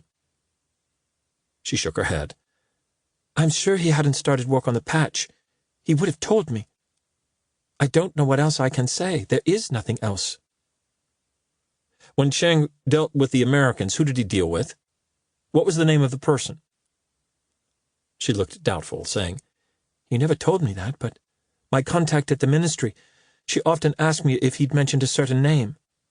I wrote it down somewhere. Was it Lars Obermann? No, not a European name, an American name. I'll call her today. I have to call to tell her what happened. Tell her he's missing. Don't tell her you know what's happened to him. She nodded, but said, I can ask her what that name was. I can tell her Cheng has written something on a note, but it's not clear. He'd experienced this before from citizens of countries with an intrusive state security apparatus. They always seemed remarkably adept at navigating the system. That's good. Lars Obermann is the man who had him killed. But if the man your contact mentioned is the person Cheng dealt with, that might give me something to work with. What he was actually hoping was that she'd come back with a name that Freddie could give to Drew Clark, the name of someone who'd pull rank over Obermann. It was an outside chance, but still the best he'd had until now. I can do that. She lowered her head again. I don't even know where I'll stay tonight. I have nowhere to go. Do you have money? Of course. Book into a hotel. Don't tell me where, just check in somewhere. He looked at his watch. Let's meet again at 5. Will that be enough time to speak to your contact? Yes, she's here in Europe. Okay. If you can bear to do it, I'd also like to bring my laptop so that you can look properly at the footage I have, the websites Cheng visited, to see if there are any clues there. If it will help. It was clear that she'd rather do anything else than look at that footage, but that she'd do whatever it took to avenge Cheng's death. In some way, that was difficult to pinpoint. It made him feel like less of a person. Good. We can meet here again if you like. She glanced quickly around at the cafe, the wall of the church, the irregular cobbled square, the entry points, taking it all in with such a swift calculation that he wondered again if she might be in intelligence, and the contact was really just her superior. Sure enough, having carried out the rapid survey, she said, No, there are some small gardens in front of the Rathaus. Do you know it? I know it. We can meet on one of the benches there." "Okay, 5 o'clock?" She nodded. Her sorrow and her insistence on how little Freddie had known Cheng had all seemed completely genuine. And yet he was wondering now, was she more than she seemed? Did she know more than she'd said? Did she have an agenda of her own? "I'm really sorry about everything that's happened. You have no reason to help me." She smiled, as if to suggest he hadn't understood anything at all. "I'm not helping you. If I can find the name of the person who worked with Chang, and if you can use that to hurt the man who killed him, I'll be happy." She looked at him coldly, not with hatred, but with no emotion at all. "I don't wish to be rude, but I don't care what happens to you." "I understand, and it's not rude at all." She stood up, taking him by surprise, and said, "I can't promise you anything except that I'll be there at 5 o'clock in the Rathaus Gardens." She turned and walked away, the case rattling awkwardly over the cobbles behind her. Not the way they'd come in, but into a street that sloped away from the narrow side of the square. She remained in sight for a long time, patiently tugging the case over the small, uneven obstacles of the cobbles, and just before she disappeared from view, she turned to make sure he was still sitting there.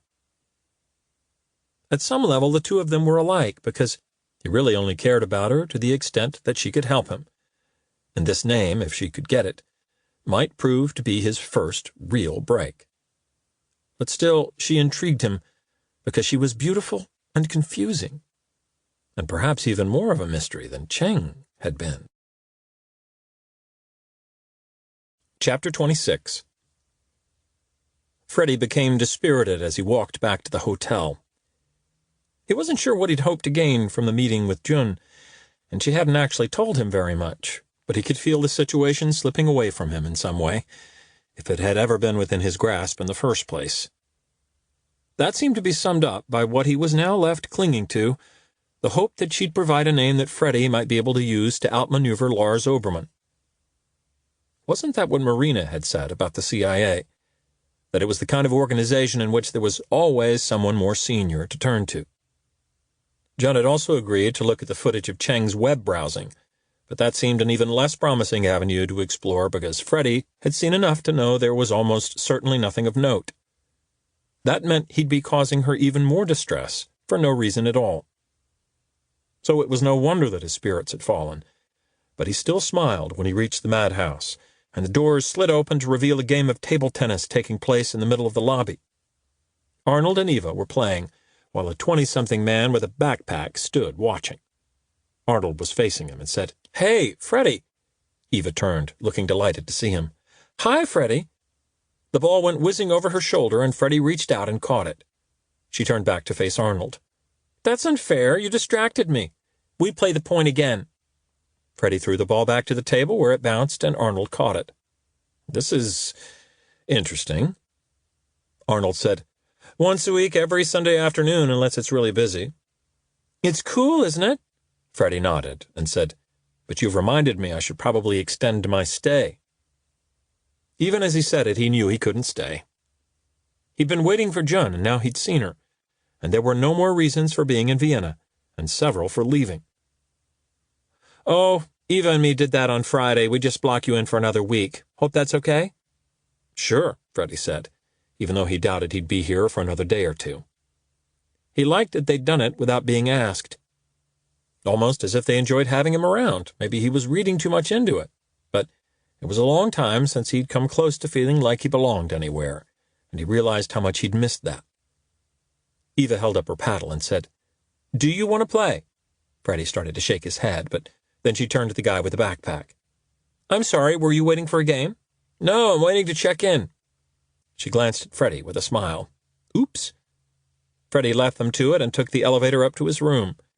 He checked the charge in his camera and used it to focus on people coming and going on the street far below. He wanted to be able to check the Rathaus Gardens and the area around it from a distance, just to be sure he wasn't walking into anything. He still couldn't shake the idea that Jun might be Chinese intelligence, and it was true what she'd said, that most Chinese nationals working in Europe probably had some involvement with the Ministry of State Security. But something about the way she'd studied the square around the cafe had put him on edge, making him wonder if that was the real Wei Jun, and the devoted girlfriend act had been just that. She wouldn't even need to do very much to make life difficult for him. She knew that the CIA team responsible for killing Cheng also wanted Freddie, so letting it slip on the wires that he'd be in a certain location at a certain time would be nothing short of an invitation to the men currently living in Freddie's apartment. At 4 o'clock, he checked the Kabani email account and was surprised to see that 2 messages had arrived earlier that day from Drew. He opened the first, looked at the text, and felt his blood sour even further. "My friend, this isn't good. I made a few inquiries about what Lars Obermann is up to nowadays and was told in no uncertain terms that it wasn't a good idea for me to be asking about Obermann at all. I foresee an appraisal for yours truly, because one of them was very suspicious, asking why I wanted to know. I'll still keep trying, but my advice to you is to go now, and to go far." It suggested that, far from being involved in rogue activities, Obermann was so high up the greasy pole that he was untouchable, even by his own colleagues. In turn, that meant the name Jun had for Freddie, if she had it at all, was unlikely to be of much use. The second message was shorter and should have offered some reassurance, yet didn't, because Freddie sensed the tide was still moving relentlessly against him, and it seemed Drew sensed it too. "P.S. You were tailed after leaving me the other day. A misunderstanding, but nothing to do with Obermann, and he lost you anyway. But I meant what I said. Get out of Vienna." Yes, he would get out of Vienna. But Freddie still set off to meet Jun with half an hour to spare. He took a tram past the gardens, looking casually for any signs of activity that might be suspicious. He got off at the university and walked back to the other side of the broad street, looking more at the cafes now and other places where a watcher might sit. Still seeing nothing, he crossed over and skirted around the gardens, joining the tourists who strolled in front of the Rathhouse, staring up at its vast neo-Gothic facade. The camera gave him an extra layer of invisibility, and by training the lens at an apparently confused assortment of targets, it allowed him to study the gardens as he walked alongside them. It was still just before 5 when he drifted into the gardens and sat down on a bench that gave him a good view over the whole area. He'd been there only a few seconds when a young mother with a baby in a stroller came and sat alongside him. He smiled at her and glanced down at the baby, who was asleep. The woman smiled back, but then took out her phone and studied it. Freddie continued to look casually through the camera now and then, occasionally firing off a shot. He checked the time and saw it was just after 5, only a few minutes. But he began to wonder if she'd come, and that automatically made his nerves twitch, and he scanned the area for anyone who might be watching him in turn. The baby girl in the stroller began to stir, and the mother put her phone away and started to talk to her. The baby smiled and chuckled, then grinned broadly at Freddie. He smiled back, and the mother smiled at him too, then unclipped the harness and took the baby out. The baby burbled, trying to reach for Freddie's camera, and the mother laughed and apologized. Freddie shook his head and pandered to the baby, making her giggle, even as his own thoughts were racing, unsure what he was even meant to do now. The young mother's phone rang, and she answered, happy and carefree. She ended the call and put her daughter back into the stroller with a minimum of fuss, then stood and said goodbye to Freddie. He bid her goodbye in return and waved to the baby, but her attention was already elsewhere. He checked the time again, nearly 10 past the hour. He raised the camera, took a random shot, but then as he lowered it, he spotted her walking in at the far end of the gardens. Jun was looking about for him, so he stood and started along the paths toward her. She saw him and looked briefly at the maze of paths between them, before seeing the route to reach him and turning right. Freddie was still looking around, taking in the people, most of them tourists. When they were finally on the same path, heading toward each other, she smiled, perhaps briefly forgetting why she was here or who he was, what he'd done. She seemed amused by her confusion with the paths, by her late arrival, but with that smile she looked so beautiful, and he thought of her naked again, and maybe Cheng had loved her. But it had always seemed as if he hadn't actually noticed how attractive she was. Freddie smiled back, but then someone cut across his path and bumped into Jun before clumsily moving around her and off again, offering no apology. The guy was big and Jun was slight, so she stumbled sideways a step before righting herself. The smile stayed in place for a moment, but fell away then, and she looked confused, and Freddie picked up his pace. He was about to call something after the guy, telling him to watch where he was going, but even from behind, he could see now that it was Jimmy Fernandez. June took another step, but it was unsteady. Fernandez had done something to her, that collision. She smiled awkwardly, then made for a bench off to her right. An elderly couple was sitting in it, looking like American tourists, but she almost fell toward it and slumped down so abruptly that the old woman looked alarmed. Freddie called to them, saying, "Someone just bumped into her. She's hurt. I'll try to stop him." June didn't look hurt, except for the awkward and confused expression on her face. But the elderly lady could see it, too. "Oh, my goodness!" Freddie was right. They were American, and he was vaguely conscious as he broke into a run that they were eagerly trying to help June now. He looked ahead to where Fernandez was still walking away at a fast but steady pace. Fernandez didn't look back, but seemed to sense he was being followed, and with a barely perceptible shift, moved up into a jog and then a run. He was fast, and Freddie had to hold the camera and the bag to stop them bouncing about as he chased. But he still kept him within sight as Fernandez ran out of the gardens and toward the university. But then, quite suddenly, he lost him. Freddie stopped, scanning the people ahead of him. Too late, he saw Fernandez climb into a black BMW that pulled away smoothly into the city traffic. He turned and walked back, seeing there was a small crowd around June now, including 2 police officers.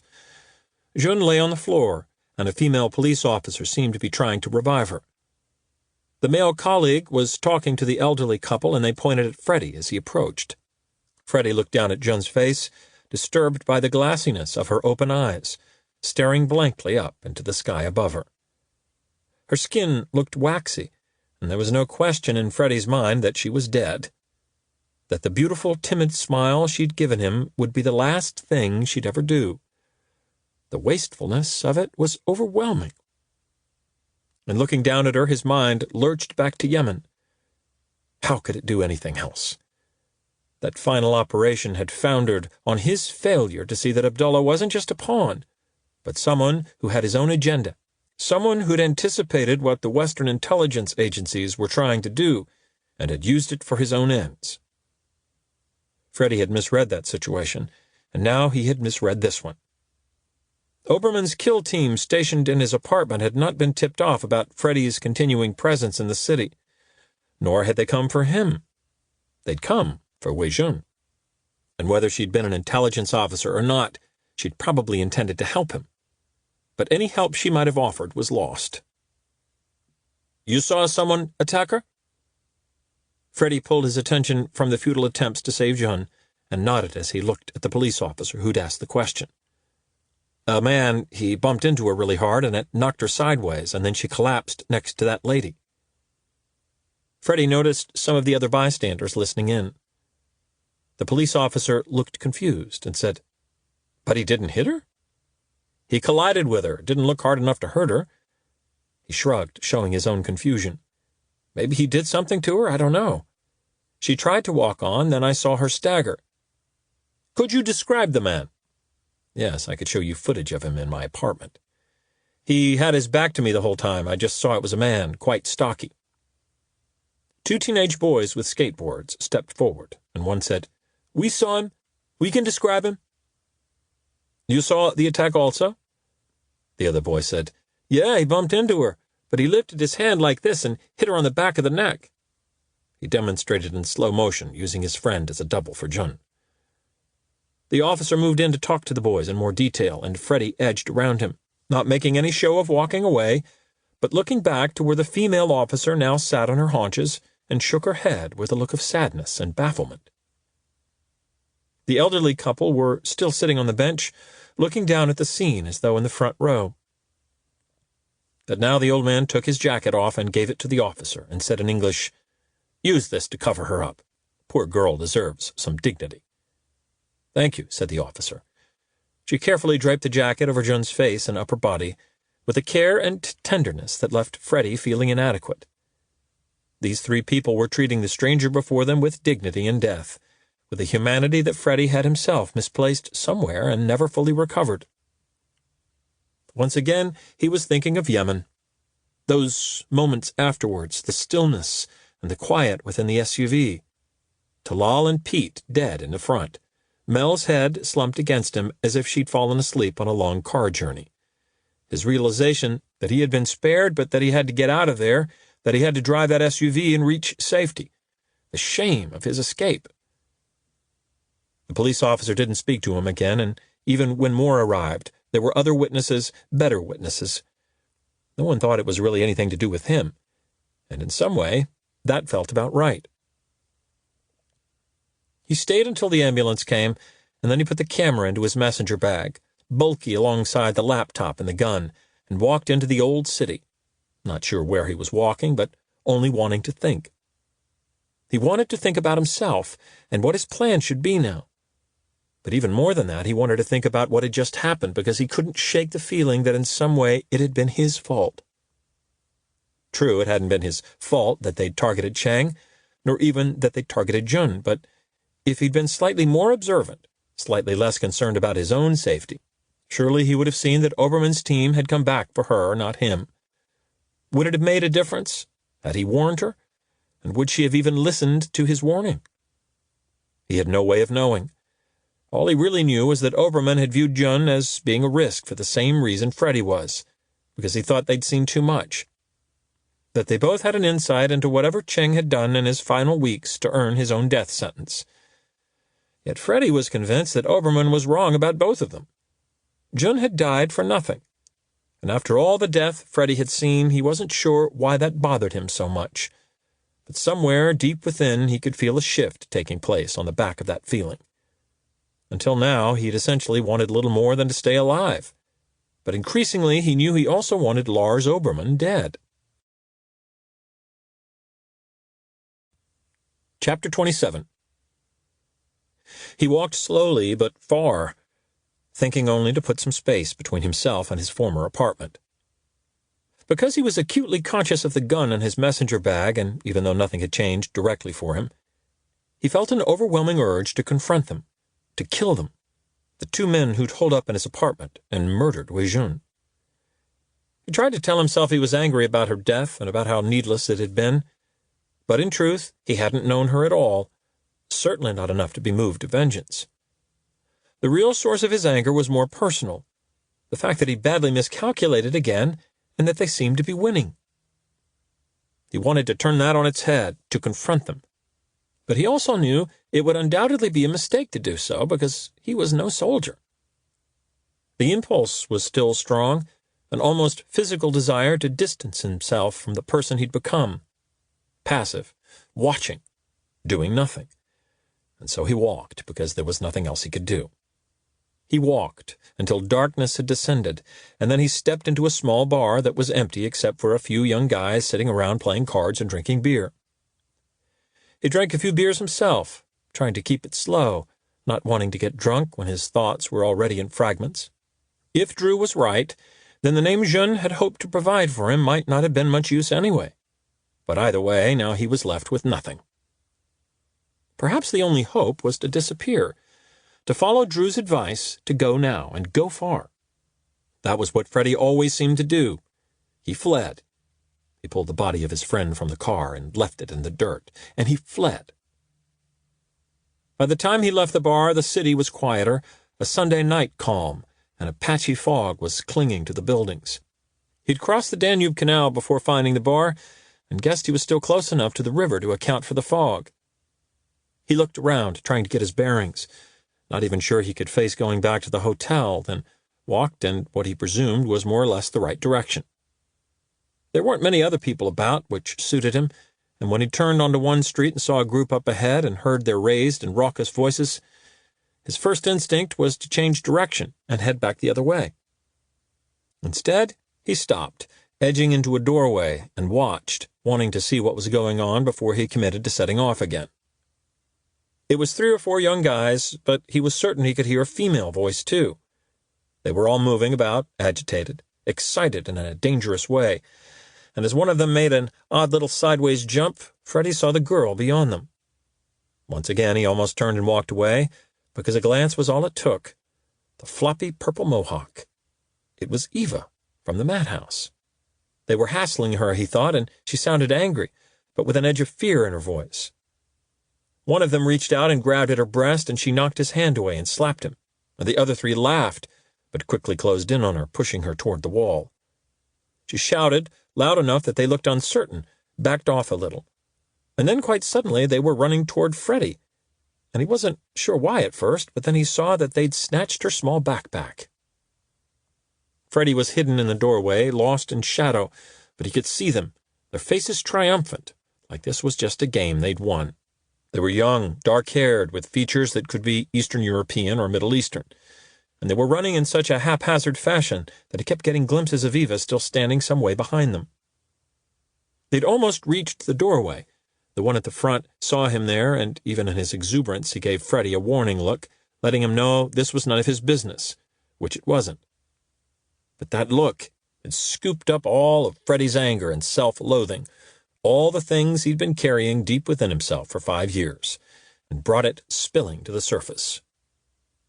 The first ran past, then the next two, running side by side, and then the one with the stolen backpack followed up the rear. But he didn't run past. Freddie stepped out and swung his fist hard into his throat, clotheslining him. The guy almost flipped over and crashed to the ground, the bag skidding away from him. Freddie stepped in and kicked him in the groin and wanted to keep kicking him, his own adrenaline racing. But he knew his limitations and could hear some hurried words and the other three stamping to a halt a short distance away. Freddie slipped open the catch on the messenger bag and reached inside. The downed guy was crying and groaning and holding himself. The others were running back now, warily, but the one who'd stared a warning reached into his jacket, and Freddie saw the flash of a blade. Freddie held his ground, facing them, and then they saw the gun and stopped. The knife was put away again, and the guy put his palms up to Freddie, trying to show in his expression now that he meant no harm. Freddie didn't speak, didn't flinch, and as the downed guy crawled toward them, the other two pulled him up while visibly trying to keep their distance. The one who'd had the knife was still looking at Freddie, even as the other three stumbled away up the street like two friends helping a drunk. The guy didn't look like Abdullah, and Abdullah himself was long dead, but the look he'd first given Freddie a few moments ago had reminded him of that day, and it felt like exorcising a ghost somehow as he smiled and raised the gun a little and said, "Pow!" The guy looked even more alarmed and took a few backward steps before turning and running after his friends. Freddie nodded to himself, then slipped the gun back into the messenger bag and leaned down to pick up Eva's backpack. He turned and saw Eva standing along the street, far enough away that she probably hadn't seen the gun, and probably hadn't seen enough to know what had gone on, apart from some sort of standoff. He walked toward her, and she started to thank him, her voice shaky, but as he got closer, she ground to a halt and did a double-take before saying, "Freddie?" "Hi." He held out the backpack, and she took it off him, her hand trembling, her face full of confusion. "What are you doing here?"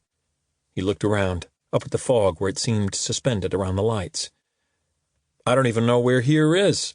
I had some bad news earlier, just work stuff. And I went for a walk to clear my head and had some beers. I thought I was kind of going in the right direction for the hotel." She shook her head and pointed back the way he'd come, and he could see her hand was still shaking. "I'm sorry. Are you okay?" "I'm fine. Assholes. This is normally a really safe neighborhood, and I don't want you to think it's because they were immigrants. There are a lot of immigrants here, but they were—" She shrugged. "Thanks so much, Freddie. Did they hurt you?" "No, I think I hurt one of them, but he deserved it. Do you live near here? I can walk you the rest of the way. But I don't think they'll come back." "I'll be fine. But you could come anyway. You can meet Izzy, and you can have a drink. It's the least I can do." He wasn't sure he wanted to meet anyone right now. Wasn't sure he wanted to get any more acquainted with Eva than he was at present. But she saw his reluctance and was quick to counter it. "Please, I'd really like you to come." "Okay." She smiled. "It's not far, this way." They started walking. "Was it very bad, the news you had?" "Like I said, just work stuff, but stressful. I wanted to clear my head, but I've no idea how far I walked or where I've ended up." "This is the Carmeliter Quarter. The Prater Park is just over in that direction." She pointed. "Can I ask you something, Freddie? Sure. You won't be offended? I doubt it. She nodded, but still looked unsure of herself. Are you in trouble? He smiled at her. What makes you ask that?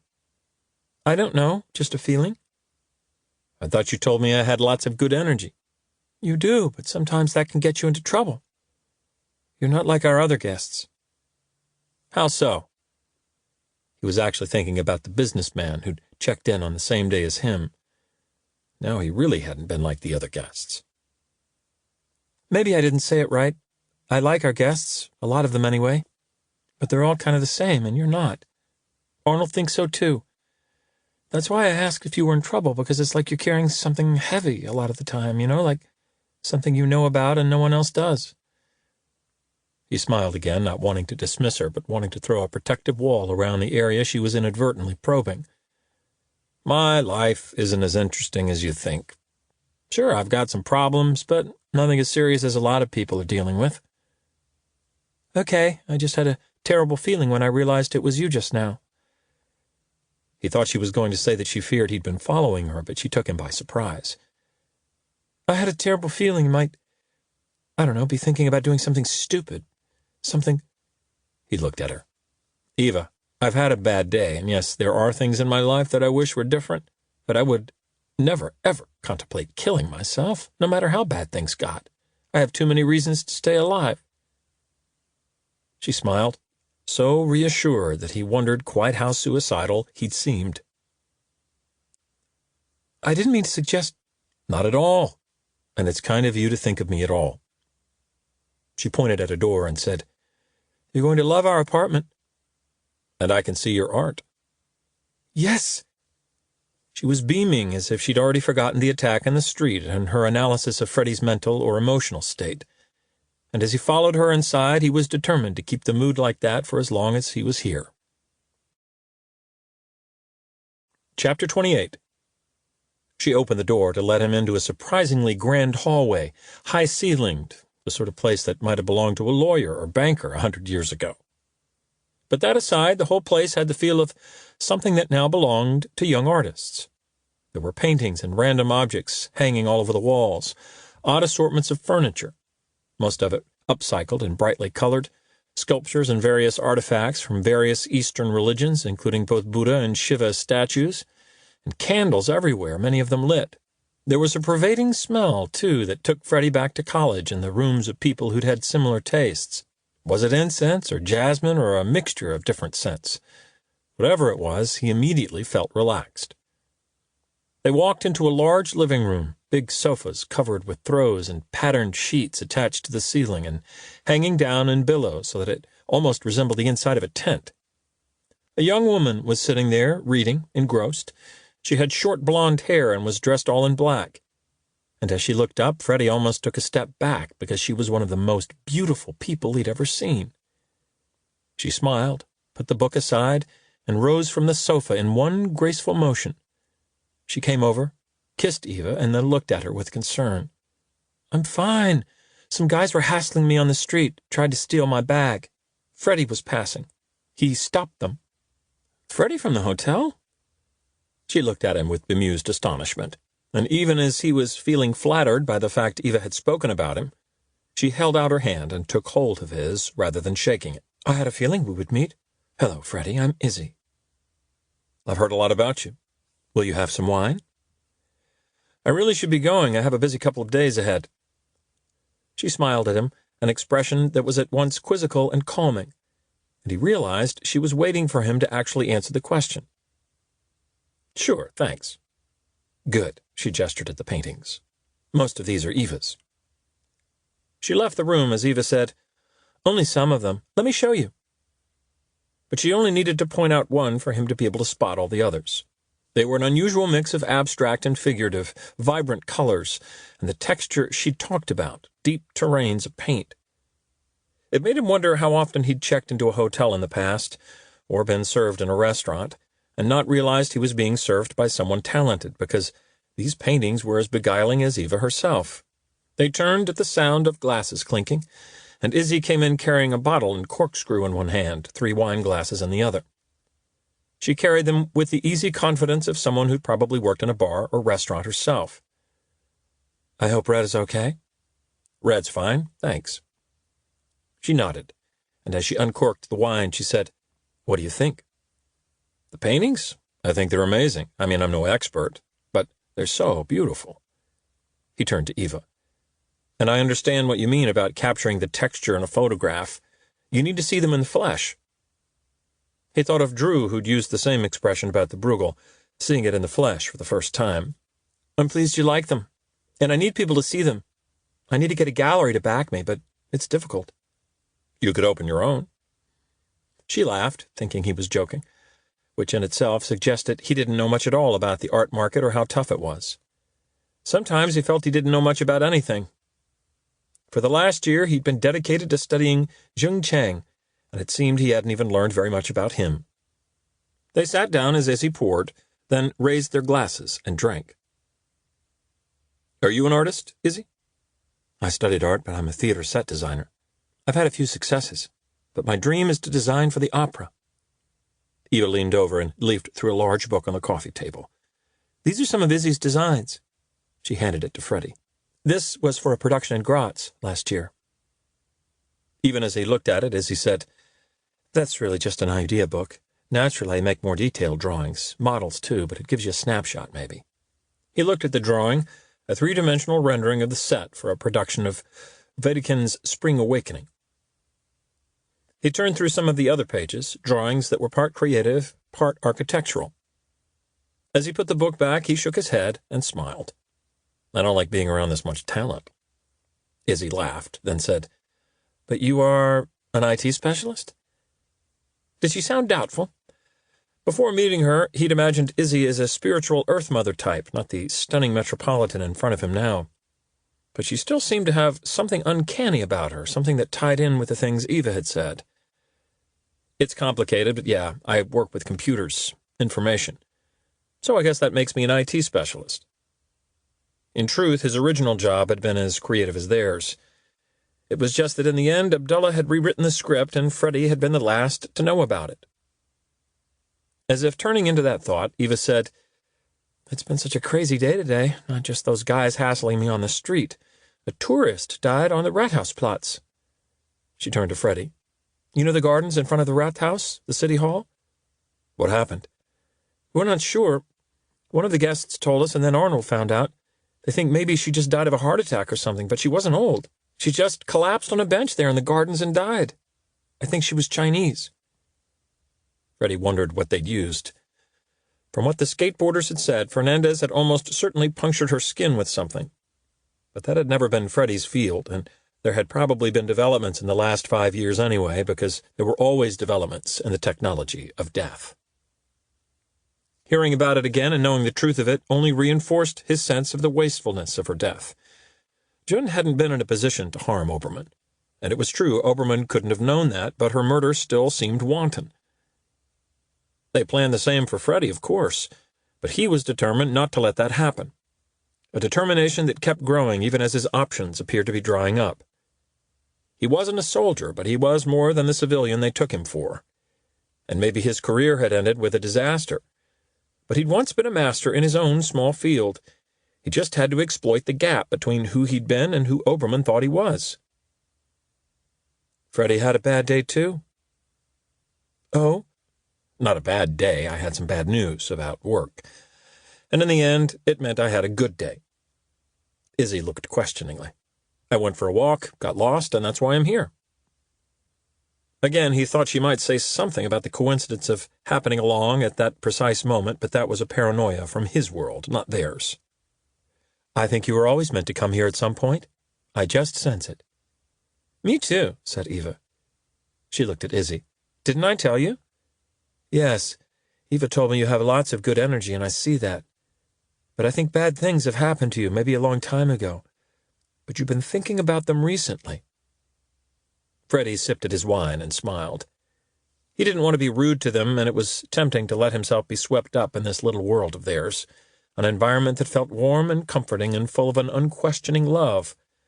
But it was a step too far to believe that this was any more than educated guesswork. It was much the same as Eva's palm reading, trading in vagaries. He was sure most people could think of something bad that had happened to them at some point in their lives, and that most people on their own in a strange city would be prone to dwell on the past and think about the wrong turns they'd taken in life.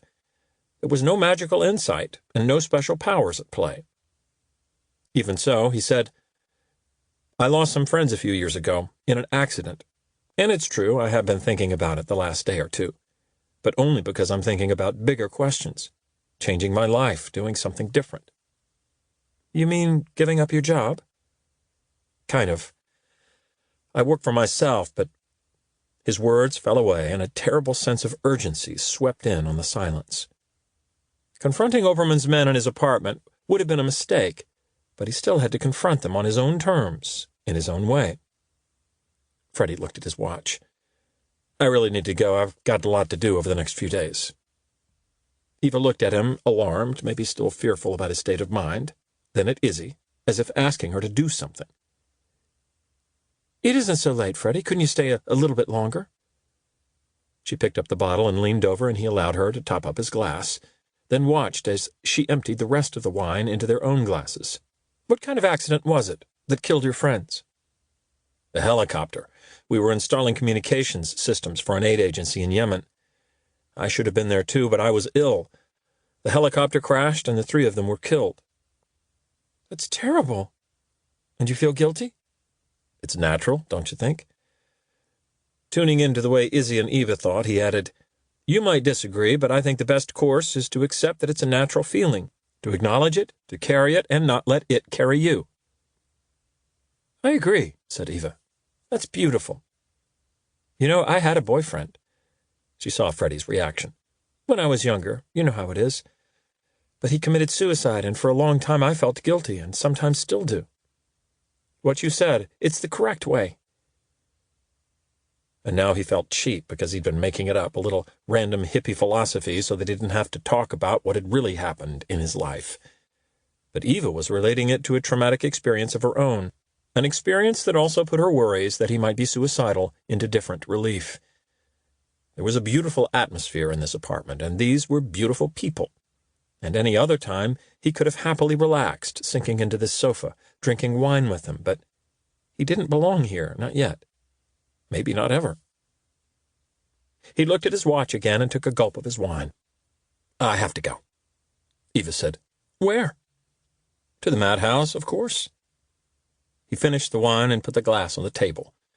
"You can't know how glad I am that I came here." Izzy put her own glass down and leaned forward, saying, "Freddie, why don't you stay tonight? You probably won't get a taxi, and it's quite a walk. We don't have a spare room." "We do, but we use it as a studio." "But you can sleep on the sofa." There was such an eagerness there, one still wrapped up with a fear that it wasn't safe for him to leave, and a little part of him acknowledged that maybe it wasn't all hokum, that maybe they could sense something. But that changed nothing. He had to leave. Chapter 29. Out on the street, the fog had deepened, but didn't look in danger of reaching the density of earlier in the week. He opened up his phone, checked the map, and set off walking, but not toward the hotel. He still carried the sweet smell of Eva and Izzy's apartment, the velvet-berried taste of the wine, the warmth of their welcome, and he was happy to keep those things as he walked, but he also knew that he'd have to put them away and forget about them. He had too much to do in the days ahead. In the chill of the shrouded and quiet streets, those more pressing needs slowly began to eat away at the pleasant sensations of where he'd just been. He had so much to do, but everything was still jumbled and incomplete, because, of course, he didn't actually know for sure what he could do to counter Obermann. What he needed was someone to talk to, someone who could give him a perspective, someone who knew something of this world, and he knew that he was taking a risk, one that he might end up ruining for the next 5 years, or forever. But his instincts drew him to her all the same. Going back into his phone, he put in a call. She answered immediately, but in such a casually offhand way that it threw him. "Marina, it's Freddie Macon. I'm sorry about the hour, but I need to talk to you." There was a brief but weighted pause. "Can it wait?" "No." He tried to pin down the unusual tone in her voice. "You weren't in bed?" But she laughed now and sounded haughty and faintly mocking again as she said, "I'm not so old, Freddie. Do you have a pen? I'll give you the address." "I have it already." "Of course you do." "I'm on my way. I'll be there in 10 minutes." "Then I'll be expecting you." She ended the call without saying anything more, and he checked the map again and took a left up ahead. The streets were empty and eerily still, so quiet that the noise of some sort of machinery carried faintly from a long way off. She buzzed him up without speaking when he reached her building, a place that had a similar old-world charm and faded grandeur to the one Eva and Izzy lived in. When he reached Marina's apartment, he found the door ajar, so he knocked lightly and walked in. Again, in the basics, this place was similar to the one he'd just left, but the banker or lawyer of an earlier age wouldn't have felt so out of place here. It was classically and expensively furnished. From somewhere unseen, she called. "Go on through to the living room. Make yourself at home." He walked into a large room on his right, bookshelves from floor to ceiling, and the walls between them crammed full of art, most of it Oriental. He studied a couple of them, feeling this room represented a life he could envy just as much as Eva and Izzy's. It seemed every place he stepped into lately spoke to him of lives richer than his. He heard her come in and turned to see her carrying a small tray. She was wearing an Oriental dressing gown, but with normal clothes beneath it, and she didn't look like someone who was being kept from her bed. "I thought coffee and brandy given the hour. You're not one of those people who can't handle caffeine late at night?" "Not at all." She put the tray on a small table and gestured for him to sit in one of the armchairs. "Do you take milk or sugar?" "No, this is fine, thanks. And thanks for agreeing to see me." She sat opposite him and smiled. "You didn't give me a great deal of choice." She raised her glass. "Good health." Freddie nodded and sipped at his brandy and then said, "I met with Wei Jun this morning. She told me a certain amount, but she was hoping to get a name for me from her government contact, someone who might have dealt with Cheng. I arranged to meet her again at 5 in the gardens in front of the Rathaus." Marina put her glass back on the table. "She was the tourist who died there today?" He nodded. "I assume you didn't kill her. Do you know who did?" "One of the same team who killed Cheng. I knew they were back in the city. I thought they'd found out I was still here, but obviously they'd come for Jun. Either her government contact wasn't secure, or she spoke to someone else. She gave herself away somehow." "He bumped into her right in front of me. I'm guessing he poisoned her." Marina nodded and looked deep in thought for a moment, as if analyzing what she'd heard, deciding how it affected her, if at all, and then she appeared to come to some sort of decision. "Cheng dealt with someone called Lars Obermann, CIA." Why had she told him that? Was it another step toward openness between them, or was she just feeding him facts she suspected he already knew as a way of putting him at ease? His intuition told him it was the former, but he was still cautious in choosing the words of his response. "I know, and that's whose team killed him, but I suggested that name to Jun, and it didn't seem familiar to her. She said there was an American-sounding name, but it could have been a false lead anyway. I have no way of knowing. All I know is that my only lead is dead, and my contact in the CIA tells me Obermann is untouchable and wants me dead, too." "I assume you have no dealings with S8 anymore?" Freddie shook his head, not bothering to continue with the charade of denying he'd been a part of it. "Then I can offer you sympathy, good coffee, and excellent brandy. But I'm not sure what else I can do to help. Do you have anything in mind?" "The opposite of our chess game, I guess. I don't think defensive moves will be enough. I have to go after Obermann in some way, destabilize him, but that could be almost impossible. You were right about the nuclear weapons. It looks like that's what this is all about."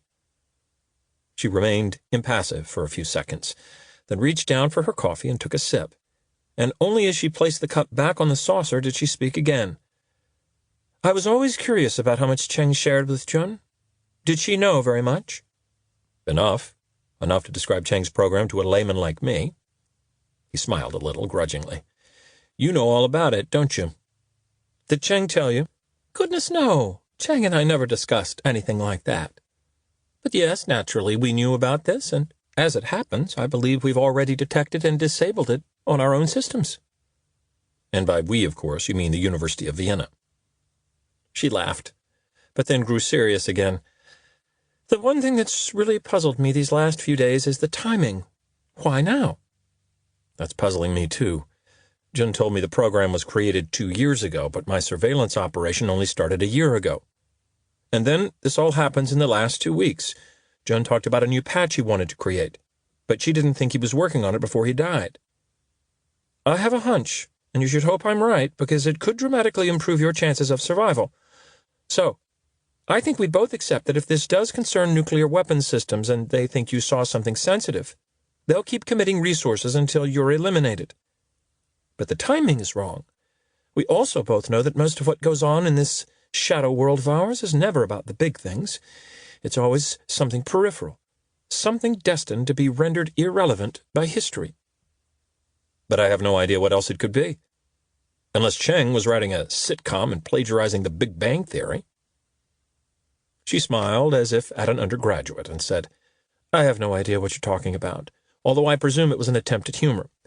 The thing is, Freddie, you saw something because you were forwarding everything to them and they believe you saw it, so it was there. You just have to drill down through any material you still have, through your memories, every little thing, and find out what changed for Obermann in this last year and in this last fortnight. Even as he thought back over the remaining footage he had of Cheng, and of his apparently random web-browsing habits, and even as he remembered how lacking in promise that footage was, Freddie still felt an edge of adrenaline. Because at every level he knew Marina was right, that the timing was wrong for this to be about Cheng's nuclear program, and that it was never about the big things. Freddie's whole career with S8 had ultimately supported that truth. You're right. I guess I knew it all along. But when you have no one to bounce ideas off... She nodded her understanding. I'd intended to have Jun look through them with me, but I'll go back through the tapes. She nodded again, but her eyes were fixed on him, and finally she said, Did you have any sort of plan in mind before coming here? I mean, if it had been about the nuclear weapons, what could you have done apart from try to disappear? He smiled. I'm done with disappearing. I didn't realize it, but that's what I've done these last 5 years, disappeared behind a bank of monitors, or behind an existential novel in a cafe. No, I'm done with that. She still looked curious, and he was aware he hadn't answered the question. I'm not sure what I would have done. Probably reverted to my old tricks. Use what information I have to spread a little discord in his operation. Maybe get some of his guys called back to Langley. Bait Obermann into the open. Maybe try to kill him. She laughed, and at first he thought she was laughing at him because Freddie was no killer. But then he realized that she was laughing with him. At least, he hoped she was laughing with him. Chapter 30.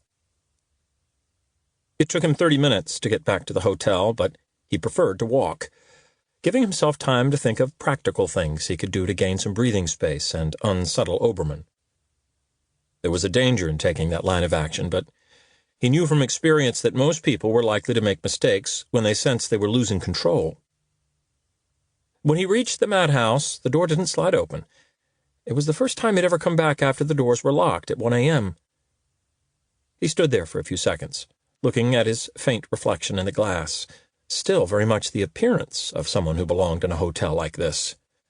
A night porter he didn't recognize came and opened the door. As soon as he got to his room, he emailed Drew through the Cavani account with a simple message. I'm going after Obermann. I just wanted you to know. If it comes back to you, tell them it's me. Next, he transferred his pictures from the camera to the laptop. He expanded them and searched the faces of the people he'd captured on the Rathausplatz, disappointed not to see Fernandez or anyone else familiar. Then he held his breath as he saw that his final random shot had captured Jun, just as she'd entered the gardens, before he'd actually seen her. He expanded it and felt a small wave of sorrow as he looked at her face, serene and beautiful, and only minutes away from death. Supporting evidence from the Rathausplatz would have been better, but instead he went back to the final footage he had from his own apartment and used it to cut pictures of the two-man team, one of whom he knew was called Jimmy Fernandez.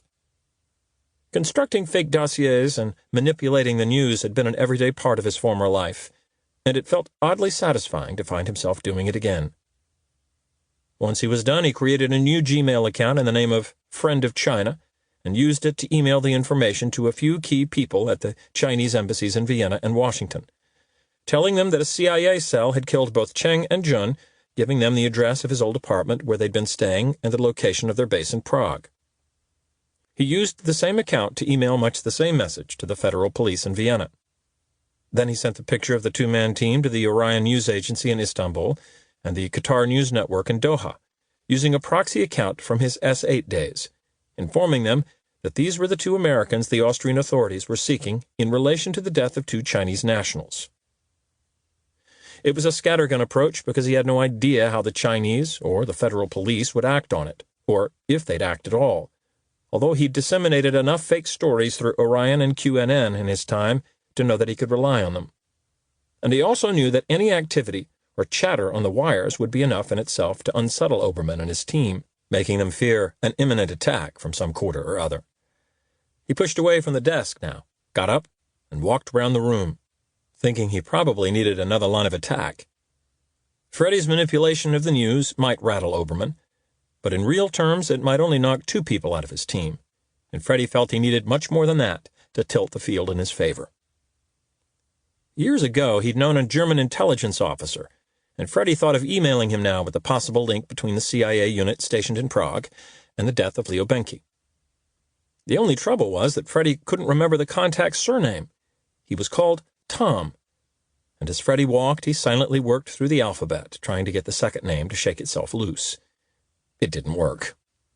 But as he paced about, he glanced up at the shelves above the sofa, an automatic reflex he had nowadays, searching for signs of tampering, for a camera, a telltale wire.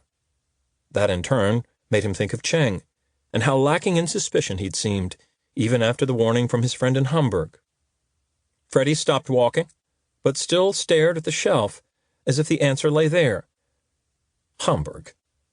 A friend in Hamburg had warned Cheng, but hadn't Sonia also told him that Leo had sent the surveillance material to a contractor in Hamburg for translation? To someone who did speak Mandarin? Freddy went back to the laptop, checked the time for the first railjet to Munich in the morning, and booked himself a ticket. He felt bad about it because Sonia had needed him, had pleaded with him, and he'd offered nothing more than reassurance. But he needed her now. It could easily turn out to be nothing more than coincidence, but if the two contacts in Hamburg were the same person, it could equally prove to be the breakthrough that Freddy needed. The translator in Hamburg had told Leo there was nothing of interest in Cheng's recorded conversations. But what if the translator was also the person who'd warned Cheng that he was being watched? If that were the case, he'd have had every reason to lie to Leo on behalf of his friend Cheng, and it was possible those transcripts really did contain the information Freddy was looking for. He shut everything down then and set his alarm, determined to sleep for a few hours. And when sleep wouldn't come, he let his mind drift back to Eva and Izzy, and the familiar scent and warmth that filled their apartment. He thought of Eva's art and Izzy's set designs and the velvet smoothness of the wine, letting those memories flood in over everything else. It worked, in that he fell asleep, but he didn't feel much rested when the alarm woke him a few hours later and he jumped from the bed, agitated, fragments of dreams falling away. Nor had he been dreaming of Eva and Izzy. The bathroom light was on, and even though he knew he'd simply forgotten to turn it off, he was nervous as he pushed the door open, half expecting to see Talal's face reflected in the mirror, or Melissa soaking in the bath. The room was empty, of course, but he knew he couldn't keep going on like this, that it was eating him away. Chapter 31. He dozed on and off throughout the 4-hour train journey, and felt sluggish as he stepped out into the cold gray of morning in Munich. He stopped and had an espresso, scanning the station as he stood at the counter, reassured by the normality of everything around him. He left then and took a taxi directly to Sonia's apartment building, reckoning that the Benke and Company office was probably permanently closed now. He had to hope she was still alive, and that she'd help him. Not that he'd helped her when she needed it, and Although so little time had elapsed since he'd last been here, he already found it hard to excuse the way he'd abandoned her like that. There was no response when he got to Sonia's apartment and pressed the buzzer. He listened, but there was no noise anywhere. He knocked on the door and heard a chain sliding free, but it was behind him, and he turned as an elderly lady opened her door and looked out. "Good morning," he said in German. She nodded in response and said, "She's gone to visit her mother." "I see. Do you know when she'll be back?" The woman had been standing cautiously as if ready to jump back and slam the door. But something about Freddie seemed to reassure her, and she opened the door fully and stepped out. She was smartly dressed, her gray hair short and neat.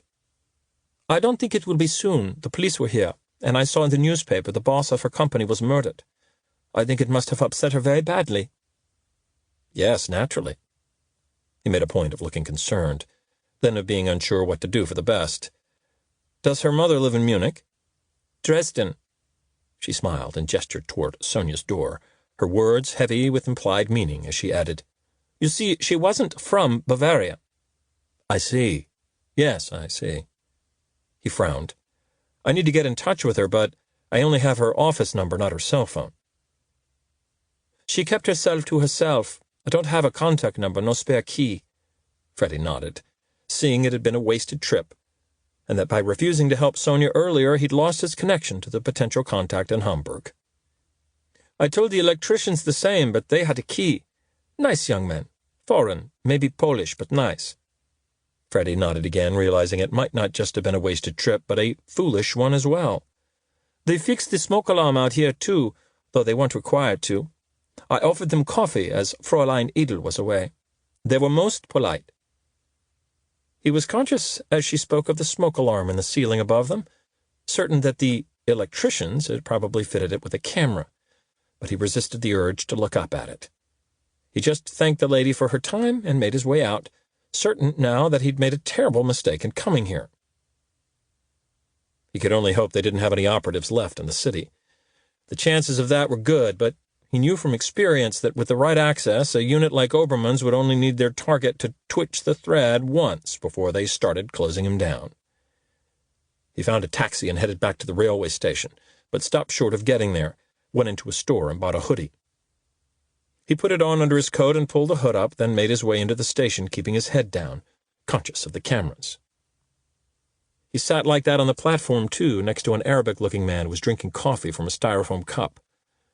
Freddie was still conscious of the other people around him, too, but stubbornly his mind crept back to Yemen, to drinking tea with Abdullah the Tuesday before it had all fallen apart. Freddie had worked hard to get to that point, and it had finally looked as though the work would pay off. The drinking of tea had been an opportunity to agree the final details of the meeting Abdullah had arranged with two of the Hashid tribal chiefs. And then, at the very end of the discussion, Abdullah had posed the casual question. "How many of you will be there?"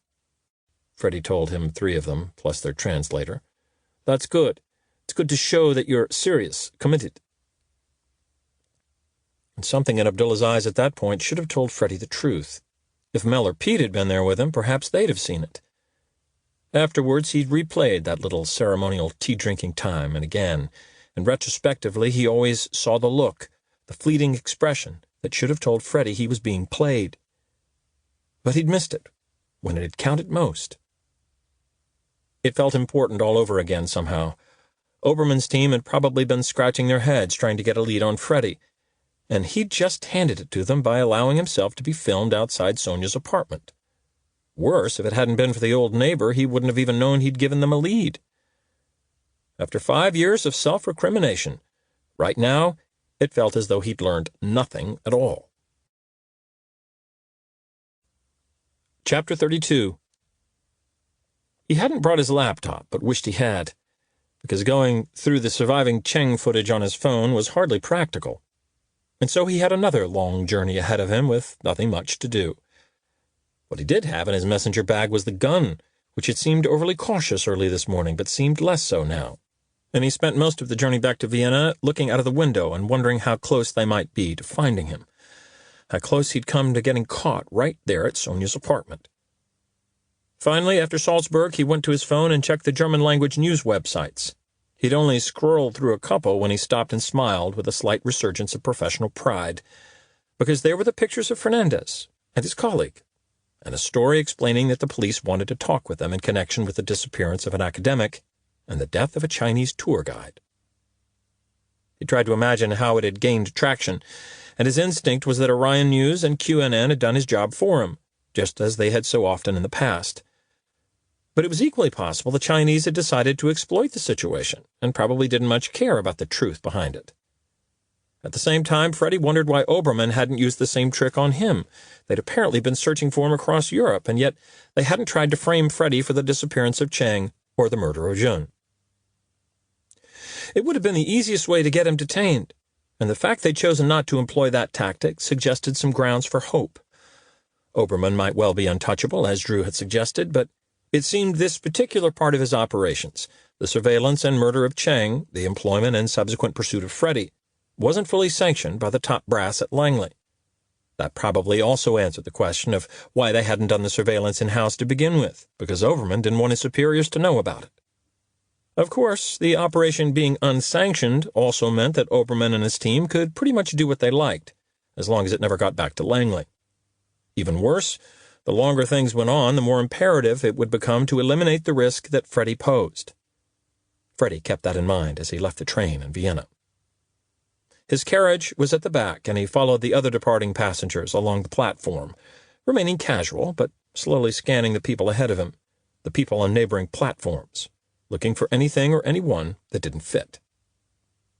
Taking the escalator from the platforms into the station mall, he was even more on edge. The place was bustling, a mixture of people rushing for trains or killing time, shopping and window shopping, such a variety of behaviors that it was hard to spot anything that stood out. And yet he could almost feel it in the air that something was amiss. He saw someone up ahead standing against a storefront, and any other time Freddie might have thought nothing of it. But something about the man standing there looked familiar. He was wearing dark, casual clothes, aviator sunglasses, his hair cropped short, and maybe it was the look that was familiar rather than the man himself. Freddie stopped where a broad staircase and escalators descended onto the next level.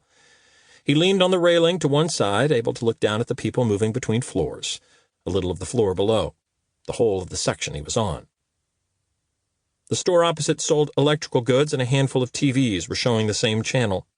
Bizarrely, it seemed to be documentary footage of the German army rolling into various towns and taking them over, infantry marching, happy townsfolk waving Nazi flags.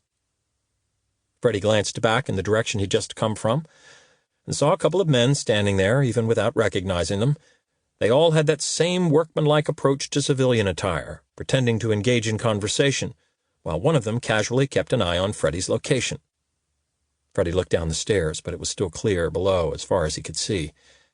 Turning again, he noticed that the one who'd been against the storefront had also been joined by a partner, Jimmy Fernandez.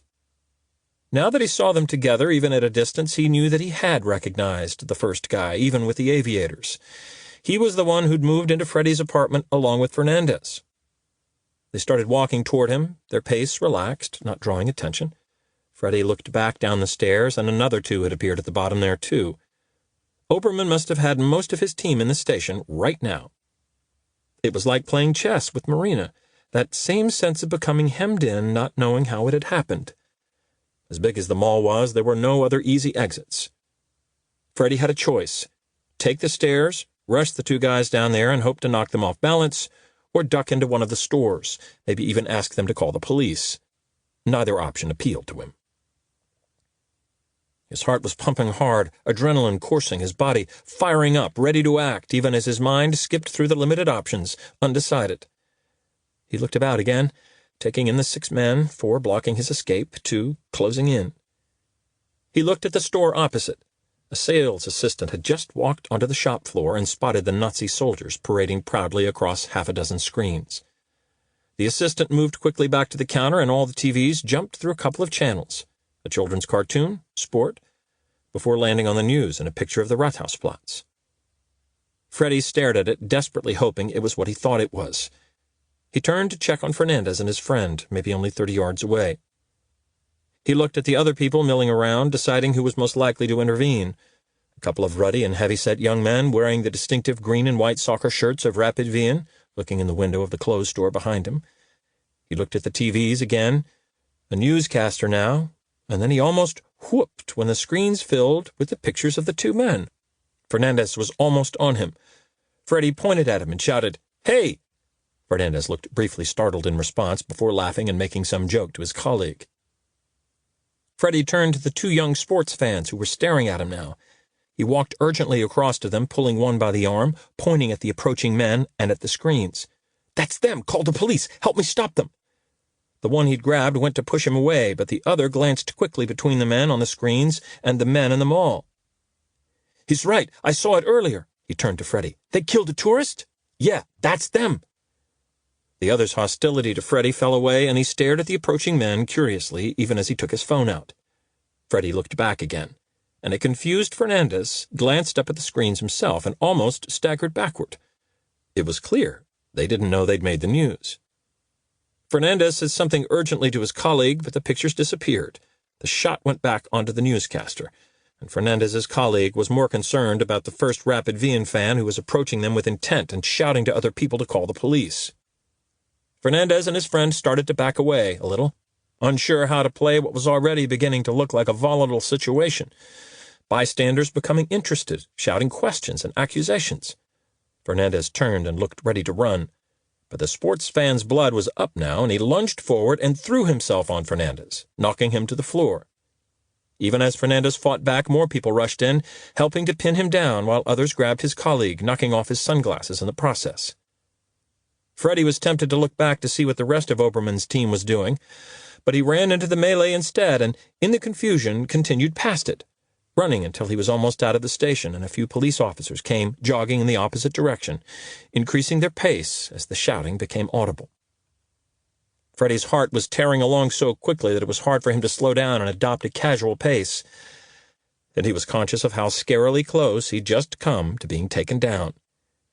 He wasn't out of it yet, either, despite the massive stroke of luck provided by those TV screens. Freddy had given them a thread to follow by showing his face at Sonia's apartment. They'd probably intercepted CCTV feeds from the station in Munich, and might even be following live footage of him this very moment. The thought produced an impulse to look up in search of the cameras, but he fought it and just kept walking, out into the darkening afternoon and the busy streets. It looked like it had been a fine day in Vienna, although the sky was once again developing a misty edge. He moved off the major streets as soon as he could, but the whole area was busy, and when he looked back for the first time, he was certain he could see one of them following him, maybe one of the men who'd been behind him. Freddy opened his bag, slipped his hand inside, and carefully released the safety on the gun.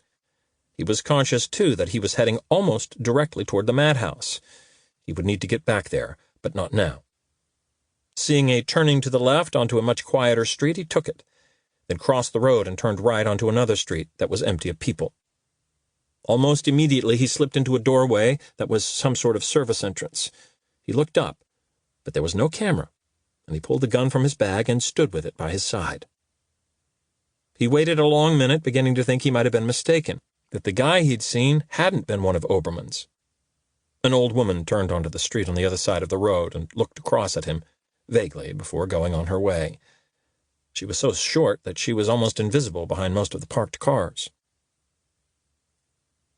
And then he heard an approaching voice, the words inaudible, but the accent clearly American. He didn't even try to hear what the man was saying, but listened instead to the increasing volume, using it to calculate how close he was. Freddy still smiled, though, when he heard him say cheerily, "I'm on him! Give me a break!" And then the guy reached the corner and muttered, "Damn it," under his breath, and started to run. He almost ran straight past the entrance to the service door, but looked at the last second over his shoulder, saw Freddy, tried to stop himself, and reach for his gun at the same time. Too late. Freddy barreled into him, knocking him face down onto the floor.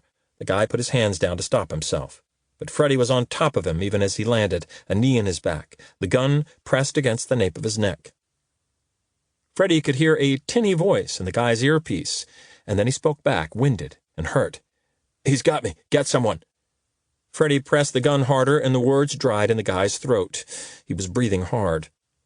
And Freddy took a second or two to catch his own breath before he eased some of his weight from the downed man's back. "Very carefully reach in and pull out your gun and move it across the ground in front of you." The guy nodded, but as he moved his hand awkwardly and slid it under his own body, Freddie could hear an admonishing voice in the earpiece, desperate and yelling, probably telling him that under no circumstances should he give up his firearm. It was easy, thought Freddie, to give a device like that through an earpiece, and he had no doubt it was one of the suits, maybe Bennett James, maybe Oberman himself, acting brave from a distance. Once the gun was out on the ground in front of him, Freddie said, "Okay, bring your hand back and spread it out to the side." The guy moved both arms at the same time, putting himself in a cruciform posture. Freddie leaned forward, once again pressing the gun harder into the prone man's neck to reinforce the foolishness of trying anything, then picked up the gun and slipped it into his bag. He leaned forward a second time and said, "Tell Oberman, I'll be in touch." The guy nodded, but Freddie had been speaking to the person in his earpiece, hoping it was Oberman, rather than to the man beneath him. Freddie stood and in one fluid movement put the barrel of the silencer into the back of the guy's knee and pulled the trigger. The clack sounded as if the bullet had gone straight through and cracked the paving stone beneath. The guy let out a short, deep scream, followed by a pained cry, as he understood what had happened to him. Freddie glanced up the street, but the elderly lady was nowhere to be seen. "Count yourself lucky. You would have killed me." Muffled into the paving, the injured man responded defiantly, "We still will." "No, you won't." Freddie turned and walked quickly away, checking as he reached the junction that no backup was coming. That was most likely 3 of Oberman's team who'd been pulled from operations, and maybe that wouldn't be enough on its own, but it could be enough to unsettle him. Perhaps now he'd also be rethinking his assertion that Freddie was just a civilian. Chapter 33. He made his way into the inner city and found a touristy bar where he sat inside and drank a couple of glasses of wine. He was thinking about how close he might have come to getting caught or killed, how foolish he'd been to think he could just go to Munich and see Sonia again as if nothing had changed. But in the end, it had worked out okay, so far at least. He'd escaped the net they'd cast at the station, and Oberman had taken casualties, one with an actual injury, 2 others with the potentially more damaging attention of the police to deal with. He still had a way to go, but it was a start. Once it was dark, he walked back to the madhouse. Arnold was checking in a couple, but called out as Freddie crossed the lobby. "Hey, Freddie!" Freddie raised his hand and said, "How's it going, Arnold?" The couple turned around and looked at him as if he were part of the establishment. He pressed the button for the elevator, and when it arrived and the doors opened, Eva was standing there, her face lit up. "Freddie!" "Hello?" He stepped into the elevator, and she hugged him.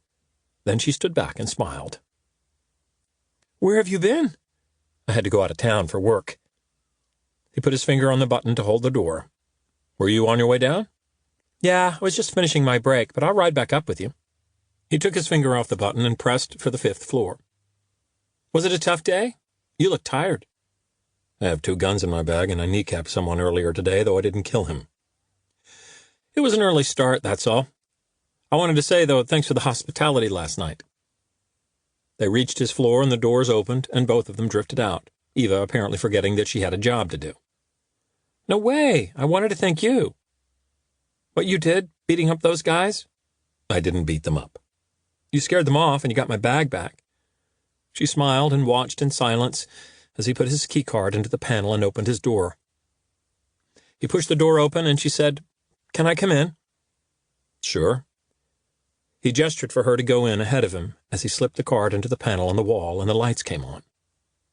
"Oh, I love this room. I forgot you were in 520. Such a great view." He had to agree with her on that point. The grand buildings before him were floodlit and cloaked in a thin haze. "Izzy really liked you, by the way. I knew she would." "I liked her, too. You make a really nice couple. And your apartment, it has a beautiful atmosphere." She nodded, smiling, still just young enough to be absolutely confident of these things without being told. "Sit down. I could make you a coffee or—" "No, I can't stay. I don't like to leave Arnold." But she sat on the long sofa, and Freddie placed his bag on the bed and sat on the armchair facing her. As if breaking bad news to him, she said, "I think I'm leaving." "Vienna?" No, never. Here, the madhouse. I love it here, but I think I have to leave." "How long have you been here?" "A year." It shouldn't have surprised him, but it did, because in his mind he associated the place entirely with its people, with Eva and Arnold and Pedro, as though they had always been here and the place wouldn't be the same without them. But it would, just as any institution survived and thrived with a constant turnover of personnel, including the one he'd worked for himself, where most of the current employees had probably never even heard his name, let alone remembered him. Arnold and me started on the same day, but Arnold's a natural. What will you do? She shrugged. I need to get serious about my art. It looked pretty serious to me. You just need to get serious about selling it. That's what I mean, I guess. I think meeting you is one of the reasons I started thinking about it more.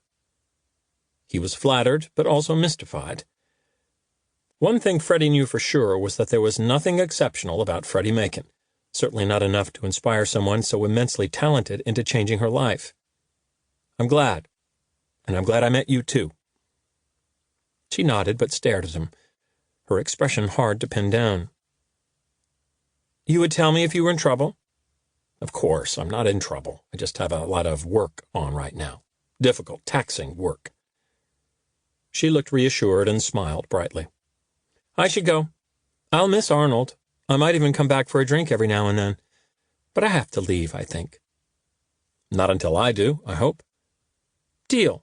She jumped up and leaned over to hug him again, then headed for the door. As long as you don't stay till Christmas.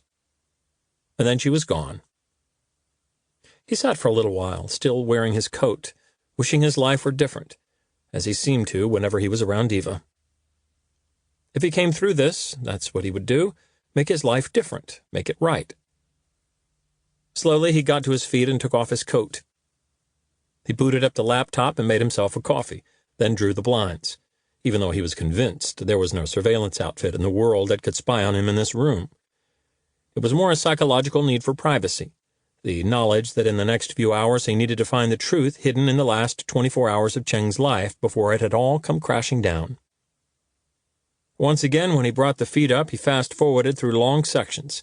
Cheng in the kitchen, the bathroom, on the treadmill, things he knew well enough to know they concealed nothing unexpected. And it was strange, because he'd watched all these simple routines and intimacies without emotion over the last year, and yet now he felt a little embarrassed to be lingering over them. Perhaps it had been talking to Jun that had produced this newfound sense of squeamishness. Or perhaps at a distance, and knowing that Cheng was dead, he saw beyond the screen to the human he'd somehow managed to overlook. As before, he concentrated on Cheng's web browsing. The Chinese sites weren't much use, but then Oberman knew Freddie didn't speak Mandarin, so he also knew Freddie would have struggled to find anything complex hidden within those pages. He paid a little more attention to the company profiles and the pages about investing in the stock market, but again could see nothing that stood out as suspicious. Finally, he looked at the marine biology websites, and in particular the page about the seahorse that Cheng had forwarded to a contact in China. But as much as he read over it, there was nothing to suggest hidden or coded meanings. As a last resort, he even looked at some of the mathematical pages Cheng had studied. But again, they might as well have been in Mandarin for all the sense that Freddie could make of them. It seemed that if Freddie was meant to have seen something dangerous enough to threaten his own life, it hadn't been within the final 24 hours. Frustrated, he clicked over onto the news websites and read the latest on Jun. The most recent update said the police were questioning someone in relation to the unexplained death of a Chinese tour guide on the Rathausplatz. The bulletins were still linking her death to the disappearance and subsequent death of Jen Cheng, but with a possible indication that Oberman's people had stepped up their own information game, it was also being suggested that Cheng's case might be related to gambling debts. He nodded to himself, remembering Jun's earnest assurance that Cheng hadn't been a gambler. Given the man he'd been, gambling was probably the least plausible explanation for his death, even less so than a program for disabling nuclear weapons. Cheng hadn't been a gambler and hadn't been interested in money. That's what she'd told him, that companies had tried to recruit him, but that the financial world just hadn't interested him. Freddie closed the news feed and went back to the frozen footage from Cheng's apartment, scrolling back through time, his heart beating faster, full of hope and fear and astonishment. If he was right, it had been there in front of him the whole time. Cheng hadn't been interested in the stock markets, so why had he been studying company reports and articles about investing? Now that Freddie looked again, He saw that there were 3 or 4 company reports that Cheng had looked at, but one in particular, Waldstrom Incorporated, that he'd gone back to several times. Freddie made a note of the names, then moved back to Google and searched. Waldstrom was a big software and tech services company, financially sound, profitable, and yet in the last year its share price had been volatile compared with the wider market. Not huge rises and falls, but a little more than he'd expect for such a safe and steady company. Freddie turned to the other companies on his list and saw a similar, if less marked, pattern. A little more volatility in the stock prices that seemed justified by the underlying position of the companies involved, or the wider state of the stock market. Freddie checked one more thing, digging deeper into the Waldstrom share price to see when the increased volatility had started. He knew the answer in advance, but it was still satisfying to see it had been just over a year ago, more or less around the time he'd been employed to put Zheng Cheng under full surveillance. The real irony was that in his head, Freddie still thought of Lars Obermann as the traitor, with his slicked-back blonde hair and sharp suit. But that superficial judgment had been much closer to the truth than he'd realized. He saw it all now. Why they'd wanted to be sure Cheng wasn't on to them. Why the surveillance operation and the events of recent weeks hadn't been sanctioned.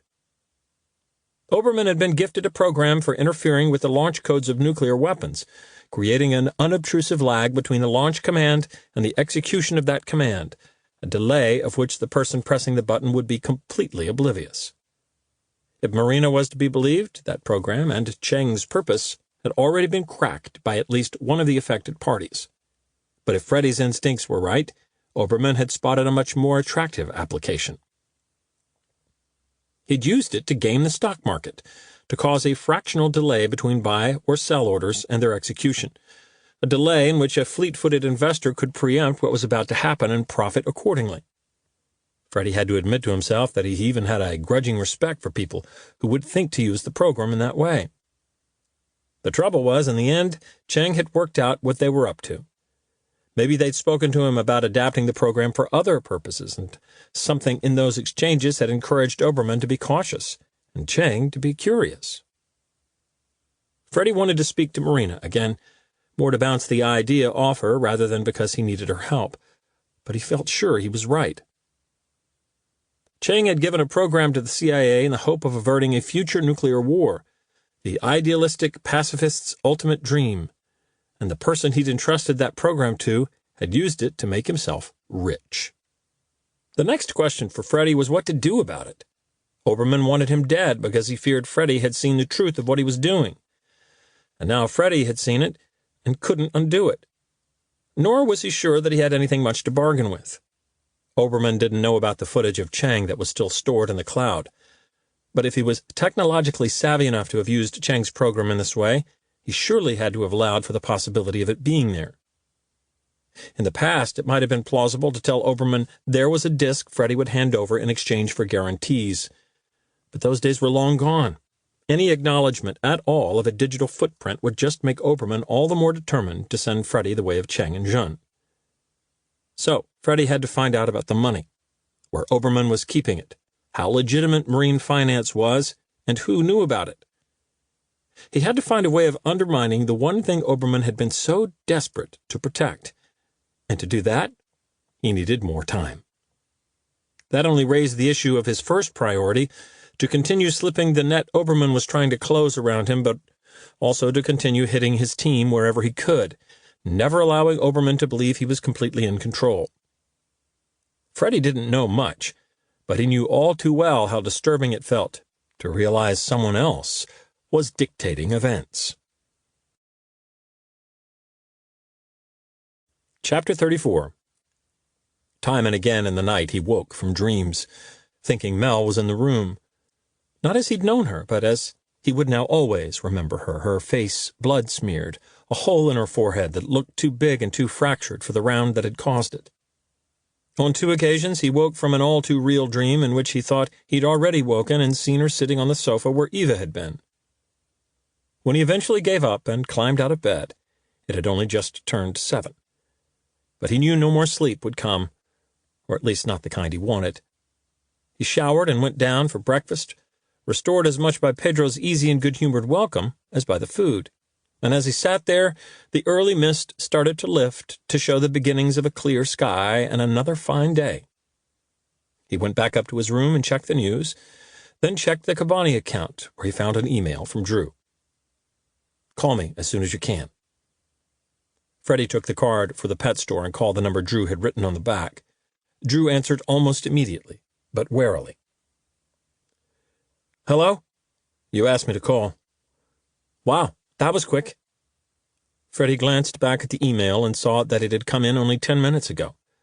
"I must have checked in just after you sent it." "What's so urgent?" "What's so urgent is I just had a call from Oberman. For one thing, he finally seems to have worked out that Evanston was a front for S8. And from there, well, I guess it wouldn't take Sherlock Holmes to make the link between us, but I'm still a bit concerned by how quickly they did it.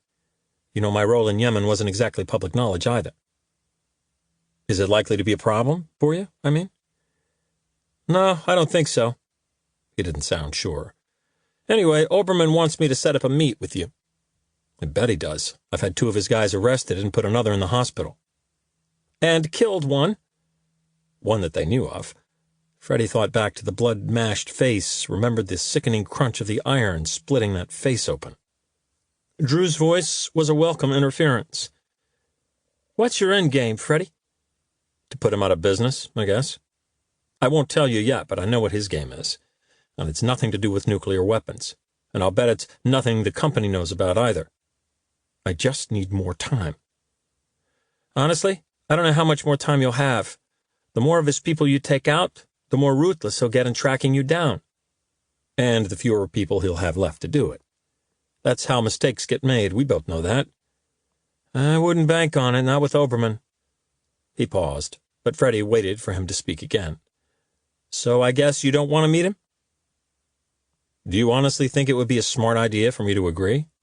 "No, I think it would be suicidal, unless you had your own team to take in there with you." There was another pause, and even over the distance of a phone connection, Freddie recognized it. Freddie had called so quickly that Drew was still trying to think of a way to help his friend out of what he clearly thought was an impossible situation. Freddie didn't think there was anything impossible about it, but he mistrusted his own judgment, and trusted Drew's too much to question it aloud.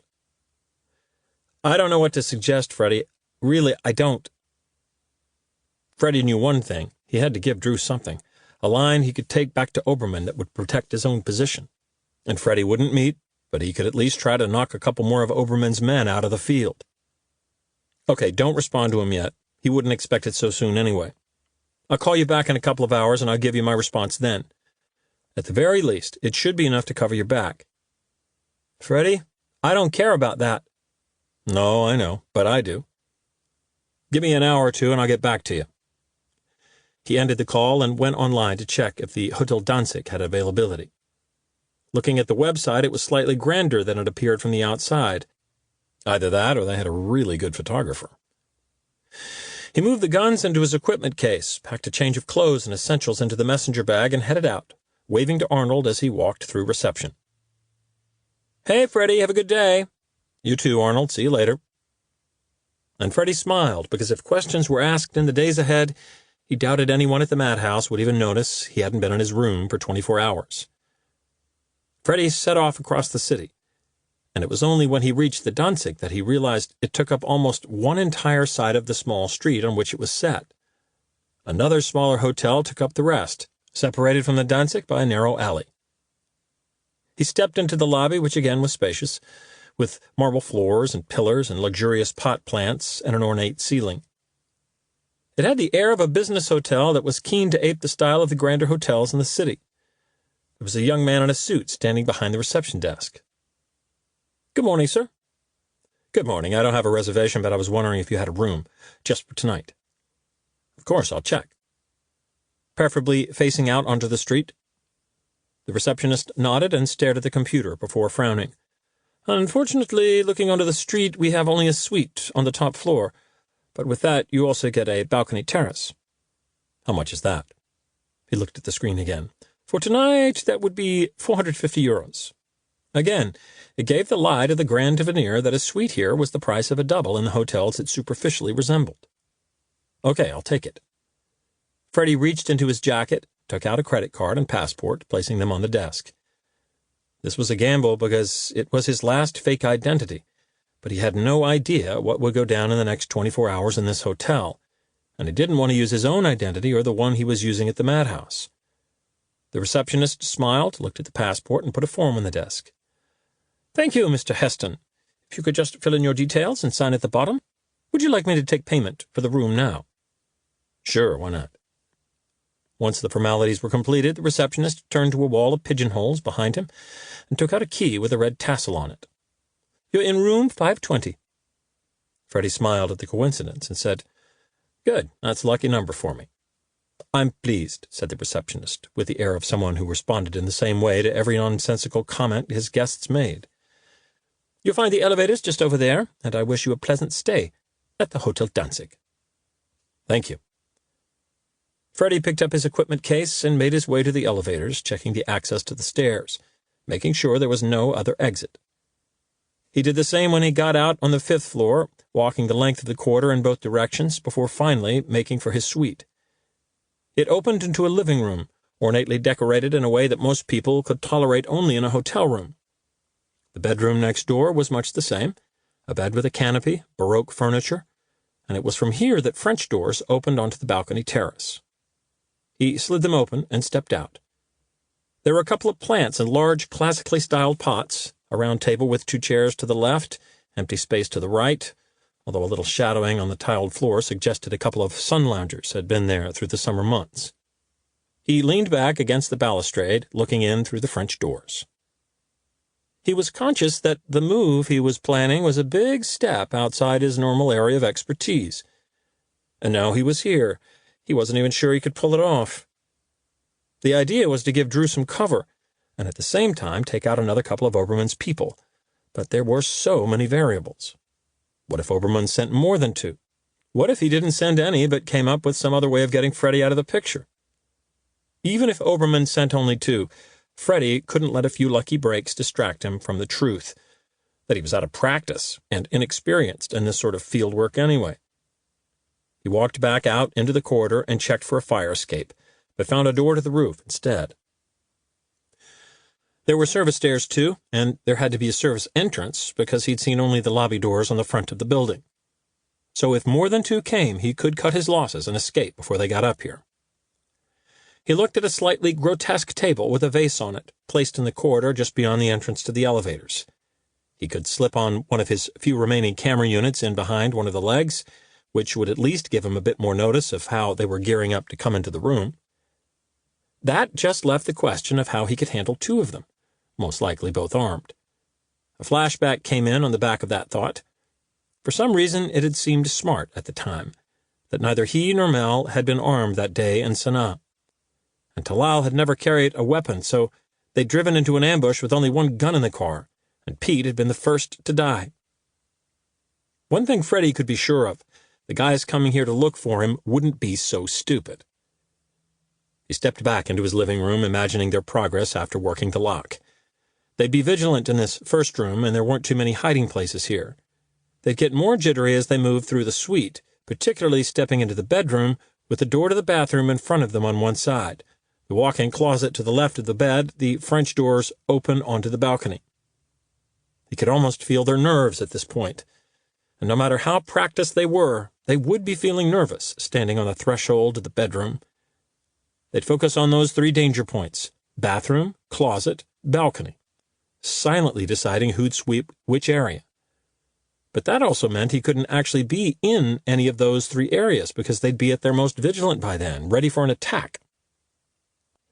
There was an ottoman at the bottom of the bed and a heavy brocade bedspread reaching almost to the floor on either side. But when Freddie lifted it, he saw that the bed was raised high off the floor. It would be a risk because it would leave him in a prone position, but it would also provide him with the optimum potential for surprise. He stood there, thinking, and as he played through the possibilities in advance, the risks, the many variables which could lead to even the most considered plan falling apart, he realized he was also committed to something else. He didn't want to kill anyone else, but he certainly planned to shoot someone, and if it meant killing them, he had accepted that course too. Chapter 35. Once he had everything ready, he ordered lunch from room service. It was the only thing he'd missed at the madhouse. But as nice as this hotel was, and this suite, the business-like calm of the place seemed to remind him of everything he wanted to leave behind, whereas the madhouse, for no reason that was clear, made him think of a different and hopeful future.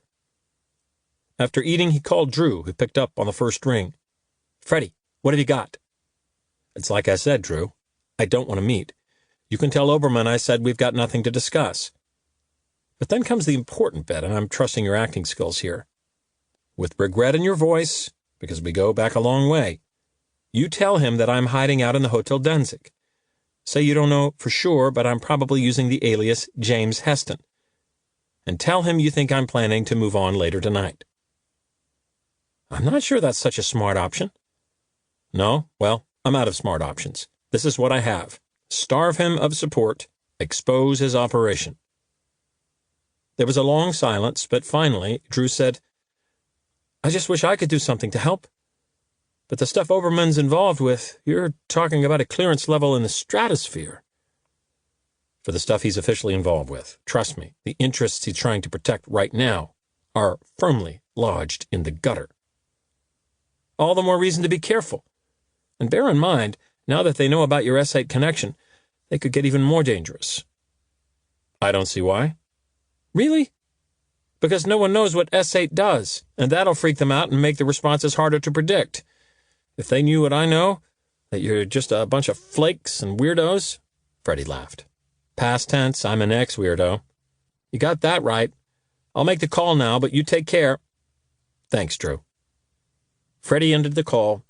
Then he unmade the bed to make it look slept in and put the room service tray on it, giving the appearance of a late and lazy breakfast, not that of someone who'd planned a trap or been tipped off. He turned on the bathroom light and left the door ajar, and opened the door to the walk-in closet, just enough to make it suspicious. He checked again that the unit he'd installed in the corridor was working, then went out onto the balcony terrace and positioned a chair and put his camera on the table nearby. He guessed he'd have a little while, so he made himself a coffee and took it outside and shifted his seat so he was facing the sun. Sitting there, he looked down at the street and the few people coming and going, at cars driving through or parking up or pulling away. He tried not to think of his plan or overthink it, tried not to dwell on the stupidity of trying to outgun these people. But probably only an hour after Drew had made the call, a black BMW SUV pulled into the street and did a slow drive-by. It turned at the bottom, but came back around a few minutes later, and this time it parked, taking so long about it that Freddie guessed the driver wasn't overly familiar with the car. He grabbed his camera and trained it on them. 2 men, although it was hard to see them clearly. Then they lowered their windows, and the driver became visible. Freddie tried to remember where he'd seen them before, and then it came to him. He'd been the removal man who'd carried Cheng's desktop computer out to the truck. So this was it, but the fact they'd lowered the windows suggested they weren't planning on going anywhere anytime soon. Freddie wondered if they were waiting for more people to arrive, or if they were just playing it safe, waiting for Freddie to show his face, rather than trying to take him in the hotel, maybe waiting for it to get dark. For all he knew, it was the beginnings of the nerves Drew had suggested might be induced by Freddie's S8 past.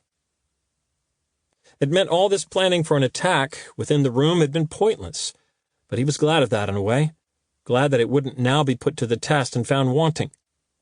He knew something else, too. Whatever they were waiting for, he wouldn't give them time to let it happen. He walked back into the room, emptied the change of clothes from the messenger bag, and put the guns inside it. He went out to the balcony again, checked through the camera that they were still in the car. If anything, they looked even more bedded down, and there appeared to be cigarette smoke coming from the passenger side. Freddie grabbed his bag and left, heading down the service stairs, passing 2 bemused housekeeping staff, and then someone with a room service tray who tried to tell them he shouldn't be there. Freddie nodded and smiled, but he didn't give him a chance to pursue the matter. After one false turn at the bottom, he found his way to the service door and out into a wide alley at the back of the hotel. He ran along it until he reached the narrower alley that separated the Danzig from its neighbor. At the end of that alley, he stopped and looked out. It was maybe only 20 yards behind the BMW, but on the wrong side of the street and still too far to get to them quickly without being seen. He took out the gun with the silencer, held it ready beside his leg, and waited. He could still see smoke rising from the passenger window on the other side of the SUV. A car turned onto the street, and he thought about using it as cover. But then he saw a UPS truck pulling onto the street after the car.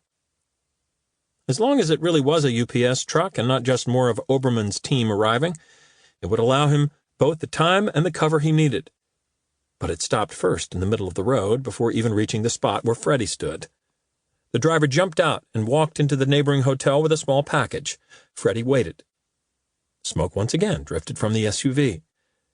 Freddie didn't want the guy to finish that cigarette, fearing it might be the point at which they decided to get out of the car and head on into the hotel, in which case he would have managed to blow two opportunities at once. Seconds crept by. Another waft of smoke rose up. Freddie pitied the smoker's colleague having to put up with that. Finally, the UPS driver came back out and climbed into the truck. He put it into gear and moved slowly along the street. And Freddie left the alley and crossed the road behind him, moving quickly to the far side of the SUV. The UPS truck stopped outside the Danzig, probably distracting them for an extra second. The smoker's arm was resting in the open window, but he must have seen or sensed Freddie's approach because he tossed the cigarette and pulled his arm back in and said something urgent. Freddie was on them, even as the guy retrieved his gun from his shoulder holster. The other was slower, maybe not getting yet where the threat was coming from. Freddie shot the driver in his thigh, getting a stifled yell in response. Then he smashed the smoker hard in the face, grabbed his gun hand, and yanked it toward him, pulling backward swiftly until it produced a loud popping crack, and the guy screamed and his gun fell to the ground. Freddie pulled the door open, and the smoker almost fell out, his arm still hooked painfully through the open window. He cried out again, struggling to free the damaged arm, and Freddie could see now that he hadn't broken it, but had managed to badly dislocate the shoulder.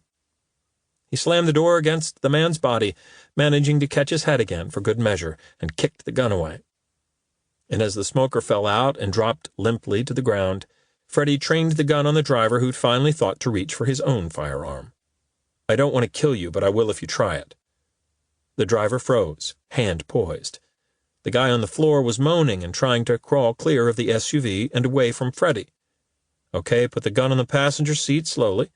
The driver did as he was told and kept glancing down at his leg, which was becoming worryingly sleek with blood. "Cell phone, do the same." Even as he did it, the smoker somehow managed to get to his feet and started running like a drunk along the street. He stumbled to the ground after a few steps before struggling to get up again. Freddie kept his aim on the driver, even as he reached in and grabbed the gun and phone, dropping them into his messenger bag. He crouched down then and picked up the smoker's gun from the ground, doing the same with that. Then he looked back in and pointed the gun at the injured leg. "You need to use your belt as a tourniquet or you're going to bleed out in minutes. You get me?" The driver nodded, staring down at his leg in shock. "Do it now and then get to a hospital." Freddie set off along the street after the smoker, who was already close to the far end, looking constantly in danger of falling again. There was more traffic out there on the wide street that intersected this one, and by the time Freddie got there, the guy was trying to weave across, a couple of drivers blasting their horns at him. The guy didn't seem to hear them, and yet he did seem to sense Freddie and turned to look at him. And the fear that Freddie saw there was astonishing. He could only assume that Obermann had driven home to them Freddie's S8 past, and their imaginations had filled in the void of knowledge. If only they'd spoken to Drew Clark, they'd have known how little they had to fear. And this guy had even less to fear because Freddie could hardly pursue him into the busy heart of the city. But the guy winced with pain and darted off as if trying to avoid a line of fire. And then there was another horn blast, and a flash of color, a tram traveling fast, and the running man was struck and flew into the air as if he had been snapped backward by a bungee cord. Freddie stared in horror, and he wasn't alone. As the tram screeched to a halt and cars braked, people stood for long seconds staring at the crumpled heap where it had landed in the road. Freddie slipped his gun back into the messenger bag and ran toward him now, and despite everything, despite knowing it was impossible, he was hoping the guy wasn't dead. Other people got there first, and there was a small crowd crouching around the smoker, one of whom seemed to know what she was doing. Someone was crying. A few people shouted. Others were talking rapidly into their phones. The man on the ground was the still center of it all, his limbs at contradictory angles. There was a pool of blood around his head. and Freddie wondered if that injury was the result of the impact, or if he'd done it with the car door. Another woman ran at speed into the group, dropping a bag to the floor, and she said, "Let me through. I'm a doctor." "I'm a nurse," said the other, who had already taken control, and said something that seemed unbelievable. "He's alive.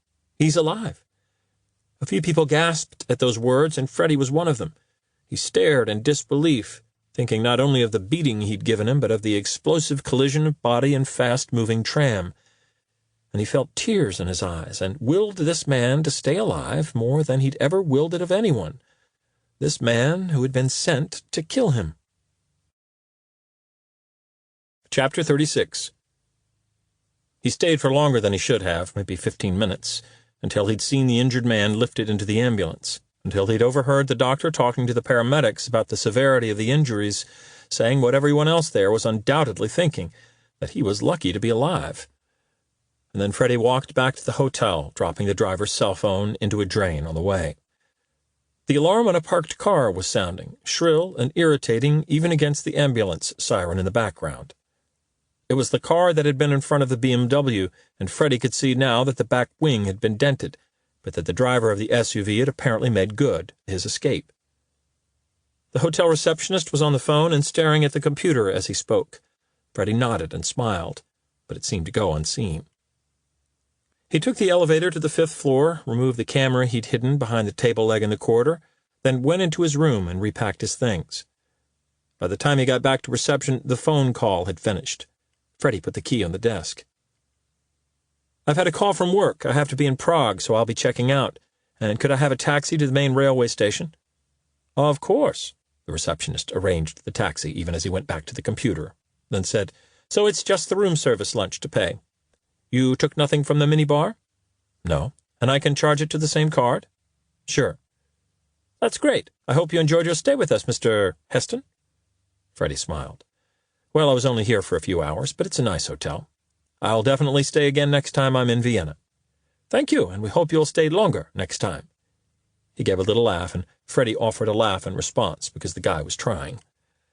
He printed a receipt and handed it to Freddie, who made a show of looking at it before saying, "Oh, I doubt anyone will call, but if they do, would you let them know I'm already on my way to Prague?" "Of course, Mr. Heston, and have a pleasant journey. Your taxi should be here any moment."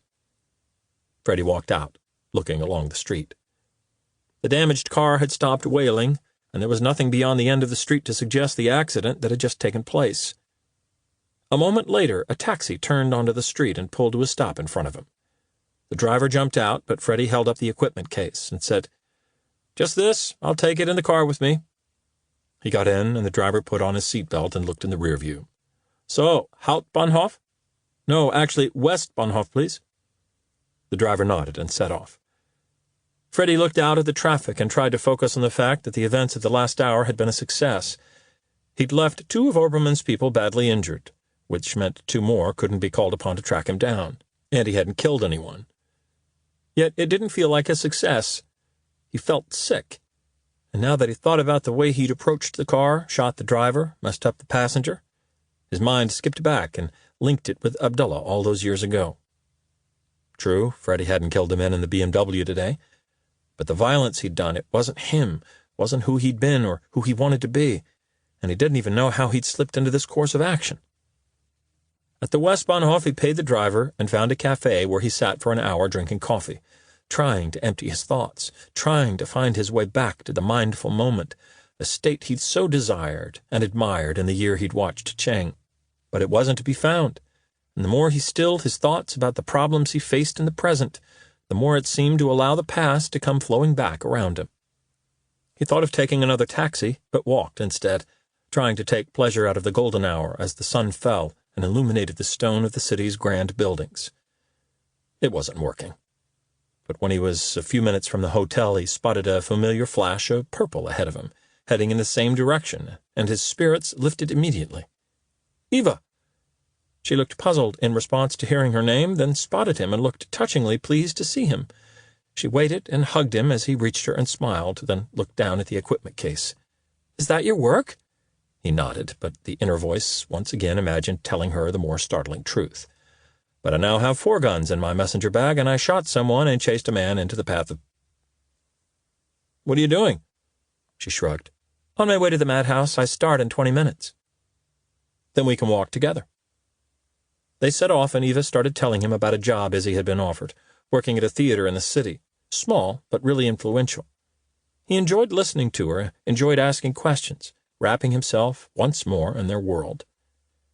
His attention wasn't entirely on her, though, and perhaps his past would always make him incapable of that level of commitment to any social situation. He was still looking around as they walked, casually taking in the other people, the cars, a subtle but constant registering of patterns, and more importantly, of anomalies. That was how he listened and talked, and that was how, just 100 yards before they turned up toward the madhouse, with its neon sign already visible, he spotted someone ahead, beyond the turning, standing at a tram stop. The man was looking about him in a natural way, but when his gaze reached Freddie, there was a brief snag before his head continued to turn. A moment later he looked back a second time, but his eyes met Freddie's, and now that he knew he'd spotted him, the guy held his gaze, too.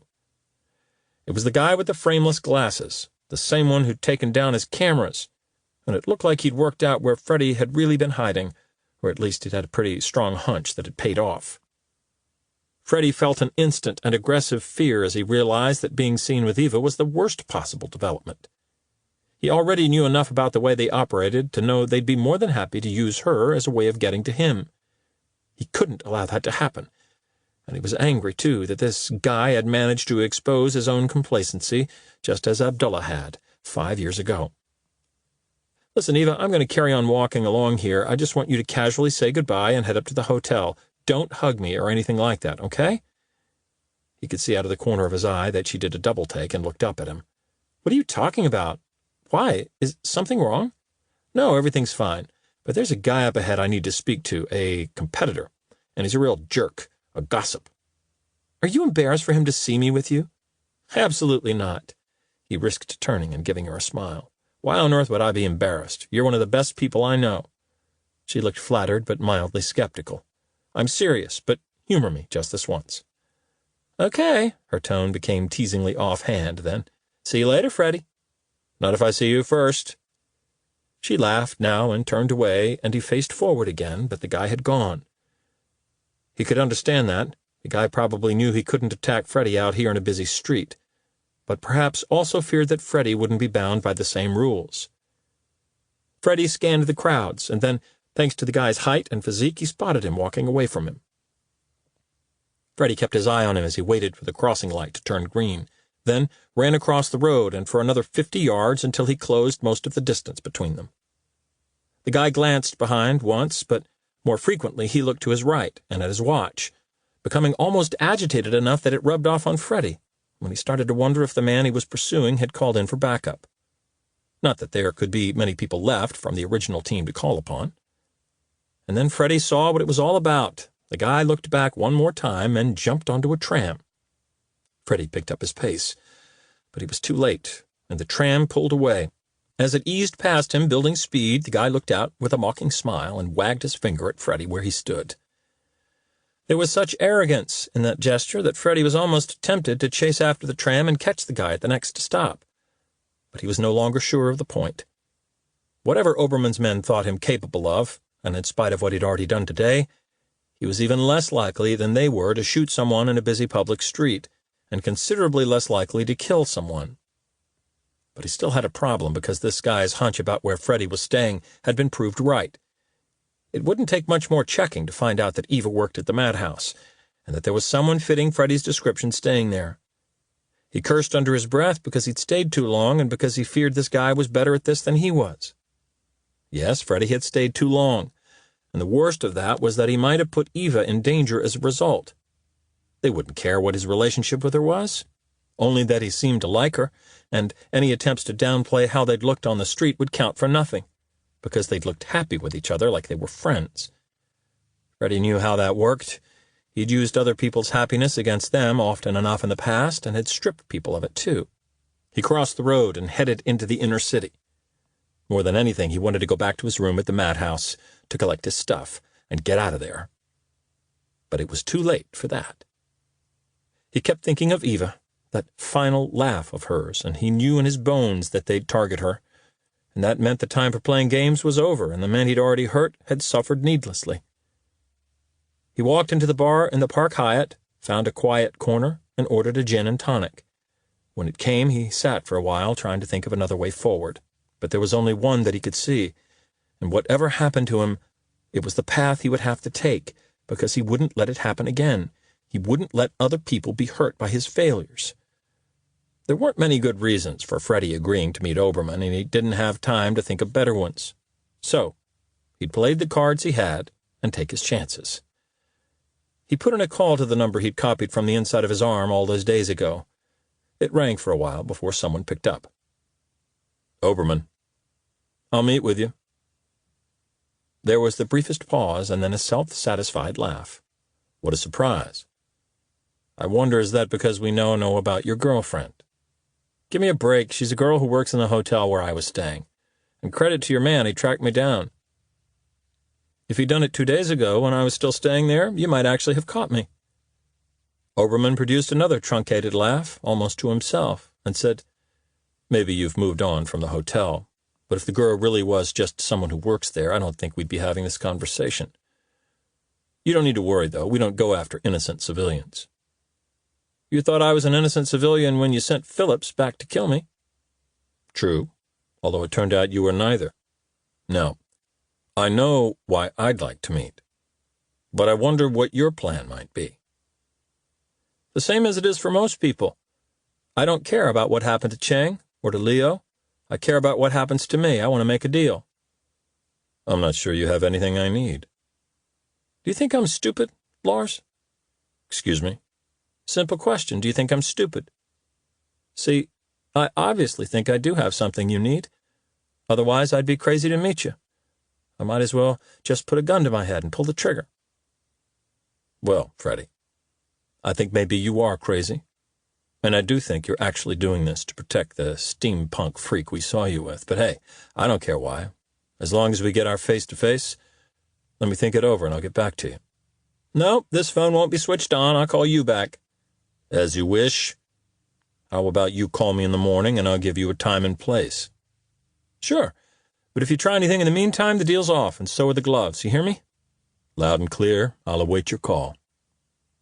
Freddie switched off the phone. He knew in his head what the deal would be. He'd claimed that he'd left instructions, should anything happen to him, to release information about Oberman's manipulation of the stock market. In exchange for his silence, he'd won $1 million payment from Marines Finance AG. That would be more or less it, and that was probably the kind of deal Oberman imagined Freddie had in mind.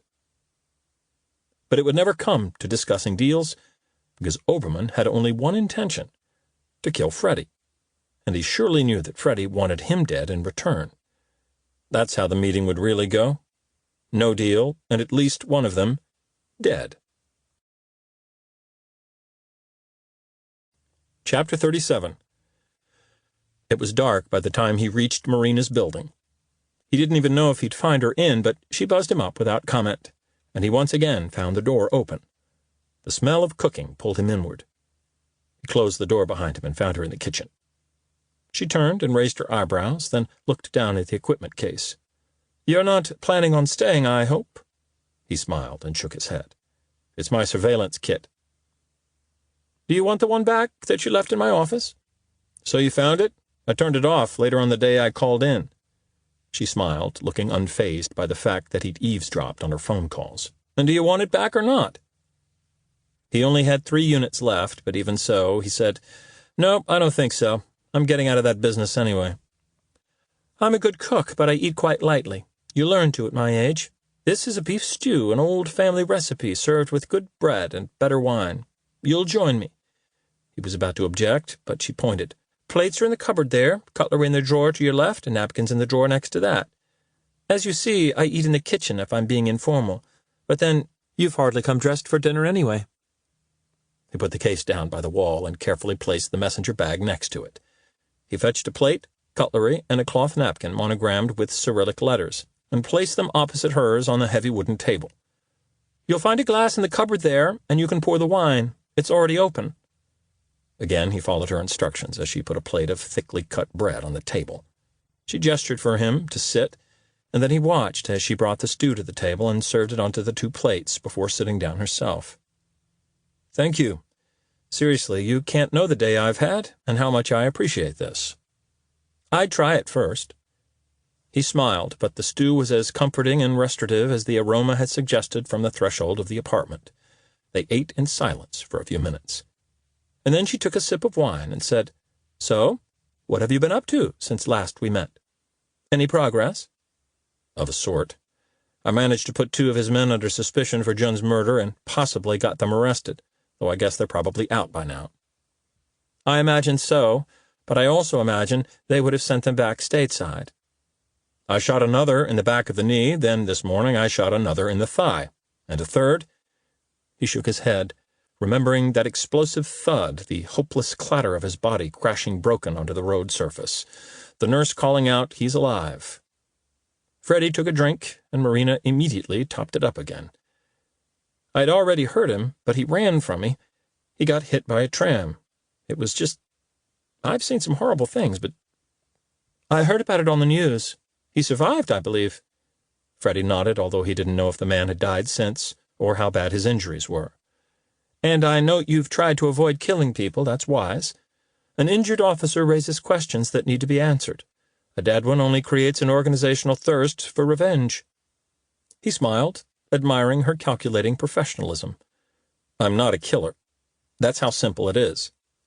I wanted to weaken his team, not kill people, although it's all a bit pointless now. I'll be meeting Oberman at some point tomorrow, ostensibly to cut a deal, but I will try to kill him, if he doesn't get me first." She looked genuinely perplexed. "I don't understand. You seem to be doing an adequate job of undermining him. Why would you throw away the advantage now?" "Long story, but it's the way it has to be. One of his men saw me talking to a friend, and if I don't meet with him, I think they'll go after her." She raised her eyebrows. "So, Freddie Macon has friends." "Actually, it's just someone who works at the hotel where I've been staying. But the guy saw us laughing in the street, and you know what these people are like." "I do indeed. Perhaps we both do, if we're being honest with ourselves."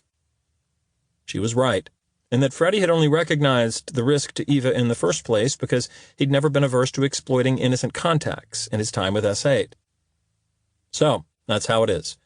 I have enough in my life to feel guilty about. I'll call him in the morning, he'll tell me where the meat is, and that's that." "Did you at least find out what he's been up to?" "I think so." "Can you share?" Could he share? And had he already shared too much with Marina? On paper, there was nothing to trust about her and plenty to mistrust. All he had to go on to prove otherwise was his own fallible instinct, but he desperately wanted it to be right this time. Could he share? "I don't see why not." She nodded, but pointed at his plate. "Then I'd like to hear it, but eat first." They continued to eat in near silence, and when they'd finished, she cleared the plates and the dish away and asked him to pour more wine. Then she came and sat back down and gave him an expression that, once again, she probably used a great deal with her students, telling them she was waiting to hear what they had to say. "Okay, a little over a year ago, it seems Oberman found an alternative use for Cheng's program. I don't know if maybe he needed some input from Cheng or if he was just paranoid, but he put Cheng under surveillance, fearing that he'd work out what was going on. Oberman couldn't use company men to do the surveillance because he was doing it to protect his own private enterprise. That's where I came into it. What happened 2 weeks ago is that Cheng worked out what was going on. You were right. It was there in the footage I still have access to. And the funny thing is, I never would have noticed it if Oberman hadn't come after me." "Yes, from what I gather, Lars Oberman has done very well within the CIA, admirably in a way, particularly given his lack of finesse." "But it seems he did miss a true vocation. From what I can gather, he's been using Cheng's program to game the stock market. People make buy or sell orders, but with an adapted version of Cheng's program in place, there's a fractional lag between them making the instruction and the execution of the order, a lag that Oberman can exploit. The red flag must have come when he saw that Cheng was studying the share price of one particular business, a company that's completely sound, but one that's seen incredible share price volatility over the last year." "So it's all been about nothing more than making money?" "Probably massive amounts of money, but yes." She frowned, and the unshakable persona appeared momentarily cast aside. Cheng was such an idealist, and innocent, really, like a child with all-consuming obsessions. I can only imagine how upset he would have been that something he'd created to protect life had been used for something so shallow. Freddie thought back to Cheng in those final days, the time when his suspicions had obviously already been aroused. If he'd been upset, it had never been apparent to Freddie. But then hadn't that been part of what he'd enjoyed about watching Cheng? That he had always been completely present and somehow completely absent all at the same time? She poured the last of the wine into their glasses. "And you're determined to meet him tomorrow?" He nodded. "But you don't know where yet?" "No, I guess somewhere in Vienna." She frowned and said, "I wish there was something I could do to help." He smiled. "You're the second person to say that to me today. I know this probably seems crazy to you, but I'm not planning to get killed tomorrow. Sure, it's a possibility, just like it was every day in my old job. And I'll put some things in place in case that happens. But I have every intention of walking out of that meeting alive." She didn't respond, and they drank in silence. And then as they came to the end of their glasses, she stood and said, "I'll make some coffee, and we'll have brandy in the living room." "I've kept you too long already." "Well, perhaps you should have thought about that before calling uninvited." She smiled. "You're not keeping me from anything. And you know, as happy and fulfilled as my life is, and it is, I do enjoy speaking to someone who's walked a little of the path that I've walked, or at least along similar byways." He didn't argue the point. With good food in his stomach and the warmth of her kitchen, he was happy to stay. He wasn't sure why he'd come here at all, except that he needed to be somewhere that wasn't the madhouse. But this contentment felt like reason enough. He watched her make the coffee. Then he fetched the brandy and more glasses under her instructions, and carried them through to the living room, where they sat as they had a couple of nights before. Again they sat in silence for a while, but then she looked at him as she nursed her glass. "It's intriguing, I think, but when I look at you, I can see that you've been burned, and I wonder if that's because I already know a little about you, or because it's actually there and visible. An interesting philosophical question." It made him think of Eva and Izzy again, and all their talk of energy and seeing the bad things that had happened to him. Marina was more matter-of-fact, but perhaps they were only different sides of the same coin. He looked at the clock, thinking that Eva would soon be heading home, but he chased the thought away and said, "Were you never burned yourself on those byways you say we walked in common?" She smiled at his teasing, but shook her head.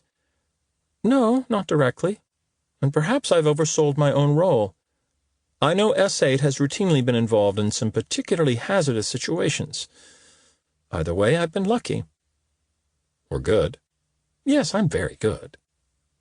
He noticed she'd used the present tense, and he wondered if it was a slip, or if she was still active. "But we also know that's not always enough. I was speaking to someone just yesterday, and no, I'm not telling you who, and he told me you had a very good reputation." "I give you that. I did have a good reputation until 5 years ago. If I'd stayed in, I doubt very much it's what people would have talked about when my name was mentioned, and I doubt many people would have been thrilled to find themselves assigned with me." "You're almost certainly being too hard on yourself." She looked at the clock, too, and he wondered why, or if she was simply curious to know the time, then back to him. "I said I never got burned, but once, just once, I made a terrible error of judgment, a lapse of concentration, and a very good asset was exposed as a result. He spent years in prison and died of kidney failure. I thought so many times over what I might have done differently. But you know the old saying, to err is human." "And did he forgive you, the man they sent to prison?" "No, not least because we'd become very close. He did write to me once, and there was little sign of forgiveness in it. But then he was also quite a way removed from being divine. I'm glad of that, I think. His rambling accusations actually helped me see that I'd simply made a genuine mistake in very trying circumstances." He nodded, and she allowed a pause before speaking again. "Have you ever spoken to anyone about the ambush?" "Not really. Not properly. I wouldn't really call it an ambush, either." "What happened?" She put her glass down and stood. "No, wait, I'll get more brandy." She left the room, and Freddie smiled because she seemed to have no doubt that he'd share a story that was about as classified as it was possible to get, a story he'd never even come close to sharing with anyone outside of S8 in the 5 years since it had happened. It was more remarkable that she should imagine him sharing it when she was so fiercely protective of her own secrets. And yet, for all those reasons and more, he wanted to tell Marina Mykolova the truth about what had happened in Yemen. Above all, he wanted to tell her because he was conscious that this might be the last chance he'd have to tell anyone. And really, what did any of it matter now? Except at a personal level where the damage was already done. Chapter 38. It was still all about Al-Qaeda back then. Only 5 years ago, but how quickly things change.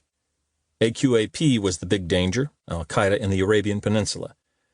That's what we were doing in Yemen before we cut our losses, as we always seem to. He sipped his brandy. How much do you really know about S8? I know that you're a smoke and mirrors outfit. You specialize in getting other players to carry out your actions, often in such a way that they might even think they're working against Western interests. That means playing all sides against each other, often getting embedded in very unconventional ways, and often involving deep, very deep, long-term cover. Freddie nodded, reckoning that was a pretty accurate summation. But he also wondered if her final comment had been an attempt at fishing. Did she suspect him of still being part of S8 now? If so, he was about to remove all doubt. This case wasn't even that complicated by our standards, or didn't seem to be. This was around the time of the Yemeni Revolution, so things were so chaotic down there we were having a field day. The particular deal I was working on was an attempt to get some of the Hashid tribes supporting the Houthis to attack al-Qaeda. I'm sure I don't need to spell out that I shouldn't be telling you any of this, but I certainly can't tell you about the bait we used or the backstory or who we were claiming to represent. Suffice to say it was audacious, and I was ever so slightly pleased with myself for pulling it all together. My main contact was a super-connected guy called Abdullah, about my own age and smarter than me, as it transpired.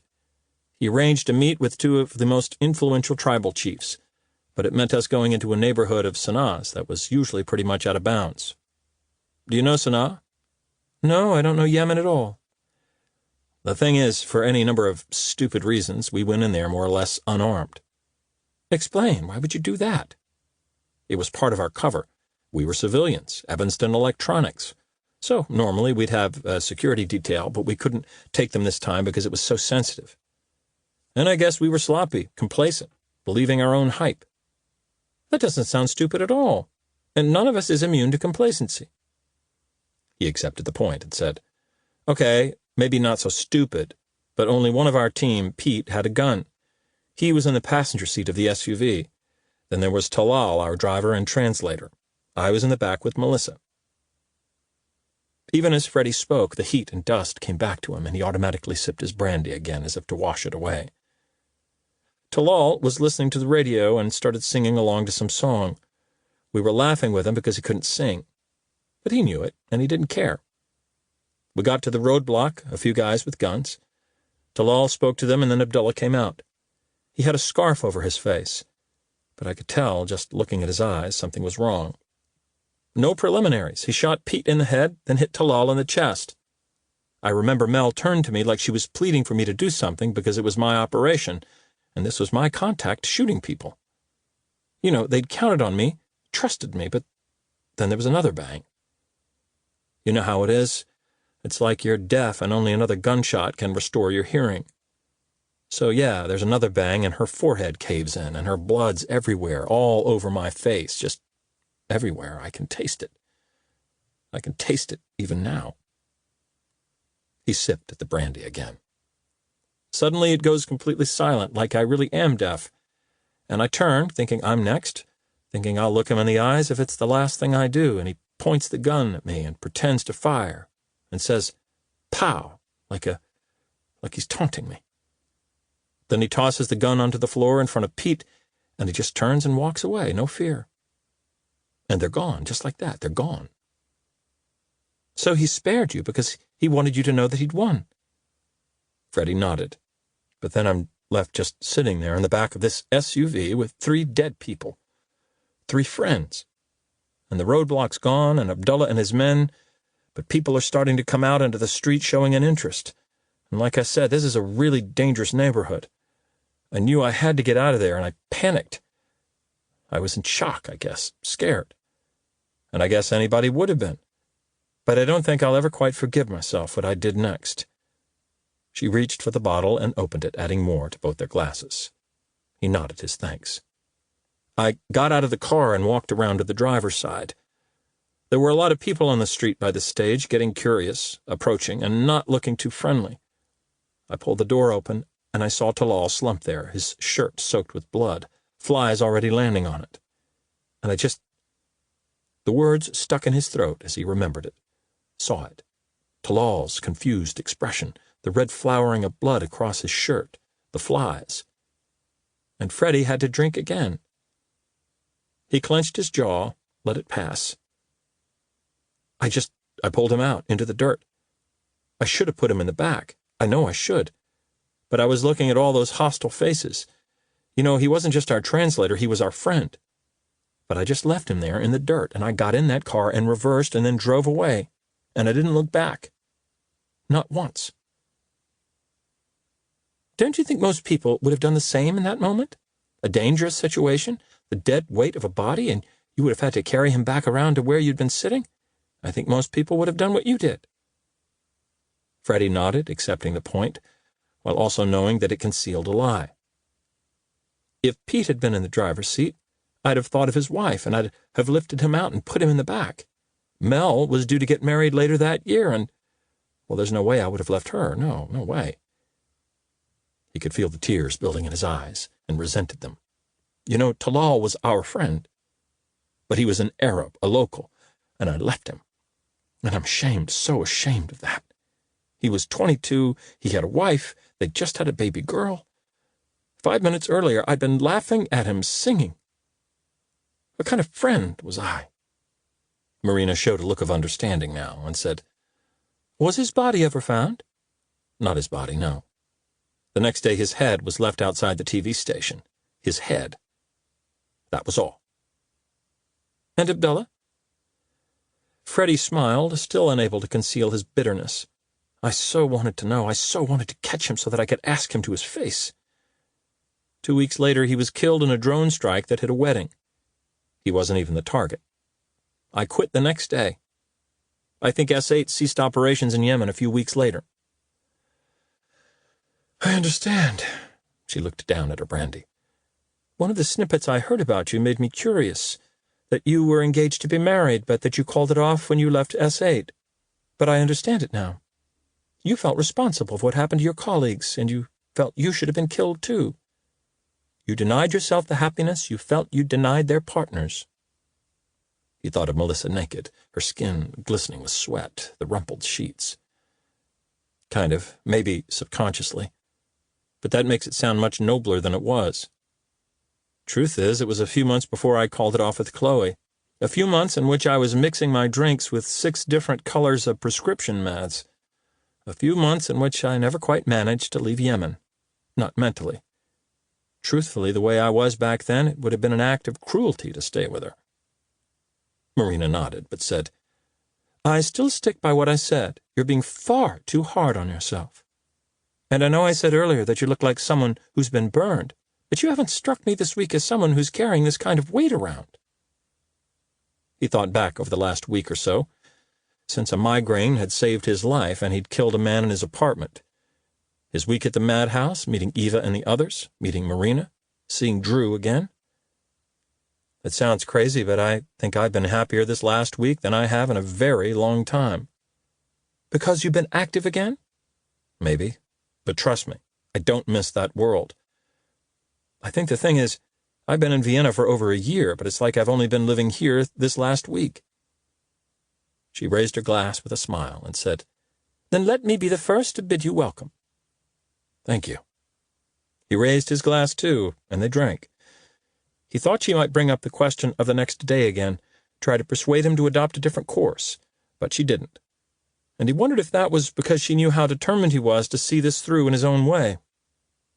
He was glad of her silence on the subject in any case, because he wanted the evening to end this way, drinking brandy, a shared and mostly unspoken fellowship sitting comfortably between them.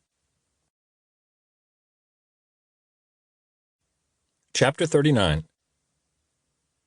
He thought about checking into another hotel, but he needed to return to the madhouse at some point, and it was probably better to do that under the cover of darkness than during the day. And besides, everything Freddie had done so far would have left Obermann convinced it was better to meet him as planned, rather than try to track him down. He most likely wasn't in a position to lose many more men. So, Freddie took a cab back toward the madhouse, but had it stop a few blocks away so that he could scout the surrounding streets for signs that the place was under surveillance. Apart from a young couple engaged in what appeared to be a light-hearted disagreement, the whole area seemed deserted. Finally, he walked to the hotel itself. The lobby still had a handful of people lounging about on the beanbags, and a couple came out of the elevator looking like they'd been in the rooftop bar. Eva and Arnold had finished for the evening, and there was someone he didn't recognize on reception. So Freddie headed straight up to the 5th floor and wasn't tempted to continue by the lure of beats coming from the bar. He was tired, weighed down by alcohol and good food and by the vicious hinterland of his day. But he didn't want to sleep, not yet, and didn't want to dream, not of Yemen, nor of the things that might be ready to supplant it in his nightly torments. He had too much to do, anyway. Inside his room, he walked around looking for signs of intrusion, signs that anything had been moved. Spotting nothing, he briefly imagined Obermann had believed him about no longer having a room there. Yet it seemed so unlikely that Freddie opened his equipment case and did an electronic sweep as well. It unnerved him when he once again found nothing, making him question the grounds for such confidence on Obermann's part. He chased the doubts away, though, realizing he had to concentrate on his own plans, and with that in mind, he made coffee, then sat down at the laptop and created a Word document. Slowly, he wrote a lengthy explanation of everything he believed Lars Obermann had been involved in, what he'd done, and what he tried to conceal, from the manipulation of the stock markets to the murders of Jiang Chang and Wei Jun and Liu Benqi. Once finished, he placed the document in a folder, then pulled images from the footage he still had of Cheng browsing the various company websites and included them. It had taken him over an hour, but now he went on to the local news sites and scoured through them. There was nothing about the guy Freddie had shot in the thigh, but that only meant he'd managed to get himself back to Obermann and spirited away. The story of the other man hit by a tram was well covered, and Freddie felt a new wave of relief when he saw the most recent update saying that he was in a stable condition, and that, miraculously, his injuries had not been life-threatening. But still Freddie trawled on through ever more local news, looking for something he did not want to find. He sensed Obermann wouldn't come after him yet, but he still feared he'd try to tilt any meeting even further in his favor by lifting Eva off the street. That's what Freddie was searching for. A story of a young woman failing to return home from work, and even being unable to find such a story did little to reassure him. He shut down the laptop and walked across to the windows, looking out over the partially floodlit buildings, hoping he was wrong, and that his promise to meet had also extended a temporary protection over Eva. The air was turning misty again, and his mind skipped across the city to their sweetly scented apartment, where he hoped the two of them were relaxing right now, content in their ignorance. Eventually he closed the blinds and went to bed, and sleep came quickly and went undisturbed by dreams. For once, the betting didn't even look like he'd fought a battle when he woke the next morning, and he wondered if that was because he'd talked about Yemen for the first time in 5 years, exorcising the demons, if only for one night. He opened the blinds to a dense fog, even denser than it had been a few days ago, and now he thought of Eva again. He wouldn't rest easy until he'd seen her turn up for work, if he hadn't already set off for his meeting by then. He showered and went down for breakfast around 9, and afterwards he went back onto his laptop. He had every intention of living past the end of this day, but so had Mel and Pete and Talal that day in Sana'a, so he wanted everything to be in order. The most important was the bank in Zurich, but that was also the most secure, and would continue to function with or without him as long as the money was there. But even thinking about that bank account reinforced in his mind how much he wanted to live. He wanted to live long enough to see that he'd done something good. Finally, around 11, he called Obermann. Once again the phone rang for a while before he answered, suggestive either of game playing or of hurried gestures to other people in the room, telling them Freddie Macon was on the line. Oberman. Time and place. You really don't believe in chit-chat, do you? Freddie didn't respond. Okay, apparently people take cruises on the river. There are cruise ships specially designed for it. Who knew? The Danube Prince is docked on the Danube near the Reichsbrücke, closed up for the season. I'm sure you'll be able to find it. Meet me there at 10 tonight. Okay, you come alone or there's no deal. Make sure you have a phone with you, some way that you can arrange a bank transfer. And if you don't come alone, you won't see me. But you'll see yourself on every news channel in the morning. Is that it? For a moment, Freddie feared Oberman had seen straight through him, that he didn't believe for a second that Freddie wanted some kind of deal. But then he said, No instructions about coming unarmed? We're both coming armed, we know that. He allowed the briefest pause, and although Oberman didn't respond, Freddie could almost sense his nerves down the line, and he liked that he made Oberman uneasy. The thing is, it's actually not in your interest or mine to use those guns. You use yours and your career will be over. I use mine. I don't get a nice fund to go and retire in the sun. As with the previous call, Oberman produced a single short laugh to himself, and yet ripe with meaning, suggesting he thought he had the measure of Freddie, and that they weren't so very different.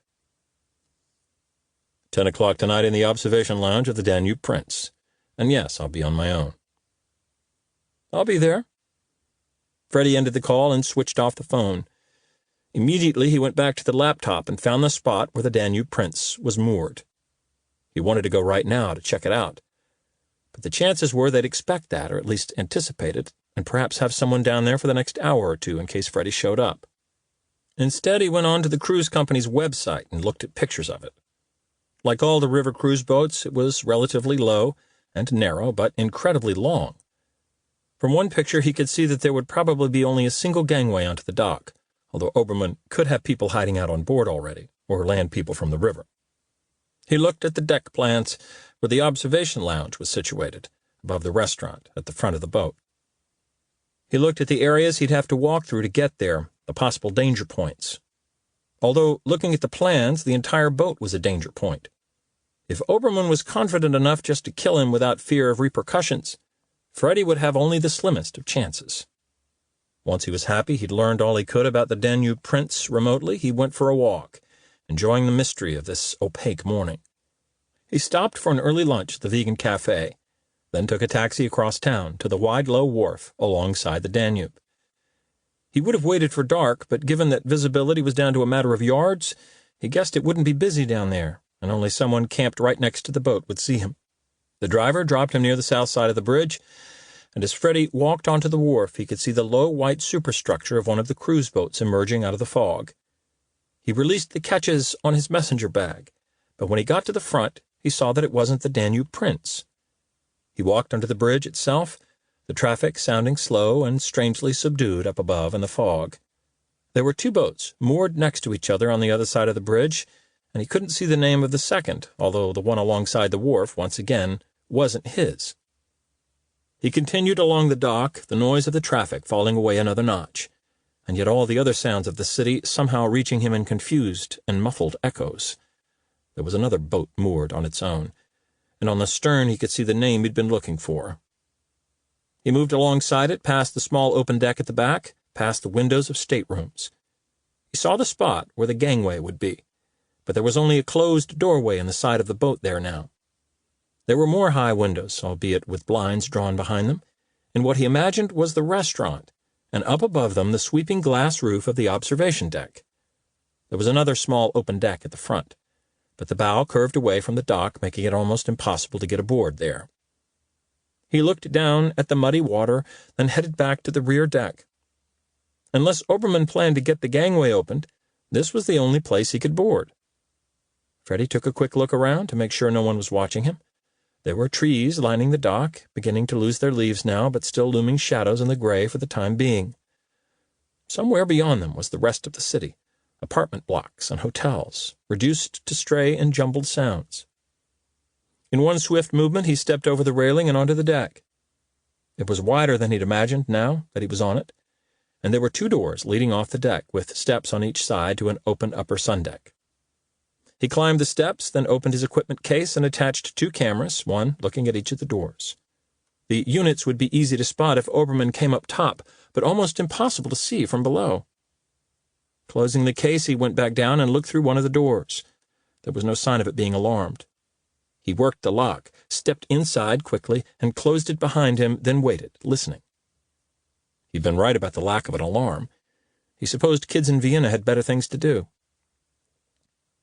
He took out his last camera unit and left the equipment case by the door. Taking the gun from his messenger bag, he then waited for his eyes to adjust to the near-total darkness before moving on. There was a long central corridor which had no light at all, but he could see that it was brighter at the far end. As he walked, he checked a few of the stateroom doors, finding them locked, then emerged into what he knew from his earlier virtual tour was the reception. The insipid light here was coming from the picture windows to the riverside of the boat, which didn't have blinds drawn, and from the open staircase to the observation deck above. He checked the restaurant, then climbed the stairs to the observation deck, the glass roof giving it the same amount of light as the gray afternoon that surrounded it. There were some fixed seating units, but all the chairs and tables that could be moved had been stacked at the front of the lounge, leaving a large expanse of floor. There was something desperately eerie and forlorn about this boat, the atmosphere of a nightclub in the morning without any of the pretense of glamour. Maybe that was why Obermann had picked it. Freddie walked to the back of the lounge. There was a bar, devoid of bottles, and a door behind it that opened into an equally empty storeroom. To the side of the bar ran a corridor containing the doors to the bathrooms and another door at the far end that opened out onto the sundeck at the back. Freddie had intended to place the final unit in the observation lounge, but instead he eased open one of the panels above his head and slipped the unit inside, with the camera focused onto the door to the sundeck.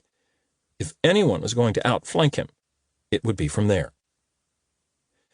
He walked back into the lounge then and stood looking at the blanket of gray beyond the windows. This wouldn't be easy, particularly in the dark, but it wouldn't be easy for them either. And he also had the additional advantage of having very little to lose. He descended back into the ghostly reception hall, a whole winter of limbo ahead of it, waiting for the next guests to arrive. He retraced his steps, picked up his equipment case, and left the way he'd come. That day in Yemen he'd been blasé, without stage nerves of any kind, utterly confident that nothing would go wrong. He felt equally devoid of trepidation now, on his own account at least, because as long as Obermann left Eva out of it, it seemed to Freddie the stakes weren't even that high anymore. Chapter 40. Freddie walked some of the way and then stumbled almost physically into a taxi rank in the fog and climbed into the first car to take him the rest of the way to the madhouse. The driver leaned forward so that his face was almost touching the windscreen, as if that might help him see through the fog. The lights of other traffic moved all about them, although without seeming to actually illuminate anything but the fog itself. "I've never known it this bad." Freddie nodded, not wanting to get into a conversation, but feeling he had to say something. "How long have you lived here?" 2 years now. Before I was in Afghanistan, and now I drive taxi. But this—" He gestured with his hand and shook his head. Freddie nodded again, but didn't say anything more. When he got out at the madhouse, he looked up the glass front of the building and could just see the faint glow of the neon sign. The lobby was empty for a change, and as he entered, Arnold stirred behind the desk and said, "Hi, Freddie." "Hi, Arnold." He felt sick and was about to ask as casually as he could if Eva was in yet. But in direct response to his first words, a voice sounded in the back office. "Freddie!" He came close to laughing, with an easy happiness, but most of all with relief. She came out, leaning on the desk next to Arnold, oblivious. Now there was nothing to lose. "Hi, Eva." "We're so bored, Freddie, aren't we, Arnold?" Arnold shrugged at the hopelessness of the situation. "I don't know why people stay home because of the fog. I love the fog." "So do we, don't we, Freddie?" He nodded, although he couldn't remember talking to her about it. Maybe he had, or maybe it was just another intuition she had about him. She was right, anyway. He strolled over. "Did you sort things out with your competitor?" Freddie struggled to think what she might be talking about and stalled by saying, My competitor, she smiled. The guy who was staring at us when we met on the street? Oh, him. Yeah, kind of, although I'm thinking about a change of direction anyway. Arnold looked disapproving. No way. It's where all the money is. You think? Freddie smiled. I think the important thing, and it's taken me a while to see it, you shouldn't be getting out of bed every day because you have to go to work. You should be working at something that makes you want to get out of bed. Oh, man, I'm writing that down. Arnold wasn't kidding. He grabbed a notepad and started to write, mumbling the words aloud as he did so. Eva cocked her head to one side and said, So what would you rather be doing, Freddie? Living, preferably here in Vienna, but just living. I don't know, but knowing it's not this is a start. I'll see you later. He headed to the elevator, once again swept up in the sense of relief because Obermann's people had not picked her up. And by the time she finished her shift, this would be done. Just before 8, he wired himself up. He emailed the document he'd created about Obermann to both Drew and Marina. Then he sent Drew the link to the feed that would record everything Freddie and Obermann said to each other. He just hoped it would be enough. It was only a little after 8 when he left. Eva and Arnold were busy checking in a group of 5 guys who looked like a band, although only one of them had a guitar case with him. One of them was on the phone, and as Freddie passed, he heard a guy say in English, Listen, fella, it's bad enough that we got diverted to Salzburg. If the equipment doesn't show up, we can't do the gig. This fog is a joke. Freddie got a taxi, but had it drop him at the church near the Reichsbrücke. Then he took a circuitous route to the Danube Prince. None of his cameras had pinged to alert him to any movement on the boat, but he doubted they'd just show up at 10 without doing any prep, and he didn't want to bump into them before he even got to the boat. He saw no one, although that didn't say much in such a deep fog. There had to be other members of Obermann's slightly depleted team in the area. If there weren't, it suggested a confidence on Obermann's part that was a little unsettling in itself. When Freddie finally reached the boat, he climbed over the railing, and as he stepped in front of the door, he felt the satisfying vibration of the phone in his pocket, telling him he'd triggered one of his own cameras. He still took the gun out before stepping inside, but then moved quickly. He'd imagined the boat being much darker at night, but despite the fog, the blaze of lights on the bridge and along the waterfront produced an otherworldly glow that seemed to permeate the air inside. In the reception, and particularly the observation lounge, had created an almost magical atmosphere, like a stage lit for a theater production. Once he was happy no one else had arrived yet, he retreated to the restaurant, concealed from the wharf by the drawn blinds. He sat there with his phone in front of him and waited. He didn't think about what would happen an hour from now, didn't think about what had happened to him this last week, these last years. Just waited, listening to the faint noise of traffic and the emptiness of the fog bathing in the submerged light. And it was only when he heard a car approaching 20 minutes before 10 that he realized what he'd been doing as he'd sat there. Finally, after a year of watching Jiang Chang, he'd managed to exist only in the moment. And he thought, even if nothing else came of tonight, that would be something. The car drove off again, but a minute later his phone vibrated and he looked at the feed from the cameras and saw Obermann on his own, stepping in through one of the rear doors. He was wearing a heavy overcoat but still looked every bit the Wall Street trader, his blonde hair swept back and slick, as if he'd taken a shower just before coming out, his skin taut and highly maintained. Freddie listened now, but before hearing anything, he saw the beam of a flashlight dancing around, hitting the glass doors to the restaurant. And only as the light danced away again did he hear the heavy tread of Obermann climbing the stairs to the observation deck. He heard the steps above him then, so clear that Freddie probably could have chanced shooting him through the floor. Obermann walked forward, and some banging followed, then scraping. He'd pulled one of the chairs free from where they were stacked and placed it on the floor. Then there was silence again, suggesting he was sitting down. Freddie went back to the feeds over the doors at the back of the boat. There was no movement, nothing even to suggest other people were still nearby. He stood, switched on the wire, slipped his phone into his pocket, and picked up his gun. He moved quietly but without hesitation up the stairs and into the observation lounge. As he'd imagined, Obermann was sitting in the middle of the expanse of floor on a single chair.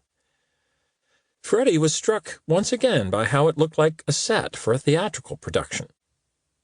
Freddie walked from the top of the stairs and stopped a little way from him, close enough to be sure of picking up his voice with the wire. Obermann didn't get up, but looked at Freddie with a bemused expression. "I have a theory," he said. "I think the reason S8 keeps a lid on absolutely everything it does is that it also conceals the underlying truth that none of you guys is really anything special." "I think I'd agree with that, but I don't know what that says about the number of your men I put in the hospital. And violence isn't even my thing." "So what is your thing, Freddie Macon?" Something about Obermann's oily voice, something about the arrogance and swagger he exuded, even sitting still, made Freddie fully understand how much of a smart player he had to be. Obermann had clearly risen through a lot of pay grades, and Freddie doubted very much that it was because everyone liked him. "You know, Lars, I imagine you're thinking of trying to kill me here tonight. And if you do, you'll find out exactly what my thing is." Obermann smiled, unimpressed, although Freddie doubted he knew it was pretty much a bluff. "You're accusing me of murderous intent, and yet you're the one holding a gun. In fact, I would say you're a little out of practice. You assumed, did you not, that I'd pick up your steampunk friend to use as a bargaining chip, the kind of cliched move I'd never employ. You assumed I'd bring other people, but I've kept my word. You assumed I'd come with my gun drawn, and yet I repeat, it's you who's armed. Only for protection? You need protection from yourself. I mean, look at you, Macon. What a sorry excuse for an intelligence officer. You messed up that Jing Chang operation? How did I mess it up?" Obermann didn't answer. "You're deluded enough to think Drew Clark would conspire with you against his own colleagues. And most laughably of all, how do you think your superiors will react when they find out you confided all your secrets to our biggest asset in Vienna?" "What are you talking about?" "You still don't get it, do you, Freddie?" He smiled with what looked like an attempt at pity. "Marina Mikhailova works for us, and she played you like a cheap fiddle." Freddie rocked back slightly as if he'd suffered a physical blow. But he managed to smile and say, "I thought you didn't go in for cliches." But Freddie felt the betrayal, betrayed by his own instinct rather than by Marina. Looking back, nearly everything she'd ever said to him had been like a declaration that he couldn't trust her. He'd overridden it with his own intuition, faulty again, and so of course Obermann was right in all his criticisms, because Freddie Macon was certainly a sorry excuse for something. "I do feel for you, Freddie. The boutique activities of S8 seem to have left you ill-equipped for life in the big leagues." Freddie frowned. He guessed Obermann was about the same age as him, but he talked like someone from an older generation or a past generation. There was a patronizing tone to everything he said that really managed to get under Freddie's skin. "What do you want, Lars?" Obermann shrugged as if the answer should have been self-explanatory. "I just want a guarantee of your silence, and if I can be assured that paying for it is enough, then I'll pay for it. If money isn't the answer, then we have a bigger problem." He smiled, and for the first time Freddie felt uneasy, because he couldn't sense where this was going, or rather why it hadn't already got there. But Obermann was still needling after something else. "I have to admit, though, I find your behavior this last week a little peculiar. See, I heard you might still be a part of S8, and I'll admit that my knowledge of S8 is limited. But I still can't imagine your superiors would be at all happy with some of the things you've done these past few days." A little bit of Freddie's mind was stubbornly locked into thinking about the things he'd shared with Marina, and he had to force himself to snap back into the moment, to the threat he was dealing with right now. "So you're worried because S8 knows you've used a highly sensitive program to game the stock market? Worried it'll get back to Langley that you killed the CIA asset who created that program?" "I'm not worried about anything, Freddie. I'm confused, that's all. Confused that you're acting as if we're on different sides." "Does Langley know you employed me?" "I never employed you." Okay, does Langley know Marine Finance employed me, a company that you control? You have me there because I've never heard of Marine Finance. Really? It's the same company used to manipulate the stock price of Walden, Inc. and several associated companies. I've never heard of Waldstrom, Inc. either. Freddie smiled because he'd spoken quickly, and Oberman had heard what he'd wanted to hear. Actually, I said Walden, but in its place you substituted the name Waldstrom, a name you say you've never heard of. I misheard you, that's all. But Oberman's smug humor had ebbed quickly away. And I guess you're recording this in the hope of using your trickery to make it look like I said one thing when I said another. Trust me, it won't hold. Despite the confidence of his words, Oberman sounded rattled, and Freddie reckoned it would hold. Not enough to stand up in court, but then this would never go to court.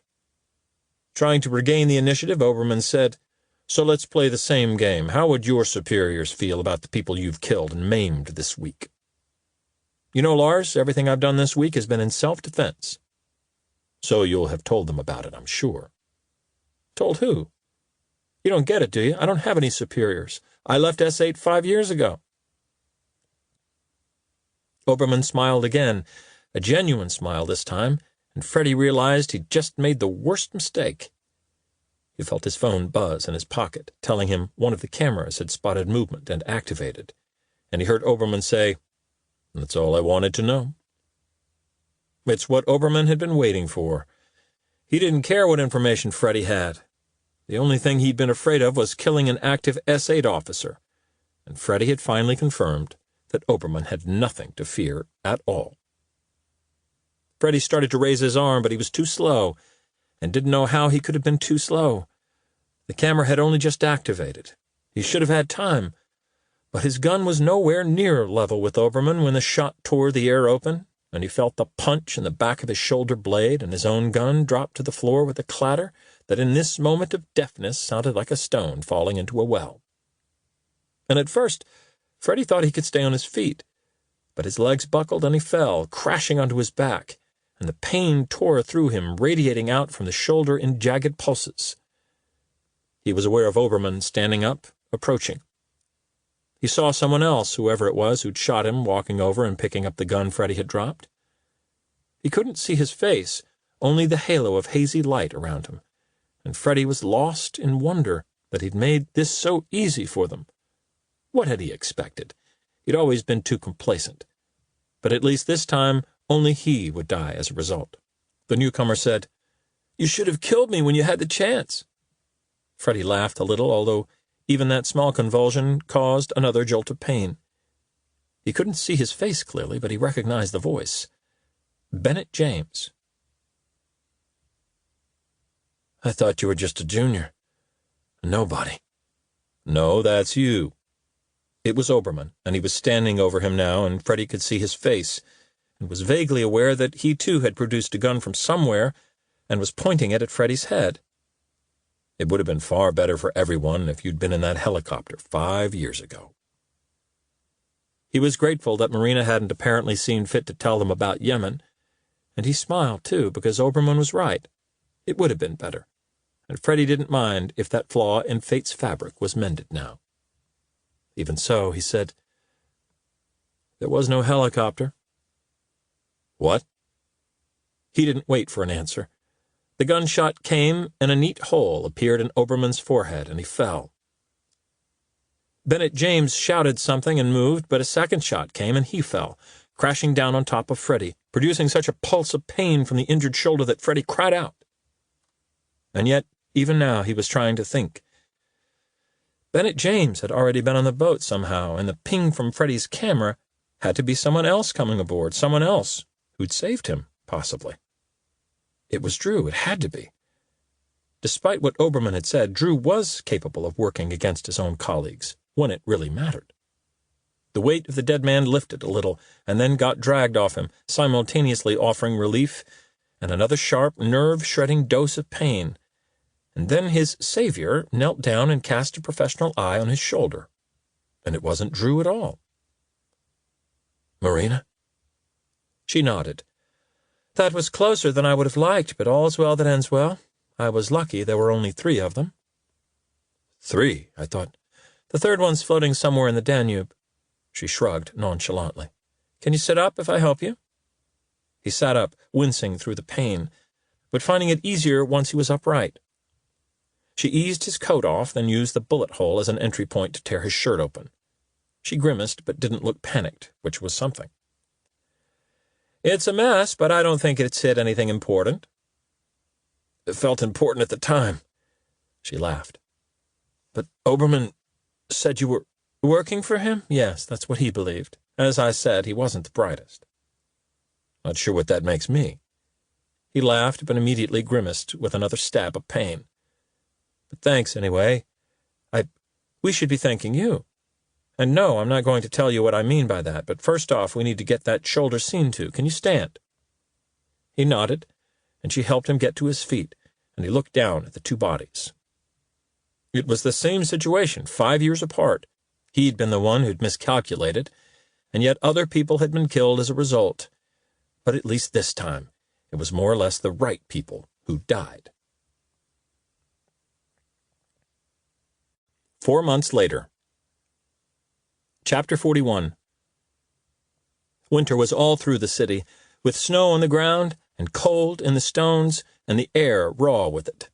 The Café Greenstadel was full, the usual mix of tourists and locals, all steam and warmth and heat and sugar. Freddie was in his usual spot, but after reading for 20 minutes he put the book aside and checked the time. It was nearly upon the hour anyway, and in truth he wasn't much enjoying the book. A group of 4 people came in, and the waiter explained that the cafe was full, and they left again amid much grumbling. The waiter looked across at Freddie and gave him an exasperated look, and Freddie smiled back.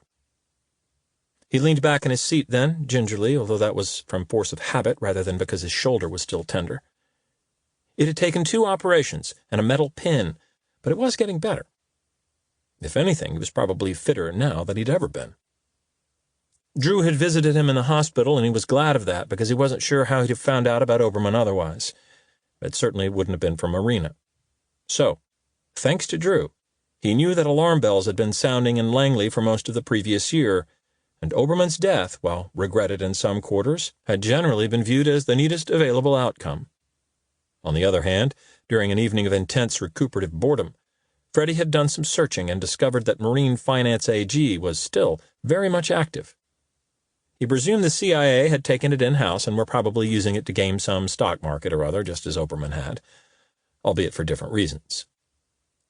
He'd received one other official visit in the hospital, too, from John Elliott, who many lifetimes before had been Freddie's boss. Astonishingly, given the incompetence he'd once again displayed, John had asked him to come back. But Freddie was done with all of that, and his dreams now were more or less untroubled, and he slept better than he had since he'd stopped sleeping. As ever, despite the hubbub of the cafe, the chatter and the clatter of crockery, he seemed to hear the door open, and so did the waiters.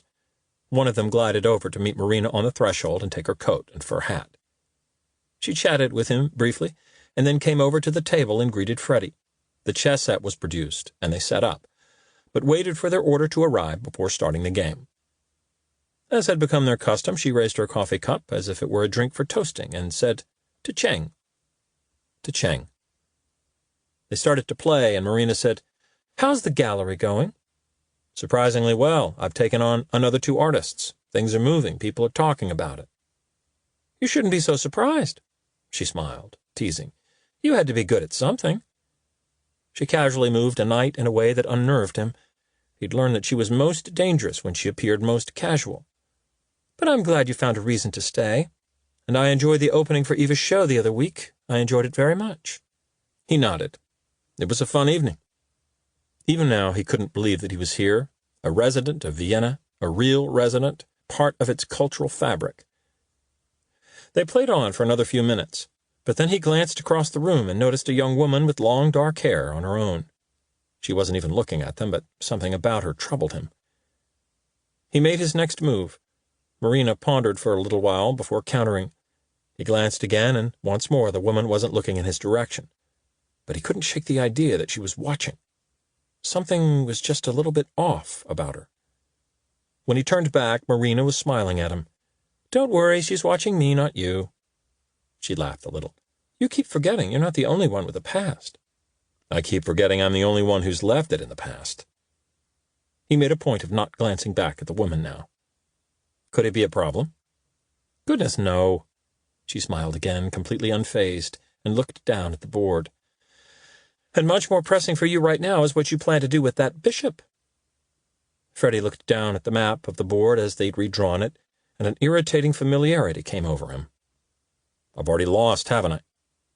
She looked at him, then back at the board. "Probably." Chapter 42. Newark, New Jersey. Saba dropped Aisha at school and then drove on to the Women's Advice Center. But even walking from the parking lot into the office, she could feel the cold piercing through her coat. 5 years on, and she still wasn't used to the winters here, and this one seemed particularly fierce. She stepped inside and stood still for a few moments, letting the warmth of the building soak into her like a drug, bringing her back to consciousness. Tracy looked up from the reception desk and said, "Good morning, Saba. Did you have a nice weekend?" "Good morning, Tracy." She still took pleasure in the sound of these simple greetings in English, and loved even more to hear Aisha speaking the language as a native. "I had a lovely weekend, thank you. And you?" "Oh, you know, I could use it a little less cold." Saba laughed. "I'm glad it's not just me." She walked through into the office and to her desk, exchanging the same greetings with her colleagues, and as usual, before starting work, she handled a few of her own tasks, then realized it was the first Monday of the month, and felt the familiar moment of wonder, curiosity, and anticipation. She logged into her bank account, and there it was, $500 sent from a bank account in Switzerland, the same as every previous month for the last 5 years. At first, she'd thought it was from the government, the same government that had so kindly helped her and Aisha come here. But it wasn't, and she'd never been able to find out who it was from. As with every previous month, she transferred the money into a separate account. She didn't know how long it would last, or if someone would come along one day and tell her it was all a terrible mistake and they needed the money back. But she didn't need it day to day. And as she imagined it, perhaps sometime in the future it would be Aisha's college fund. Her gaze drifted sideways to the photograph, Talal holding Aisha as a baby with such happiness and love in his eyes. She kissed her fingertips and touched them to the glass. Because she knew, and had always known deep down, that this money was surely from some friend of Talal's, and so in some way it was also from Talal himself.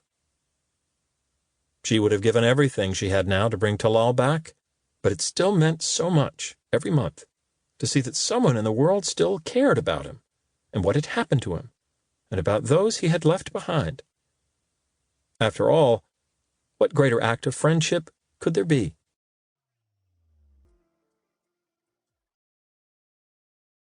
Audible hopes you have enjoyed this program.